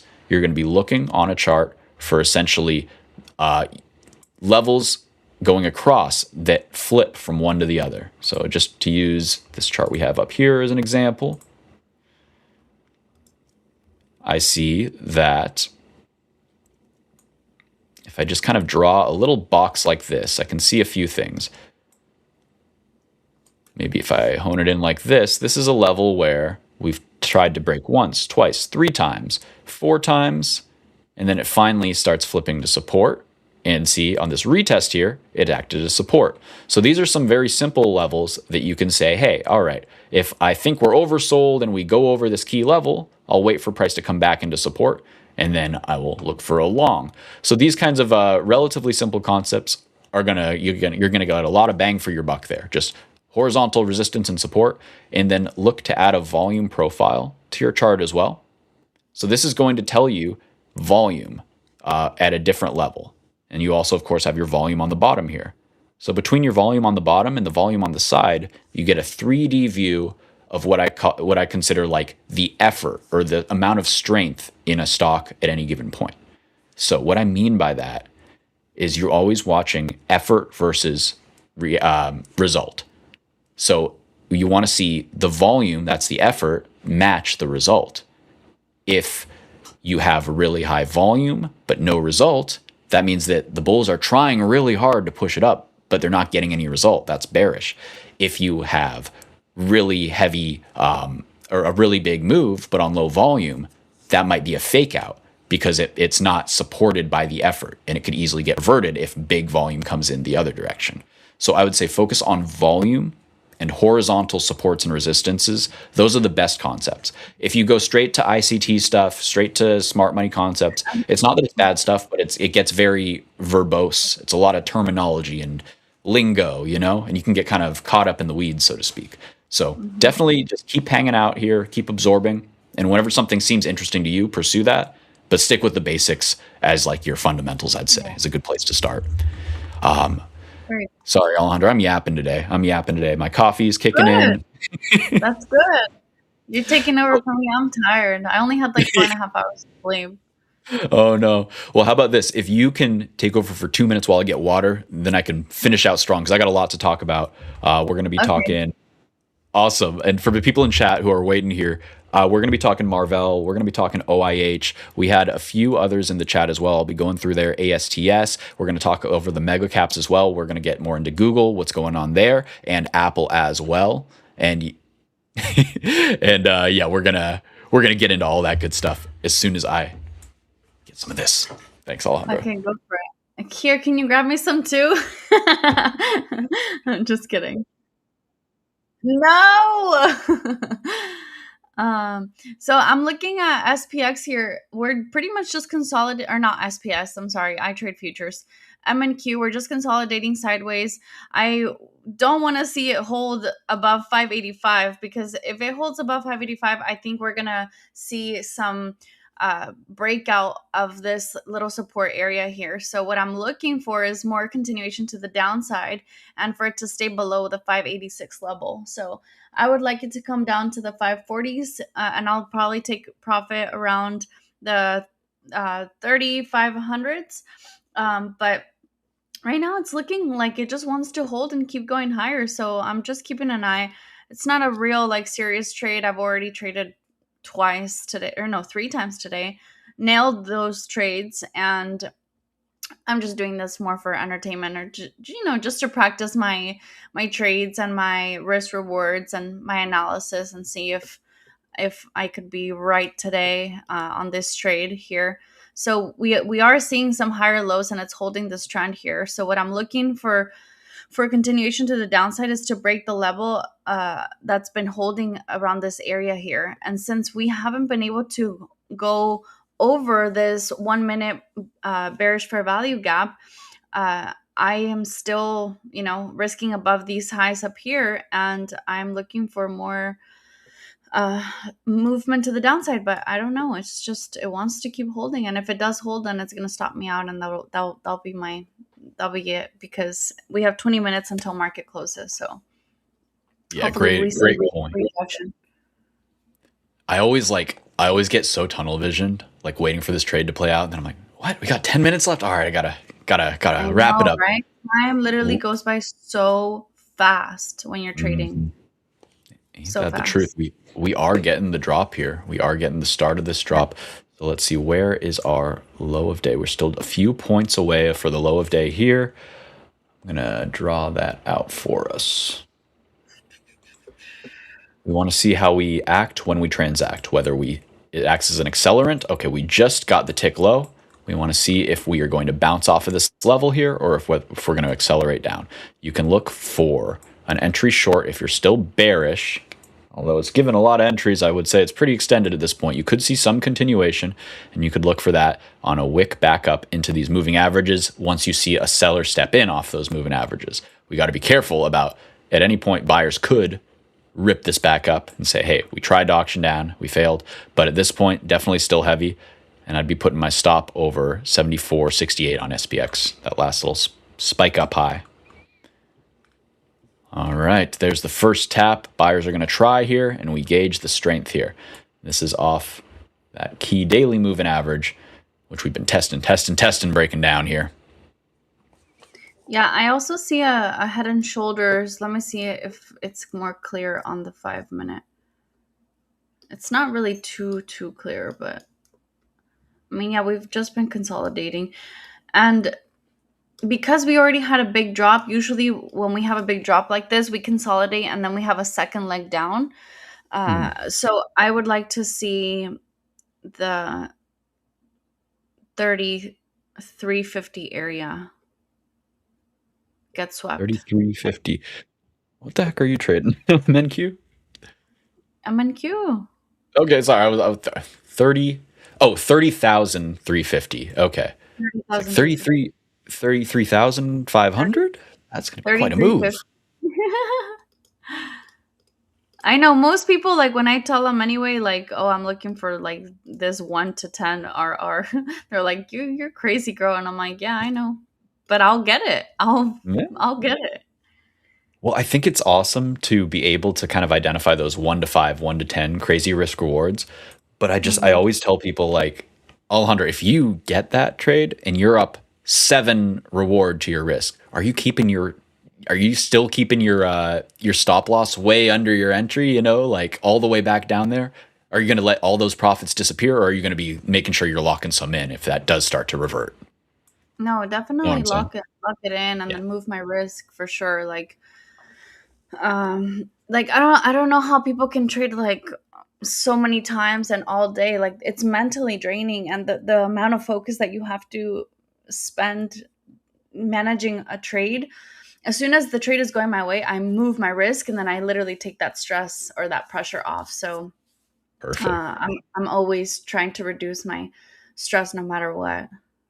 That's what I was hoping for. I didn't want to cut you off there. There was a pop into this moving average, and it still definitely has sellers here. So this is how you can use these moving average ribbons to just get involved with the trade for a little quick scalp. If you're like, hey, I'm really bearish here, and I know the perfect entry was way the heck up here, but it's okay. I'm going to define my risk over here. I'm going to set the trade up as at least a 1-to-1 risk reward. So if I got in off of that moving average there, and I'm targeting my cam pivots down below. Where are they? There's the second one down there. It still keeps holding this level though, and it's like holding this uptrend and giving us higher lows too. So it's kind of annoying. For me, it is annoying, right? For me, these take a while, and it can do some wild stuff that makes you really second guess. But the question is does it break structure?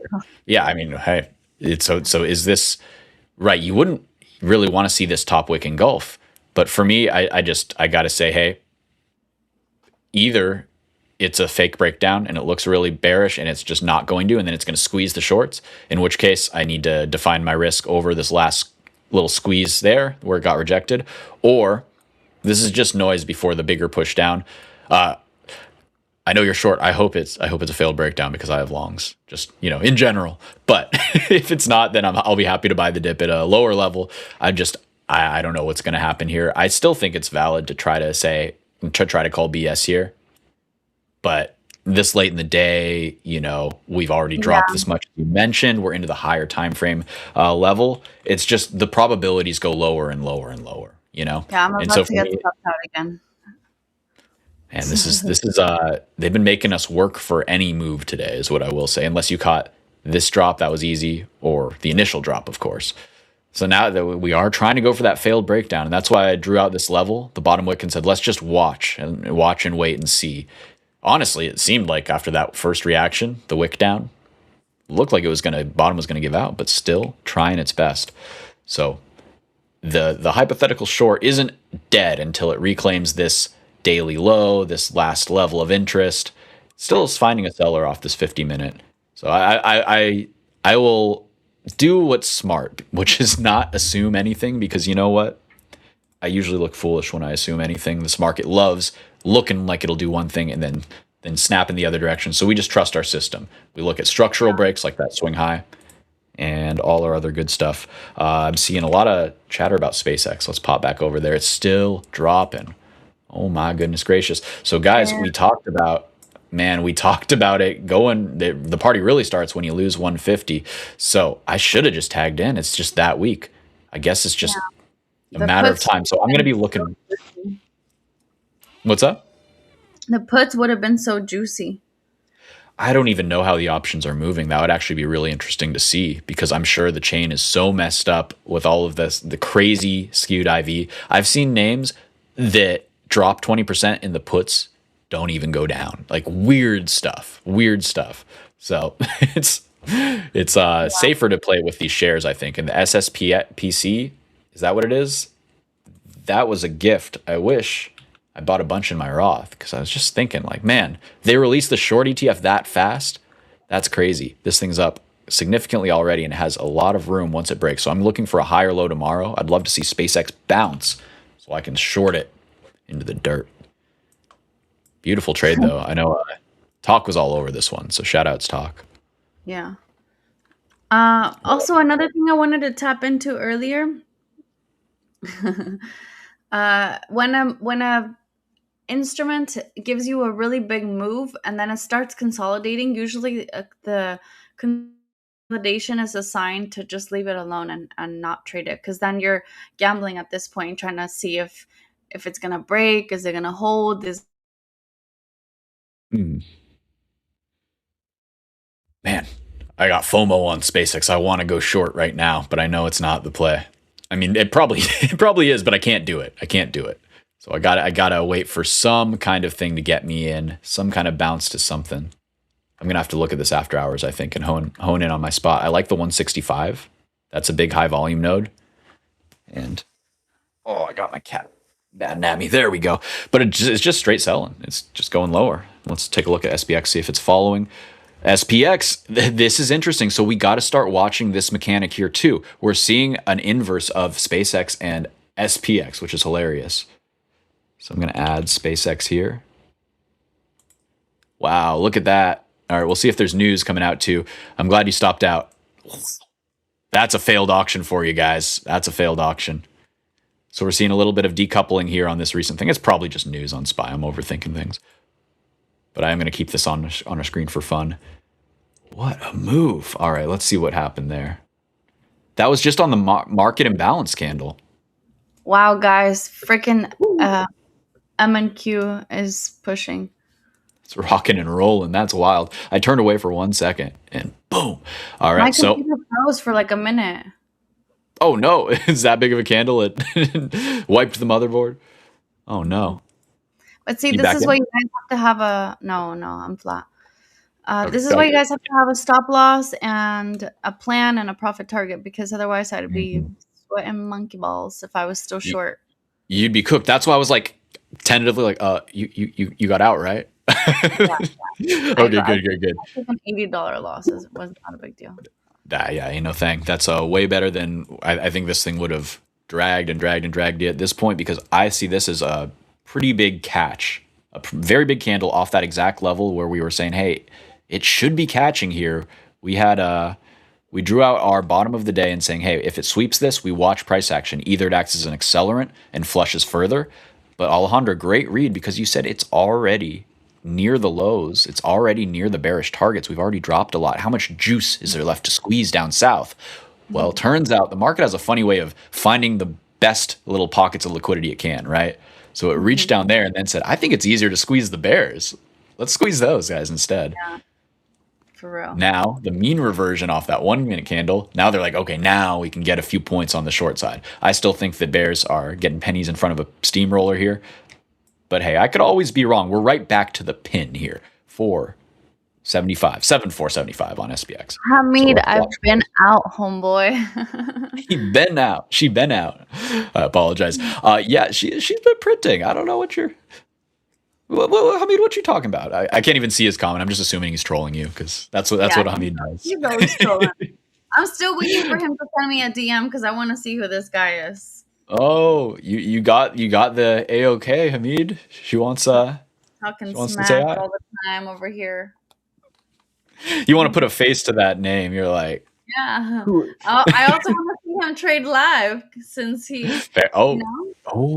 That should be good. You talk smack to Alejandro. You got to trade against her live in the challenge. Yeah.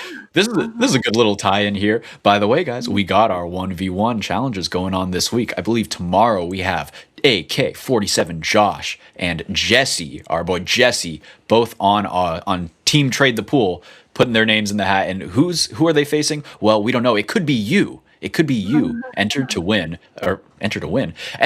to trade against us, and you have a chance to win. I forget if it's a 25K. It might be even bigger. Definitely at least a 25K account there. Speaking of 25K accounts, we appreciate y'all in the chat. We see the numbers going up. We see you hitting the like, and we're going to reward you. So stay tuned tomorrow, because we'll be drawing for another 25K account for free. So make sure you click on the link. I'm going to find it for you right now. And this is where you're going to enter. Bada bing, bada boom. There it is on the screen. And I'll copy and post that once more. We're going to get some rejection here on SPX and then come back down, because it's been ranging from 640 to 550. So plus we have 6 minutes until market close, so I think it's just going to continue to range here. I think maybe we'll get the next leg down Asia session, so I will keep an eye out for that later today. Alejandro, we've already rejected a breakout 7 times. You want this chart to look like my Tinder profile? Come on, like let it. It needs to not get rejected once. Come on, let it go up. It only takes once, you know. It's still looking weak on the 1 hour time frame. That's the only reason why I'm still short bias. Well, you know what? Everything that looks weak on an hour time frame that ends up going up, it starts looking good on a 1 minute time frame first. So I'm a 1 minute warrior here. I'm taking the other side. I think we go up. All right. Let's look at the warrior. hourly. Let's talk about it because you're not wrong. I'm just being a smartass. Let's see. So this is the tricky part. And I remember we've had one of these discussions before. You're like, but the gap didn't fill. I'm like, but it doesn't have to. You're like, but it should. I'm like, it should. You're right. I want it to too. But both of us want it to happen and it doesn't have to happen. And sometimes it's the things that just ain't so that'll get you. So if everybody's expecting that, there's a lot of people short, and then what did we do? We did the turtle soup. We swept underneath. And this is a good example. I'm going to mark it on my chart to talk about, because I think that these are great times to start building a lookbook. Alejandro, maybe you're interested in this too. I want to start building, basically taking snapshots of different setups, because I want to build like folders that are like, okay, this is what it looks like when price undercuts a key level and reclaims like mad. And then eventually I'll have like a whole resource here to look back on. And my insane goal is to basically tag all my charts with emojis and then build something that can go back through all my charts and take the pictures for me. So we'll see if that works. I'm putting a turtle on because this is a nice turtle soup here so far. And we're going to keep an eye on this. I have an online journal where I screenshot my charts and then I just journal and type. Because I used to do it manually, but like I literally have like so many different notebooks already. Like I got this one, I got my gratitude one, and then I got my agenda one. And I'm just like, okay, like let's tone it down here. It's by my bed where I crash every night, but I got my gratitudes going. I hit them up every morning. You got to stay grateful. Otherwise, I start getting in my feelings every time I drink that. If I have enough, someone asked if I can break dance, and I think if I have enough drinks, I think I can. Oh, okay. Is that a no? You can't break dance, but you'll try it anyway if you're drunk. But I can for sure throw it down on the dance floor. Okay. What's your signature move? What's your ultimate ability? Twerk. If we were like in a big circle and I did the worm, I went boom, boom, boom and pointed at you. What would you hit me with? Probably twerking.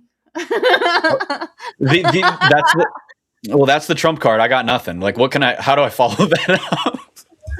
I'm cooked, boys. I'm cooked. All right. So we know who's going to win there. But you know what? I will demand a rematch in karaoke, and then it's on. Oh, how about that? You can sing? Okay. I didn't say that. I said I can put on a show. How about that? So can I. So we'll see. Okay. I guess we'll have to decide this on the dance floor here. Oh, Micron. Yeah, she wins. We know talk. We all know. All right, let's talk stocks, because Micron, this is a beautiful chart. We talked about this setting up really bullishly for a push up. Josh was saying, I don't like the megas. I said, Josh, take a look at Micron. That was 2 hours ago. I thought it was going to do this. Did I make any money off it? No, I'm having too much fun hanging out here. But clean break of the range. I'm not shorting this. Let's look for an potential entry for a little scalperoonie on the range break. We got the pop. We want to see a back test. We want to see these moving averages catch up. I want to get in off that blue, or ideally the yellow. You can see in the past 10 minutes on this ramp up, it gave us chances off the yellow. 1, 2, 3 chances there where we could say, hey, we want in here. We're going to put our stop under the low. Nice risk reward for the push. Then you could capture this low cheat entry, as we call it. We're not getting the low cheat because we saw this when Hamid put it on our radar here 1 minute ago. Great call there. Great breakout continuation through the 1200 handle here. So just checking in on all my haters, just checking in on all those calling me crazy at MU 500. How you doing? How's it going? We still bearish? We still bearish? I think we still got it wrong. Whoa. Sounded like mine, my German Shepherd. Clean break of MU. Let's draw some levels for the bulls in the house. So, with the clean range breaks, we take our fibs, we draw from the top to the low. 1, 2, 1, 5. That's going to be our make or break. That's going to be the pivot. Oh my goodness, it's already market close, guys. We squeezed up into the bell. I thought we had another 5 minutes, but we're having too much fun, and that's all she wrote. Up into the bell. Damn, look at that. So what is that telling us? Market wants uppies. Beautiful, beautiful close there for SPY. I think we saved the day. Alejandro, I think we survived the great crash of 622. What do you think? I agree. She wanted to say right. hi. Oh, hi. Ella, you look like an Ewok. You, you look like a little teddy bear. Oh my goodness gracious. She's so cute. She's so cute. All right. What kind of dog is she? Yorkie. Yorkie. Okay. And how old? 5. Very cute. Very cute. Okay. This is Ella May. Ella. Oh, she's got a. Is that what you call her when she's in trouble? Yeah. Ella May. You leave that mailman alone. I got you. All right, guys. We're gonna start wrapping it up here. I want to get to all the comments in chat in case I missed it. So I'm gonna wrap up a few more charts here just to close it out here. Alejandro, no worries if you have to head out, but you're welcome to hang out for a few if you'd like. Your call. I see Jeffrey in the chat. What's up, dude? Are you Talking doing about earnings? Tesla. What's up? You're gonna do earnings? No earnings today. You scared me. No earnings today. We're doing earnings tomorrow, Wednesday, and Thursday. Yeah, we're getting prepared for Micron. That's going to be the big one. I just wanted to hang out, show some appreciation to all the people in the chats here, and that's mostly it. But Have you bought MU when it was at 87? He's buying dinner tonight. I know, right? So that's an amazing trade, and we have people in my server in. I wish I'd followed them. That's what I always say. The best thing about my trading server is I'm not the best trader in it. They were in Micron since it flipped the moving average. And I even talked to one of my good buddies about this rejection, saying it rejected again. Eventually, this won't happen because once, twice, 3, 4 times it cleanly rejected. Once, twice, 3 times, 4 times it uncleanly rejected. Eventually, levels all are going to flip, right? And when this flips, holy moly. So, insane range break here. I was in at 350, 339 or something right there. So it seemed crazy extended. Hamid had already booked a 4-bagger, but hey, there's enough room for another 3-bagger on top of that. So always just keep the leaders on your radar because they can keep on going. Great job, Hamid, for locking that trade in. We wanted to talk Tesla though. Let's talk Tesla. What's it up to? Interesting candle today. It's really trying to carve this out and reclaim where it needs to. So we have been watching this big old uptrend line for quite a while. Let's go to a weekly. Notice first before I do that, the daily oscillator, it's fighting. It's fighting for its right to party here. Weekly. Big old uptrend line. This is the area of interest, the rising support. We see the 50 week, that green line fighting for a reclaim. And as Airplane Jane says, we are stuck in the muck. So what we want to see is a clean break on volume. And then we want to see a reclaim, a back test that we can get involved in. So Tesla, it's still fighting to reclaim the neckline of this 200. Once it does close over this, I would expect it to continue and be quite strong. I would expect it to try to test this bigger zone up here at, call it 460 to 500. I don't know exactly where. It might be ready to really go. It might need more time and just reach up here. But that's what I'm looking for on a break of the 200. If it rejects the 200 again and closes under this 9 moving average, this 50-day moving average, then I get pretty bearish. I think that it needs to wash out under this previous swing low and tag back into the equilibrium at 325-ish. Kind of biased upside though. I'd like to see it catch here, flip this and off to the races. One more time, guys. We still are doing our rally. What am I talking about? We're doing our event, our free 25K giveaway here. So go ahead, click that link. We got it up on the screen there, and we're going to be drawing that tomorrow. Be sure to tune in tomorrow for your chance to win a free 25K trading account.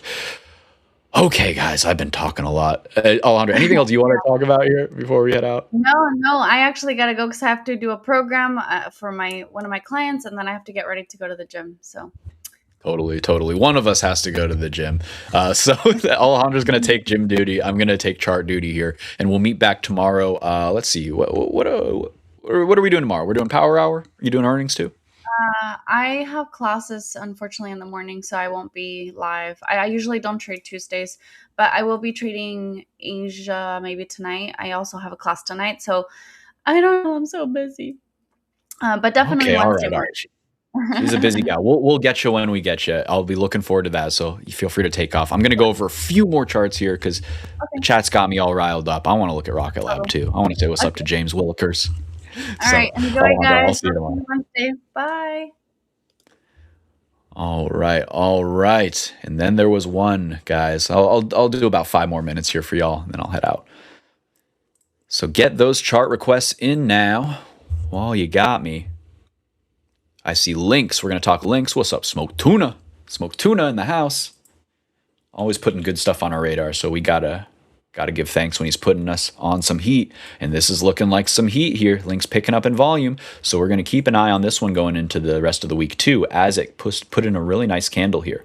The bottom was right off that daily 9 moving average that I always like to watch. The close was over the 21. So now we have flipped equilibrium for the first time since this monster washout when this thing was a $50 stock. Oh, I'm sorry, not a $200 stock. So you could say there's some room to the upside if this thing has hit an inflection point, if these shorts are ready to take their profits and take off running here. I see the big level, at 5. Daily trigger 4. Nice and simple, guys, round numbers.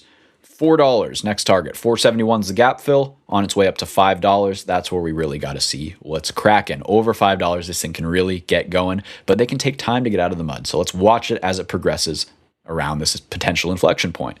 Good stuff there. I like that chart. Lance putting something else that's on my watch list. I mentioned this in my server as well.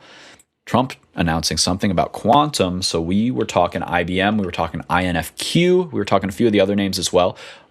And there it goes. IBM up after hours already, a nice 2-3%. And it put in nice bottom wicks reclaiming the 50. I called this one out as a nice swing. I should have bought some. I might buy a little now, actually. The other one, we're watching INFQ. INFQ, this one fighting for a reclaim of its 200, quite similar to Tesla there, after essentially breaking this big downtrend line, kind of the river. We think this whole thing is a basing process, and eventually this will be a much higher than $25 stock. For now, still fighting around the muck, as we call it, but I think that these names all have potential to really get going. A few more for your watch list. RGTI. Testing peekaboo here. Playing with its moving averages, playing with a higher low double bottom here. Same thing we got here before it really started. I don't know. What's a good word for it? Let's go with zootin'. That's a good adjective. When it started zootin' from $17 up to $27, we got juice on these names, guys. These have really nice high time frame structure, and Trump's been giving us the playlist. I mean, say what you will about the guy. You can hate him all you want. I'm sure not a fan. But you know what? He tells you what to buy, and it works. So he's saying buy quantum. He's saying buy rare earths. And you know what? They're starting to look pretty good. Every other time he said buy something, been a pretty good bet. I'm probably going to buy a little. I'm gonna buy a little. Let's be real. So keep an eye on these. I like IonQ for the leader in terms of liquidity. RGTI is right behind that. QBTS, a little bit of a better chart, a little bit worse liquidity. Same thing though. This one's over its 200, so nice action there. Really tight place to monitor or to manage your risk on these. So, like in the whole sector, we have Mr. Two Claps. What do we got for Rocket Lab? Let's take a look. So space, no longer the place. I mean, so this is tough. The easiest thing was to say buy space names all year long because we're going to get the SpaceX IPO. There's going to be a big liquidity grab up. The easy play was to say long them into this and sell them a little before because we don't know what the heck's going to happen. That was our playbook on names like we didn't play Rocket Lab. We should have. That was the leader. I played RDW as well as ASTS. RDW, I mean, this was, we've been in since the beginning of the year. 750 was a starter. Added at 9. Average was 850. We took everything off except for the first batch the tester at 750 we took a long time ago. We took everything off between 15, 20, 22. I was out all by 22. Did not catch the last $6 there, $4, whatever. Now I don't know what the heck they're going to do. So I'm waiting for them to settle. I don't think it's going to be an easy trade. I think that this takes conviction to buy the actual true leaders. What are they going to be? I don't know. Probably Rocket Lab. But it needs time. So I say we wait. My system says wait until the daily trigger tags because we lost the hourly trigger and it's extended. I'm sorry. We lost the daily trigger. That's currently sitting at 110. Weekly trigger is what we're looking to tag now, and that's at 88 to 89. So 90 is going to be the big pivot there. We're looking for big buyers under 90. Really 90 to 100. That's probably going to be a long-term support zone. I don't know if it cuts deeper. I don't know how long it takes. Not on my top radar right now. But if you really like the companies, it can be a good time to get involved. A little bit. Okay. Usman mentioning Microsoft. Thank you. I know you mentioned that earlier, so I'm glad you're still here so we can talk about it. Well, it didn't do what I thought.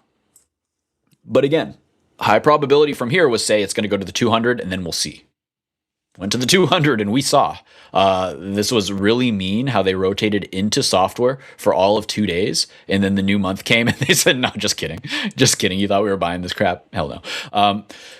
Do I hold Microsoft still? Yes. Am I having fun? No. Am I selling? No. Am I buying more? Not yet. Am I buying more? Not yet. I think that Microsoft is going to be around in a few years, so I'm not too worried. Where I'm looking to buy, I cannot buy into this weakness unless it's at a big long-term level. It is not for me. We start seeing big support at 335. I think we flush 335. I think 300 might end up being where we end up going. I essentially think 300 would be the test for where we could fall and still reclaim within a reasonable time. It would be basically seeing this head and shoulders play out, see it undercut and cut back into like longer term monthly support. And we could even start looking at yearly support on some of these because Microsoft is having no fun. And it's worth noting. Not where the majority of my mega cap exposure is being held. Don't love it, but I felt like I had to buy some at 353. I think I'm probably like flat on this actually, my entry. Let's double check. I'm probably red on mine. Yeah, I'm red. I'm like 5-10% red still. I think I'm in from 380. Something like that. Like over here. Hasn't been fun. I think that long term it will reward me to hold this, but what can I say? It's despair mode. It's despair mode down here. We watch the low. We kind of expect it to get flushed just from the velocity that it's moved away from the pivot at this point. That's what I got on Microsoft. I'm going to stop looking at this chart because it's bumming me out. We're going to Amazon, which isn't going to make me feel much better, but at least I don't own this one. So Amazon into the 200 day. And I think the best way to look at some of these, first off, we got to go to a higher time frame. You know, it's bad when you just got to keep zooming out.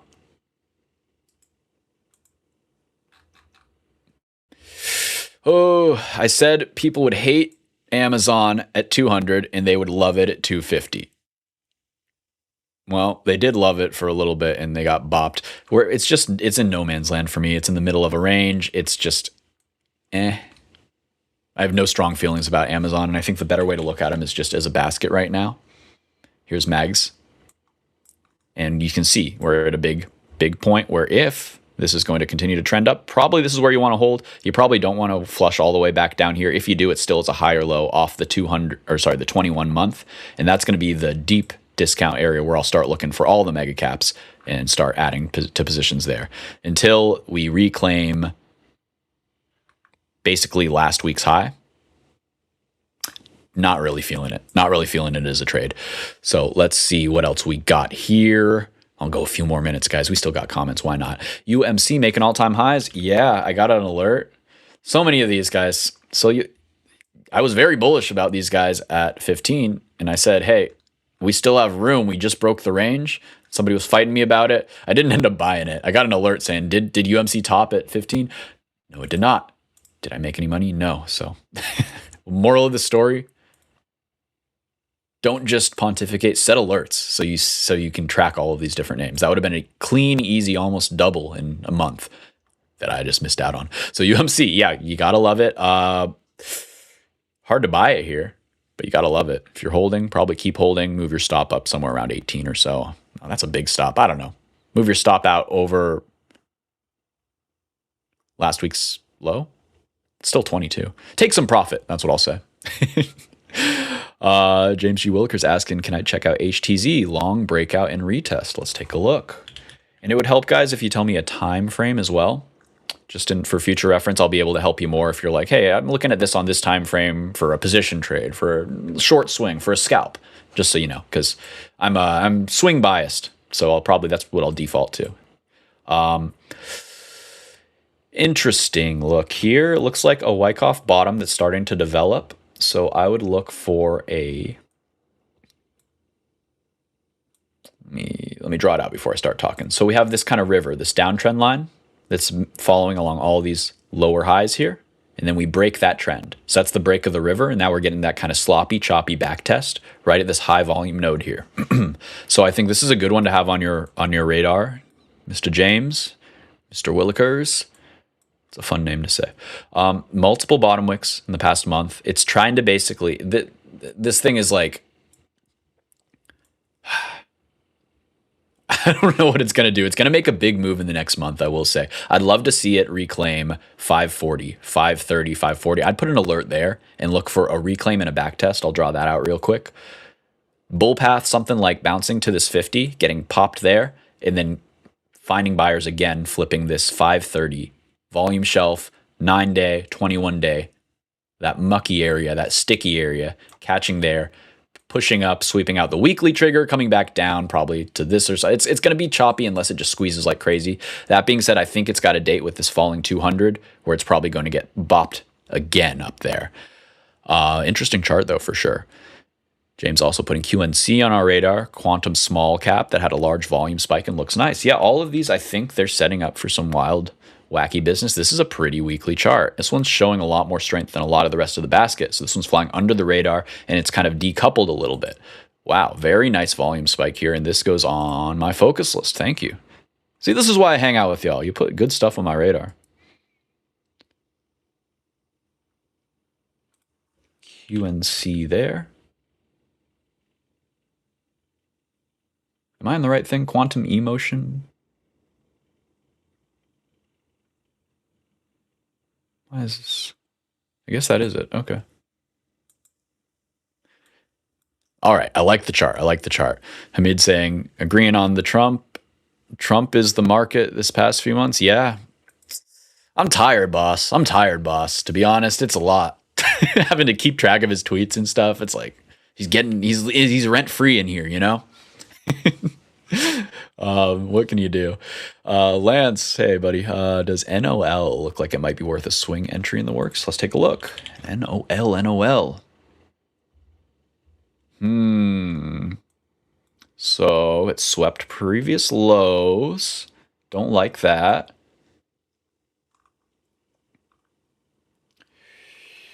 It's probably coming back into the longer term buy range here. If we put a little Fibonacci, the wide range, then we're going to put this to default to get more levels. Sorry, just talking this out myself. Apparently that deleted it. Okay, we're doing it live, folks. There we go. So see, that's what I was looking for, the sweep of that 786 fib. Thing is, this is a stop run fib. We already swept it. We tried to bounce up. We rejected off the next fib up. We rejected off the last kind of level of interest where we were trying to hold. To me, it's a no-go until we probably get back down to 50. 50 is the low volume kind of node here. Essentially, if we were going to reclaim this 70 node and then catch here and move back up to the high volume of 143, wow. Big range. So yeah, someday this will be a great trade. It's just a matter of when, I think. And I think 50 might be a good place to look.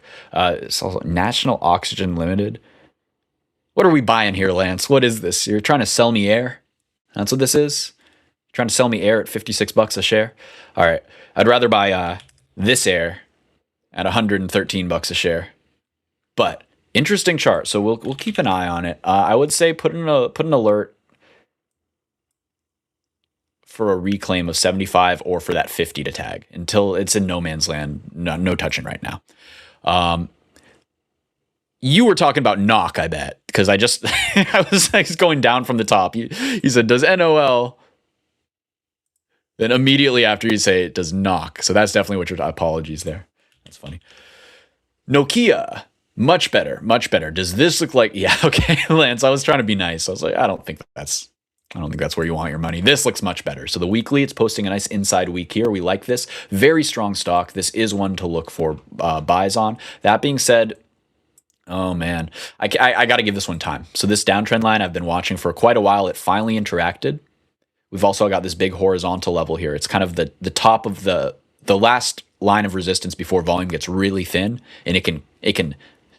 What are we doing? Yeah, it can zoot. It can zoot right back up to this 20, 25, 30, 40 plus This thing can get repriced fast, but this is the area where you're going to see some shorts trying to step in. I'd love to see it get whack-a-mole back to $10. I'd love to accumulate at or under $10 into the stage 2 base breakout, and that would look something like this. Boop, boop, boop, boop, boop, boop. Something like that. That's what I'd like to see in a perfect world. Good stuff there. Groundhog. Anybody watching Keel? I was watching it. I missed it. I woke up 10 minutes after the bell today. I was a sleepy guy. And Keel zooted without me. Keel, amazing chart. We've been watching it. Oh, it came back. Came back a little bit. So we can watch this coming back into the breakout level. I want to watch when the 9 moving average creeps up to this horizontal pivot at 645, 650. Call it over 625, actually. I'm seeing that high volume node there. So we'll watch at 650, 625, see if it finds buyers there intra-week. It basically poked its head above here, a big level. It swept the liquidity from here. That's why it's selling. And now it's coming back and retesting this. We want to see it progress similar to Bros did. See Bros over its swing high. It popped it, found some sellers, but then off the moving averages, this one only needed the 5, that little faint one, to get a buy. Now, big red candle day, maybe we do get the 9 again. So see, that's the kind of look I look for to play continuation. So for my Bros trade, we played it on the break of this one. I took it off on the sweep over here. I got lucky. I got it on this top wick here. Just because this day looked like it had more juice. I carried it one day over. It started popping, and I found a seller around 68. I got out 68. 67.70 or something like that. Good sell there, right back about where we are now, and I'm starting to look for that next leg because I think these trades have a lot of room. So I think the same thing for Nokia there. They both have high short interest. They're both at inflection points. Yeah, totally. Mr. Two Claps, big thanks. Absolutely, anytime, brother. Glad to see a new face in here. Going on down. I'm about 10 minutes back in the comments, so I will get to your comments as long as you get them in the next 3 minutes, and then I will run out the clock getting these comments through and then go get some rest. But I see I see you guys still here, and I appreciate that. So we're gonna keep on moving on down. Oh, Josh Smith in the chat 8 minutes ago. Good to see you, brother. Good to see you.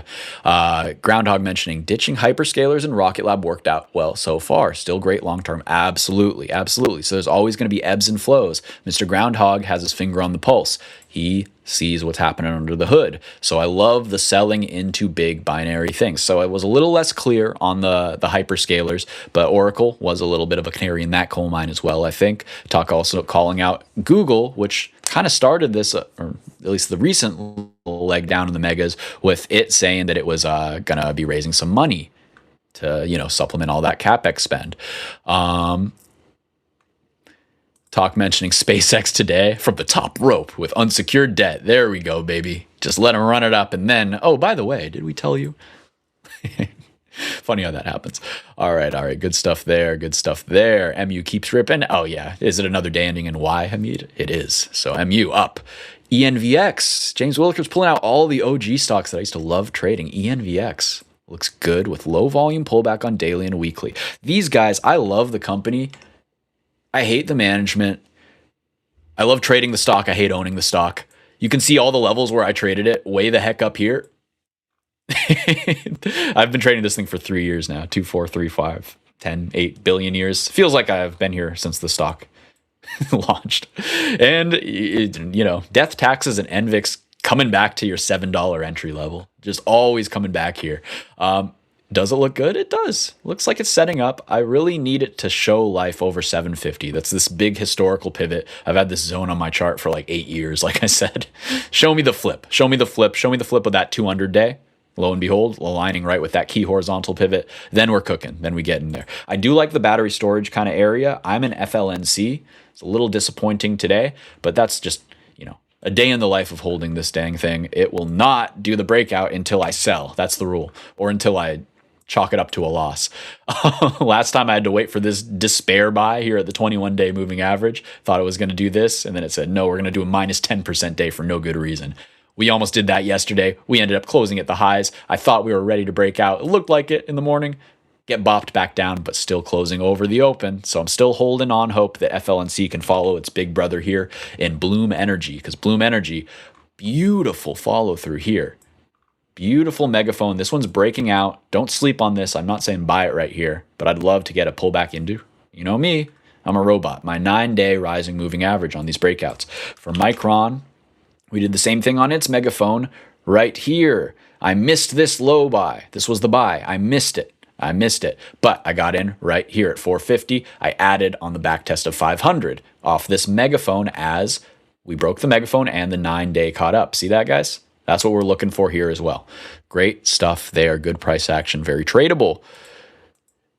Ayush, would you like to check an Indian stock I'm shorting? Hell yeah, I would, brother. Give me the ticker. Definitely want to.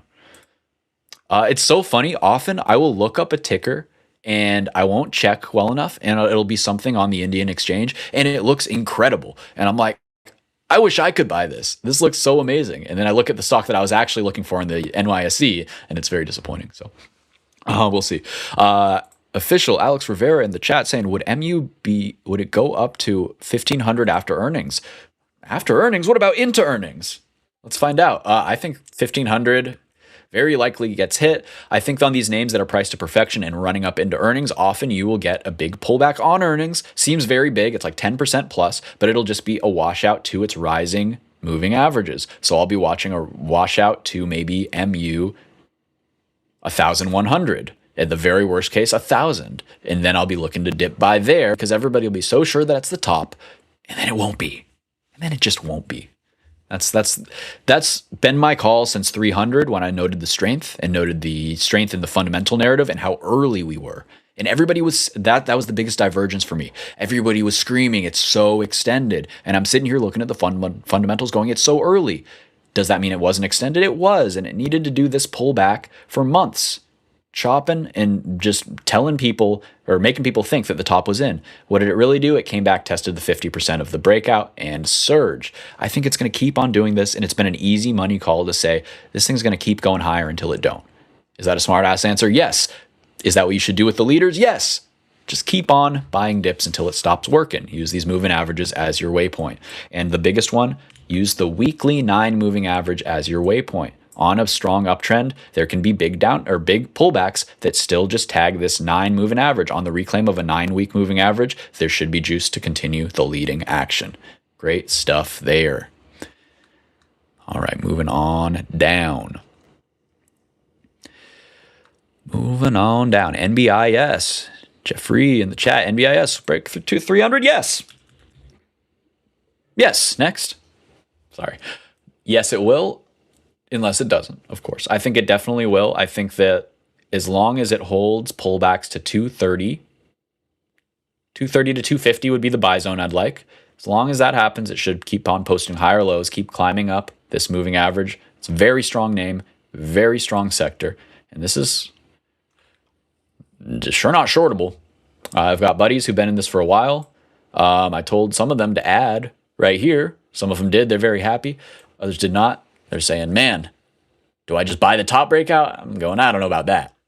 But last time they did that, it would have worked. But it also would have given you a few days to chill out and get in off that clean moving average. That's where we should be looking to buy. Easy peasy trading. On the strongest names, they're easy, guys. That's what I want you guys to really want it to stick with you, you know?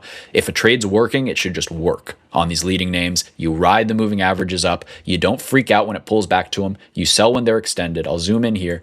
You can use Bollinger Bands on a daily time frame and these moving averages on a daily time frame. So say you get in right here. Beautiful, beautiful.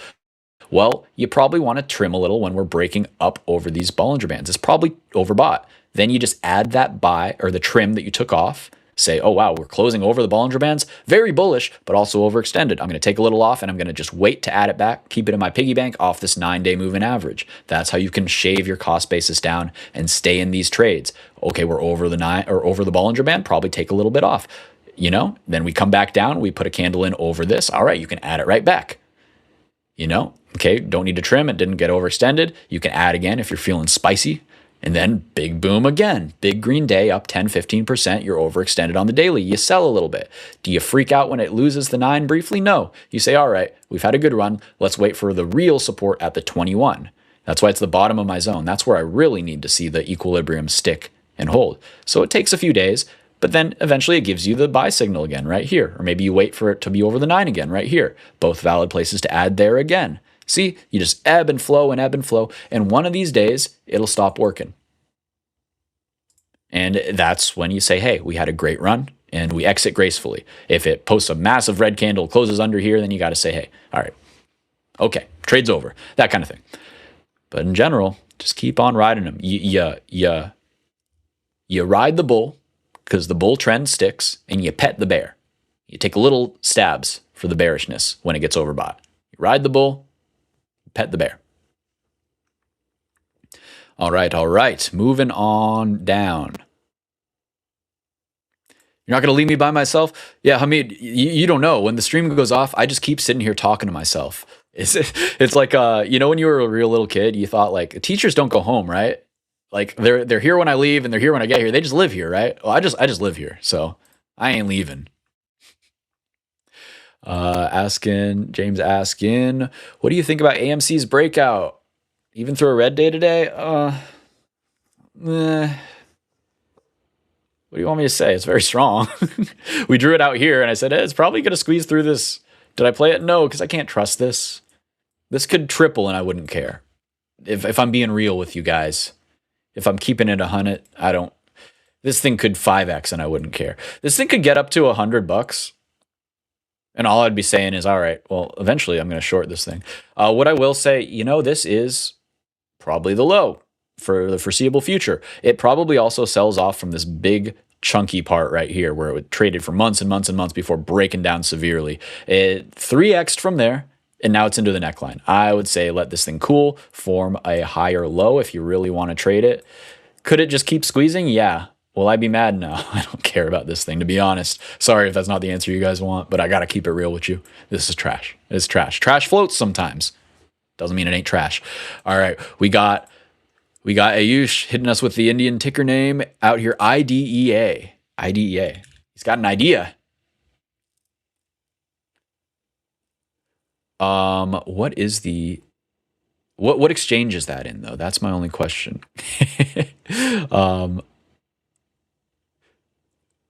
Taking a peek. I see the Indian IDX Bombay. Oh, there we go. BSE. Interesting. Okay, so we are overextended on the monthly. We're getting up into the top part of the range. Very long term, it looks like it kind of is in a bottoming range, but that doesn't mean that it can't pull back really nicely here. We kind of are trading back up into this pivot as well. Let me draw that out.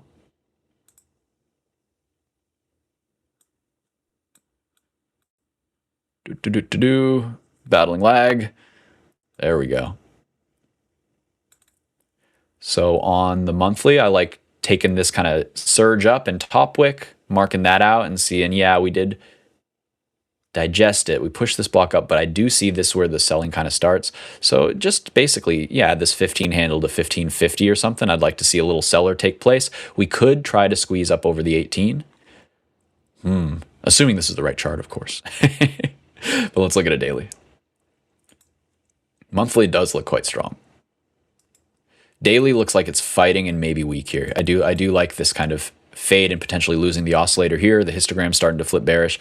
I think you might get paid here. I think you might print maybe down to the 1250 or something. Interesting look there. I'm gonna have to keep an eye on this one. I don't know why I say that. I'm not going to trade it, but I'm very curious now. Talk mentioning Google putting a lot of cash into the Indian market. That's interesting as well. All right, DY. Is this Dicom? That's what it was. These are the chips. These something with Apple supply chain, if I recall correctly. Maybe I'm getting it confused. Crazy strong chart. Got to go back to a weekly. Sheesh. I don't know what to do with this one, Talk. I got to go back further. I'm like Alejandro. I don't know what to do with these crazy breakouts. Like, why is this so high?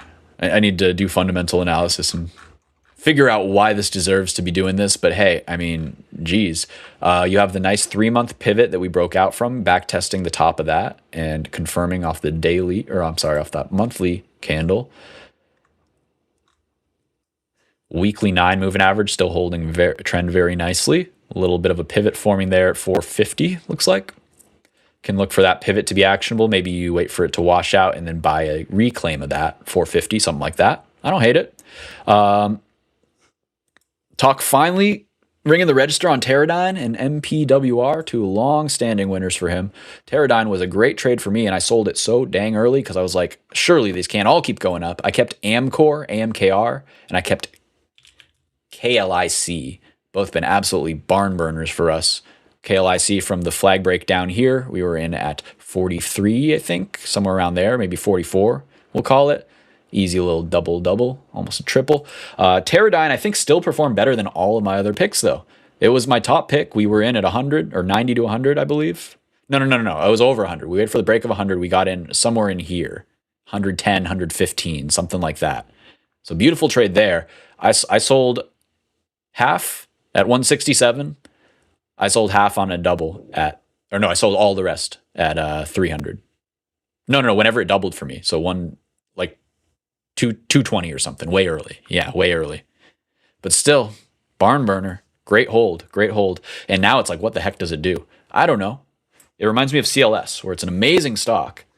And technical or fundamentally, it needs to go higher. But at some point, it's like, enough is enough. This thing went from 20 to 60 in like less than a year, 6 months or something. It needs to pull back to 40, that kind of thing. Still on this big, crazy, lurching uptrend, and you never want to call a top when fundamentals are this strong. So I like it. Moving on down. Param Naveen, sorry if I butchered that name. Welcome. What about Meta? Having trouble, guys. It's not doing so hot. This looks like distribution to me. It does not look like it's being reaccumulated yet. I think it needs to wash back down at the very least to retest some of this. I think what it wants to do is go back to 400. That'd be really nice. At least the 200 week at 470, test the bottom of the range, test this previous consolidation before it broke out. We'll also go to a monthly here just for posterity. Just does not spark joy. No joy being sparked here. I like the pivot at 490, 500. Let's watch it at 400 or 490, 500. If it can hold there, okay, fine. Maybe it can post a stick save, rebase, and eventually just carve its way on up. I think it wants to go down to 450 at the least. I'd love to see it down at 400. I'd be a buyer down there. Yeah, Talk saying, poor Meta's a broken arrow. It just ain't right. It's like, what is it? King of the Hill, Bobby, that boy just ain't right. Something wrong with him. I don't know what it is. But he just ain't right. So we got to wait until something's looking good. Can I look at Lyft? Yeah, sure. Been consolidating for 14. It's been 84 years. Let's take a look. Oh my goodness. Yeah, it didn't do exactly what I thought. I thought this was enough consolidation for a stage 1 base. Broke out from the stage 1 base. I thought it would push up, get a nice 30 handle going. It said, no, we're going back to 15, back to the point of control. Here it's been hanging out, posting bottom wicks for 1, 2, 3, 4, 5 weeks. 5 months, I apologize. Jeez Louise. Now we can zoom on in. It's fighting for that right to party over its 9-week moving average that we watch closely. Doesn't really get going until it's over the equilibrium, which is the 21 week. On the daily, is it starting to trend up? Let's see if it's over its moving averages. Yes, it is. Past couple days, it's been holding over there. So short term, you can watch for buyers to step in off of or under 14, maybe down to 1375 or so. Shouldn't lose 1330. You should expect some selling to step in over 15. That's where you really want to watch, see if the rubber meets the road, so to speak. That wasn't a pun. I guess it was. Watch there. That's where the sellers are going to be if they are here. If we can rip it, then sure. Let's see what else we got. Yeah, James calling it out. They're called scallops. Absolutely. Somebody's been studying their Bulkowski patterns. So the scallop is essentially, it's a cup and handle without a handle. So that's usually when they're stronger. And like you said, parabolic breaks. And so you'll have a move that consolidates for a long time in this nice scallop like this. And then it just yeets. Something like, yeah. Will we get that? Heck, I don't know, man. If we do, the target's to fill this gap. The target's the monthly resistance at 16 and above 16 at 17. So that's the trade. You're targeting 16 to 17. You're not expecting up here. It's not going up there for quite a while, even if it's going to. And you just got to think about the leader in the space was Waymo, Google. They're having trouble. Uber, they're having trouble. I don't know what the hell Uber's doing. It looks nasty. Either way, they're dead money for me. They could be nice investments, but you're going to have to be patient, and I think they'll appear on our trading radar when it's actually time to start curling up instead of just being at a good value, if that makes sense. Good eye there, though. Talks at and dips on DY and GLW. GLW, absolute banger there. A great place to have some money. And oh my goodness gracious, it just keeps going. I should have bought the dip to 119. I knew it. But we were always very bullish on this. I was trading it down here on this breakout. I sold into 70, 80, 90. Whoops. I was selling before we even broke the all-time high. That was my mistake because now we surge on up, and this is very common. Look at Cisco. Bada bing, bada boom. Break the all-time high. Surge much higher. Squeeze. So I love it. I love looking for names that look like this. One that might be looking like this. FCX. This one's starting to look really, really dang nice on a monthly. And what are we doing? We're pushing into these 2008 highs. Once we sweep those and we don't die horribly, it usually means we want to go higher once we digest. What have we been doing for 1, 2, 3, 4, 5 months while I've been holding long?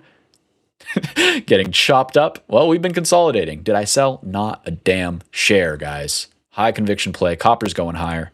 Beautiful chart. Keep this one on your watch list. Today, it was also starting to decouple. We were seeing weakness in SPY. Meanwhile, FCX said, I think enough is enough, and tried to do a nice clean breakout into the close. Did it hold it? No, it did not. Came back to the point of control. But hey, we still like the constructive price action here on the daily, looking like a nice flag as well.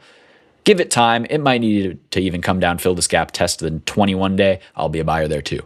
All right, what else? What else?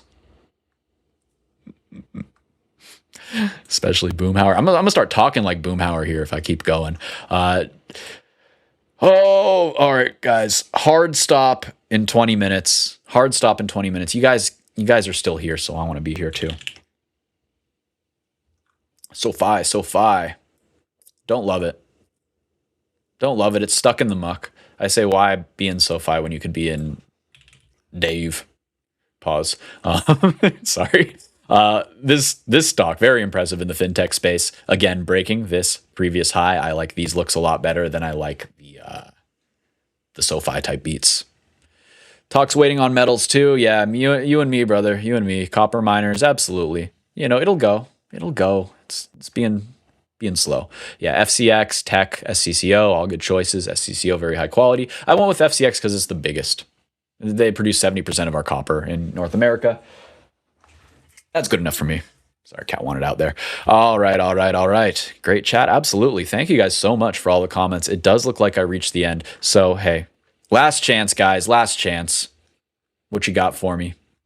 I'll go through a few of the top watches for me as well while we wait here. Rivian was compelling till today. Now it's ugly. I needed to reclaim. I thought it was a nice pivot over, nice consolidation over the 200-day. Womp womp. Back to the waiting pile. Credo. This one's been beautiful for us. Long off the 9. And you know us. Just saying, hey, these guys are data center. These guys are semiconductors. These guys are bullish things. Why are they not up crazy amounts off of their previous range highs?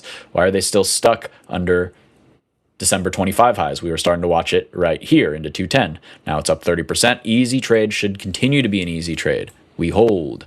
Oh, Talk's putting fun stuff on my radar. BWXT. That is a spinoff for, I forget who, it was BW. They did the spinoff for their nuclear division. BTXW, BWXT, what is it? BW, I have severe dyslexia. There we go. It took 4 tries. Oh boy, that's not what they pay me for. Getting spicy, saying look for dips. I like that. Showing strength, but also showing sellers, kind of in no man's land in the middle of the range on the daily, but high time frame, very constructive, looking like a higher low on this. If we go to a weekly, I bet it's beautiful. And you see that expansion on the daily, showing the strength through its tap in with the 200-day. BWXT, that one's interesting. So we got to look at its big brother, BW, Babcock and Wilcox. I love this name so much. It shook me out. I don't own any. I probably should have bought some off the dip. I'm waiting for this daily trigger. Hopefully it comes up around 15 and we get one more dip. This might take off without me. What I do own is a company that owns a lot of BW. That is Riley, R-I-L-Y. Be careful. This one is a shitco. Very bad management. bad management. They've done bad things. Stockholders do not trust them, which is why you're getting such a deep discount, because this thing, they own a third of the shares of BW, and BW is up 4x this year. We were talking about this one at $9 currently only 17. It was up to 22. I think it's going up to 30, 40, 50. And we were charting this one on the break of 8, 10, break of 10. We were in at 9, shook out. I did not get back in, and that one haunts me every day. But hey, full transparency here, guys. Still like the sector. BWXT, I'll keep an eye on that one. And what was the other one you said here? Yellow Cake. What is this, Chappelle's show? We still talking about Yellow Cake? What year is it? I don't even know. Bullish on CLS, asks Alex Rivera. Now? Like in general? Yeah. Right now? Yeah. No. Let's look at the daily. I think it's doing a big megaphone. I wanted to see it go a little deeper like this. We did not get that. I'll delete this path. This was another path I had, just kind of waving on up and then curling on up here. It didn't really do that either. It spiked, but then it's holding. To me, it just needs to settle more. It needs to settle more, so I'll watch the weekly moving averages. Daily oscillator in a downtrend. It could drop more, and I'd kind of like to see that. I'll be watching under 340, into and under 340, especially that 330 handle. That's my daily trigger. We've got the daily 200 a little bit below that. If we get a wick back into there, it's a backtest breakout. That would be very high confidence to buy at like 300 to 310 for a position trade. In general, I love the company. It's basically AI supply chain stuff and AI warehouse automation, if I recall correctly. It's been a couple years since I traded it actively. But yeah, sure, I'm bullish. I'm not bearish, that's for sure. James hit me up with CLSK. Bitcoin miner turned data center play. I don't like them as much as others. I think that they were one of the strongest charts a long time ago in this area. Let me zoom in. I was very bullish on CLSK as it was basing incredibly constructively here. Then they did a gnarly share offering and it kind of broke the chart and it just never really recovered to the way that I would like it. It's starting to shape up again, but I think it's just because there's so much strength in the whole sector. It's just rising tide carries all ships. I do think that it's a long-term pennant, broke out, back-tested, trying to push out again. If it can break above 2350, I think it has room. That being said, I like just about every other Bitcoin miner turned data center play better. The one I hold, APLD, incredibly strong. I think this one yeets quite soon. Wait, what's the word we're using today? Zoots. Zoots quite soon. I need like a word of the day calendar or something. Talking this much. Anyways, APLD, like this one a lot. IREN, I like this one a lot. High time frame, very, very constructive. These should go much higher. It's just a matter of when, not if, in my book. NBIS is the leader. It's already doing the dang thing. Hard for me to buy up here. But on those dips, like we talked about a week or two ago, still great stuff there. Talk's other ticker was CW. I don't even know this one. Curtis Wright Corporation. Okay, guys, this is going to be some industrial play that nobody's ever heard of except for Talk and everybody else who's been in for 2 years, and it's gone up and to the right for 8 years. This is going to be like Eaton or something. Yeah, exactly. All these random names, like Babcock and Wilson. What the hell is that? What even is that? Well, it's up 300% this year and you don't even know about it. Same thing here. Same thing with a lot of these industrial type plays or like electronics infrastructure, like components for different weird shit. I don't even know, man. I don't know what these guys do, but I sure am not betting against them. It looks like they've been consolidating upwards. Again, just easy trades are easy. Every dip to the 21 week is a buy and you know it soon.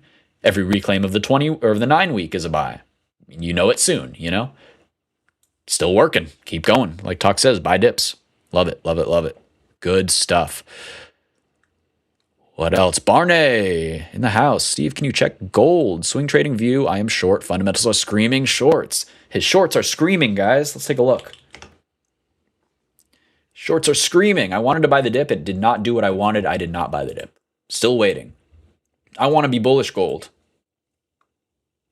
Barney's saying, not so good of an idea. Historically, listening to Barney on gold has been smart in the chat. I'm just gonna file that away in the file cabinet of bullish versus bearish on that pros cons charts for gold. Losing this 388, 390 level would not be great. We want to see a reclaim. We want to see a higher low. Things don't get bullish for gold until it reclaims 400 with volume.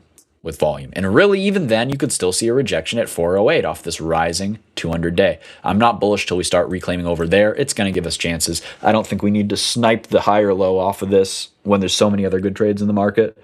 So Barney says he's still short, and I think that he might get his wish.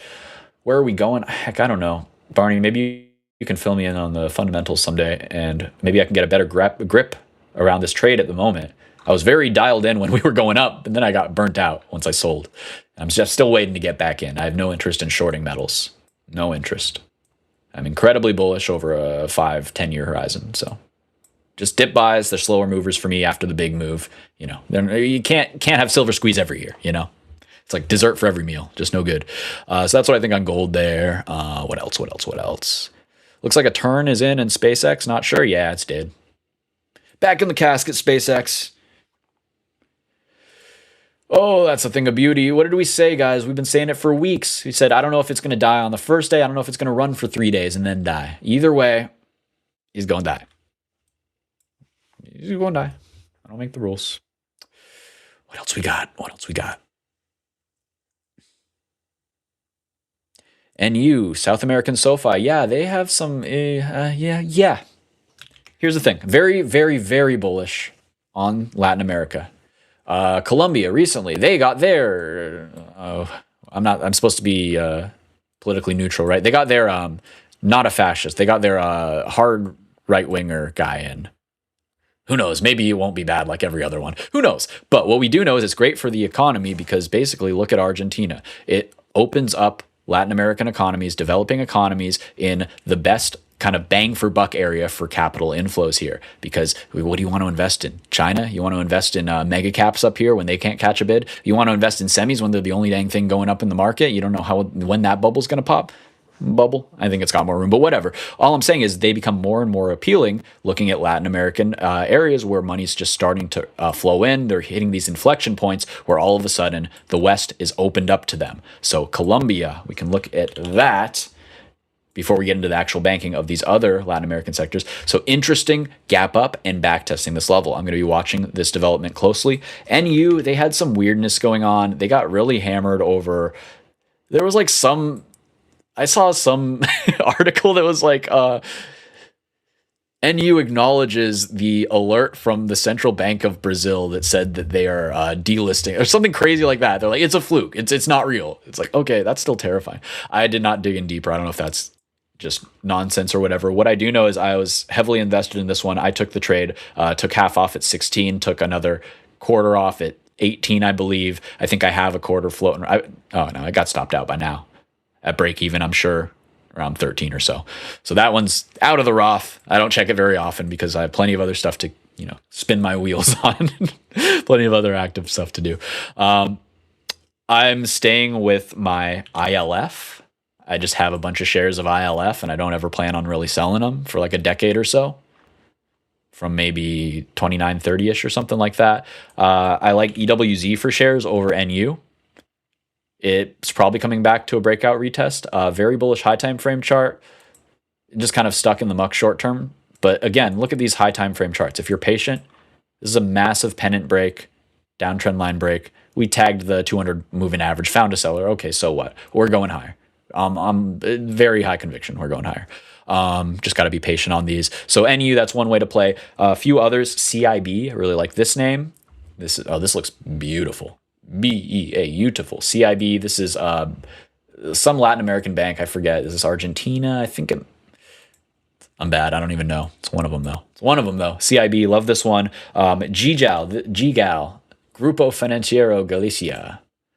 This one I'm really, really excited about too. I think this is an amazing chart in the financial space in Latin America. This one, I actually don't have a position right now. I'm very close to entering. Just keeping an eye on this. There was also flow for the 60 strike of July calls. So looking for this one to start kicking up pretty soon here. You can enter off of this 9. I would like the 21. I'd like the 21. Good stuff there. Liking where your head's at, guys. What else? We got 6 minutes left. James hit Mara and CLSK today. Got out before the dump. Good stuff. Good stuff. Eat then yeet, as we say. You know, take the easy money and let it go. MU still ripping after hours. Well, what did I say? It's a day that ends in Y. Talk telling me to read up on the Bretton Woods gold program. Oh boy, we're doing this again. I'm in. The gold bug narrative's coming out again. Is there some new development that I should read regarding that? I'll take a look. What else we got? We're wrapping up here. I think I finally got down. Finally up to the most recent comments. So thank you guys for all of the engagement here. I love it. One last time, I got to do my job. Smash that like, yada, yada, yada. We really appreciate everybody here. And the more likes we get, the more stuff we give away. So tomorrow, we're going to be giving away another 25K account. You can still join that giveaway. Let me go and find that link. It's way up here because you guys have been so active. Love it. Bear with me one sec. There we go. All right. Hey, Bennett. Good to see you, man. Awesome. Thank you, everybody. Y'all are awesome. We're gonna wrap it up in 4 minutes. If we get any more charts there, I'm just gonna go through my watch list here, burn a couple minutes. But I appreciate all you very much. This has been a fun day. It's SEI. Here's another fun one to put on your radar. These guys are being repriced out of their legacy oil field services business into their solar for data centers business.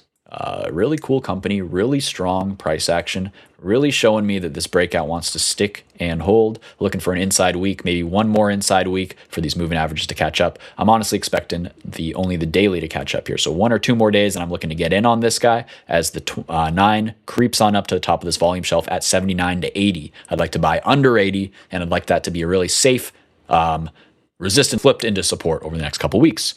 Liking this one a lot. How's Pump doing?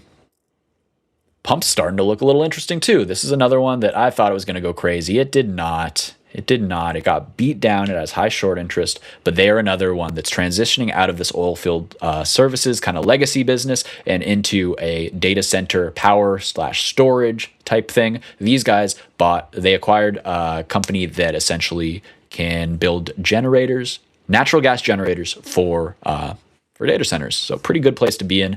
Basically, they're trying to capitalize on the big old trend that Bloom Energy set, which is, hey, you've got power, you've got it right now. Yes, we will bid this thing up from $50 to $400. We need the power.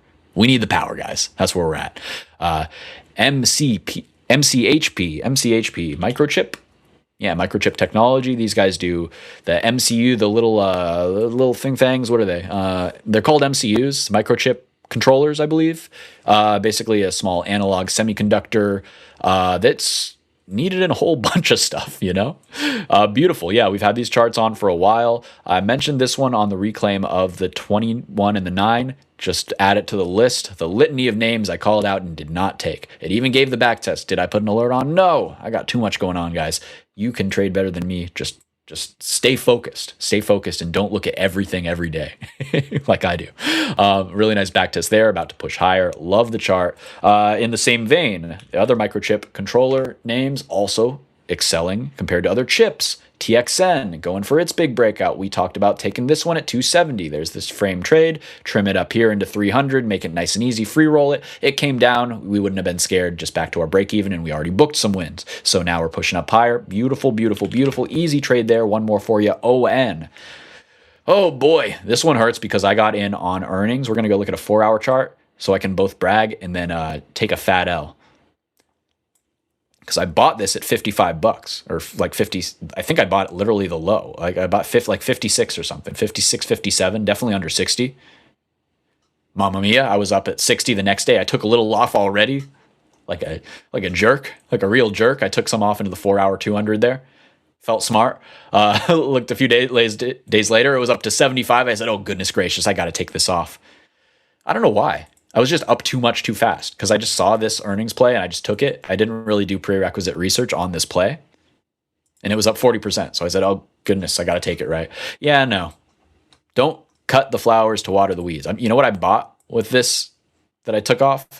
I don't know either, but I'm sure it didn't go up another 40% in the straight line. So it should have held that, huh? Oh boy. Oh well. Still a lot of room on these, and that's what I've been pounding the table on. There's room. Look for the rotation intra-sector there. Here's another to put on your radar. Well, the last one we did was CRDO. We said, guys, why is this one not going up? This one should go up too. Buy it at 230, 240, 250. Boom, 300, easy. We are looking for the same thing here on AAOI now. Guys, it's been trading flat. The other ones are going up. What gives? Is this narrative dead? No, it's just resting. Let it rest. Okay, it's rested. It's reclaiming this point of control on the focus list. And I'm actually going to drag it up to the top of my focus list for tomorrow. AAOI. This one's going much higher. Our good friend Airplane Jane has it in at, she thinks 350, 400, and eventually 500 in a year or so. I do believe. I think she's right. I got 325 to 350 is the next area of interest. And after that, it can really start ripping to 500 into blue skies here. So beautiful, beautiful setup. When we look at all of these semiconductors, we look at how much they're extended from their prior major base. In this one, it's a 2017 base. So what we'll do is, to illustrate this, just add SMH as a line chart here. And look at that. We are exponentially higher on SMH than this particular semiconductor, which just caught an amazing narrative. This is a photonics play in particular. So they're dealing with data and light speed, or close to it. And that's not an industry I want to short when it breaks a 20-year or 10-year range like this. So I'll be looking at any dips as a buy. If this thing went back to 100, I might just full port it. Not actually, but maybe. You'll never know, but I'll be buying a lot. Talk mentioning how nuts BE is. Absolutely, absolutely. Talk mentioning I'm too close to my screens. Absolutely, absolutely. It's a occupational hazard, as we say.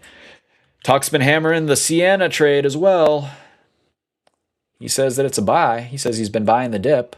Looks like he's starting to get his move today as we reclaim. Oh, lo and behold, you know what it is, guys. The 9-day moving average there. Last tap rejected, but we held the range, put in a higher low. If we break over this W center here, it will align with the falling but flattening 21-day moving average. That's your big pivot there. You can also see the top of the volume shelf here, 473. Personally, this is one that you could front run. You could buy it right on the close here. Say, hey, 460, sign me up.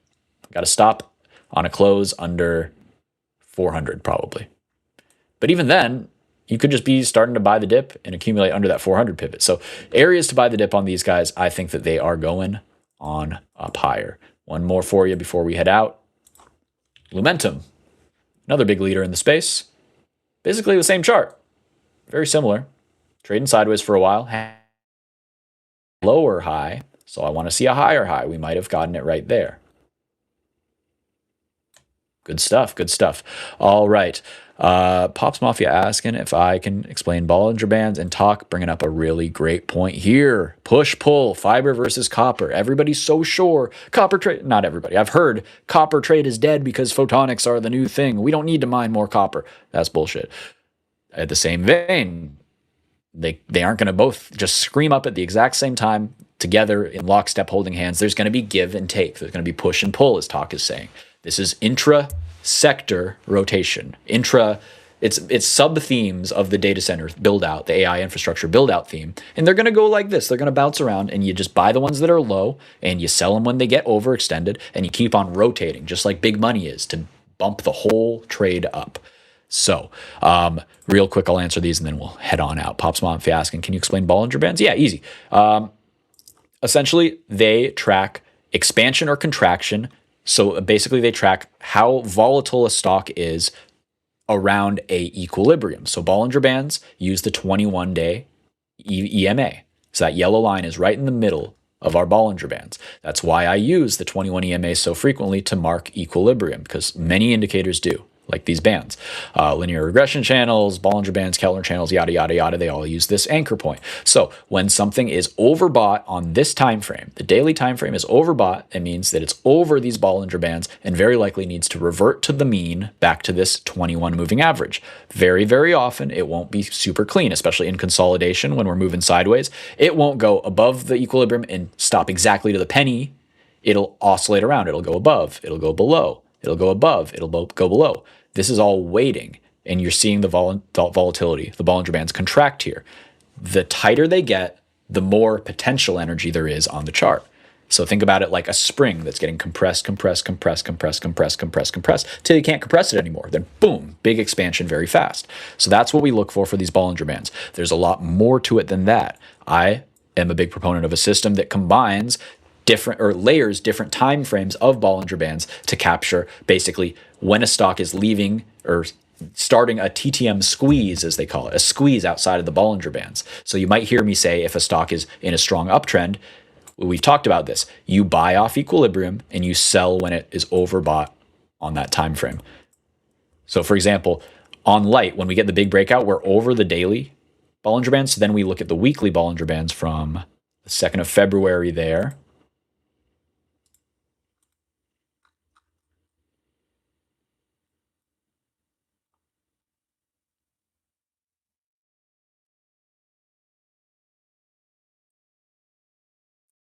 Right about here. So see, like once we kind of got out of the regime of being stuck in the daily Bollinger Bands in the big expansion, then we started trading up above the weekly Bollinger Bands.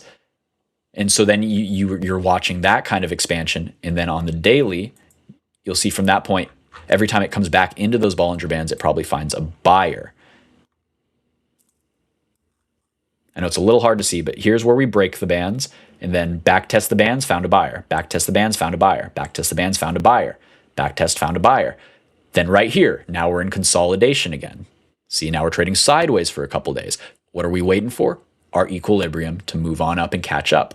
So that's very on rails, guys. And there are algorithms doing this en masse with high volume, and that's what dictates where these kind of trends fade short term. Like we're at this point right here at 599. Market has already decided this thing is going higher. It just needs to wait for support to catch up so that big money can get in at a safe, manageable spot off of a key rising level. So there you go. That's a quick and dirty version of Bollinger Bands. If you like that, go on and search Trade the Pool Bollinger Bands webinar. And I bet you anything I got a webinar on that. If not, do Trade the Pool Indicators webinar, and it'll be in one of those. I promise you I've done about 5 hours plus on this kind of stuff. If you like this nerdy shit, then go and dig in, guys. You got all that stuff for free just waiting for you on Trade the Pool's YouTube channel. Check that out, guys, so much. Check it out so much. Check it out. Thank you so much is what I was trying to say.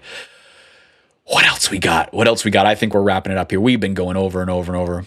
But this is a lot of fun, guys. I've been having a blast. Hope you have too, but I got to call it at some point. So we're going to head out now. We're going to put a pin in it. If you still got more questions, you know where to find me. I'm going to be back here tomorrow. We're going to be doing Power Hour. We're going to be staying late then too because we're going to be doing earnings. Lots of great stuff around the corner, guys. So remember, one last time, go on ahead, click the link that I'm about to drop. Go ahead and enter that challenge because we're going to enter the giveaway. We're going to be giving away a challenge account tomorrow morning. So come on in, take some trades with us, win a free account. There it is. And I'm going to copy that, paste it once more in the comments for y'all because I don't want y'all to miss out. Free money, guys. Free money. We like that. So that's all I got for you today. I'm talked out. Thank you so much for all of this engagement here, and we're going to do it all again tomorrow. Trade safe out there. Remember, wait for your spot. The trades will come to you. If they don't, you don't want it anyway. Be good, guys. I'll see you next time.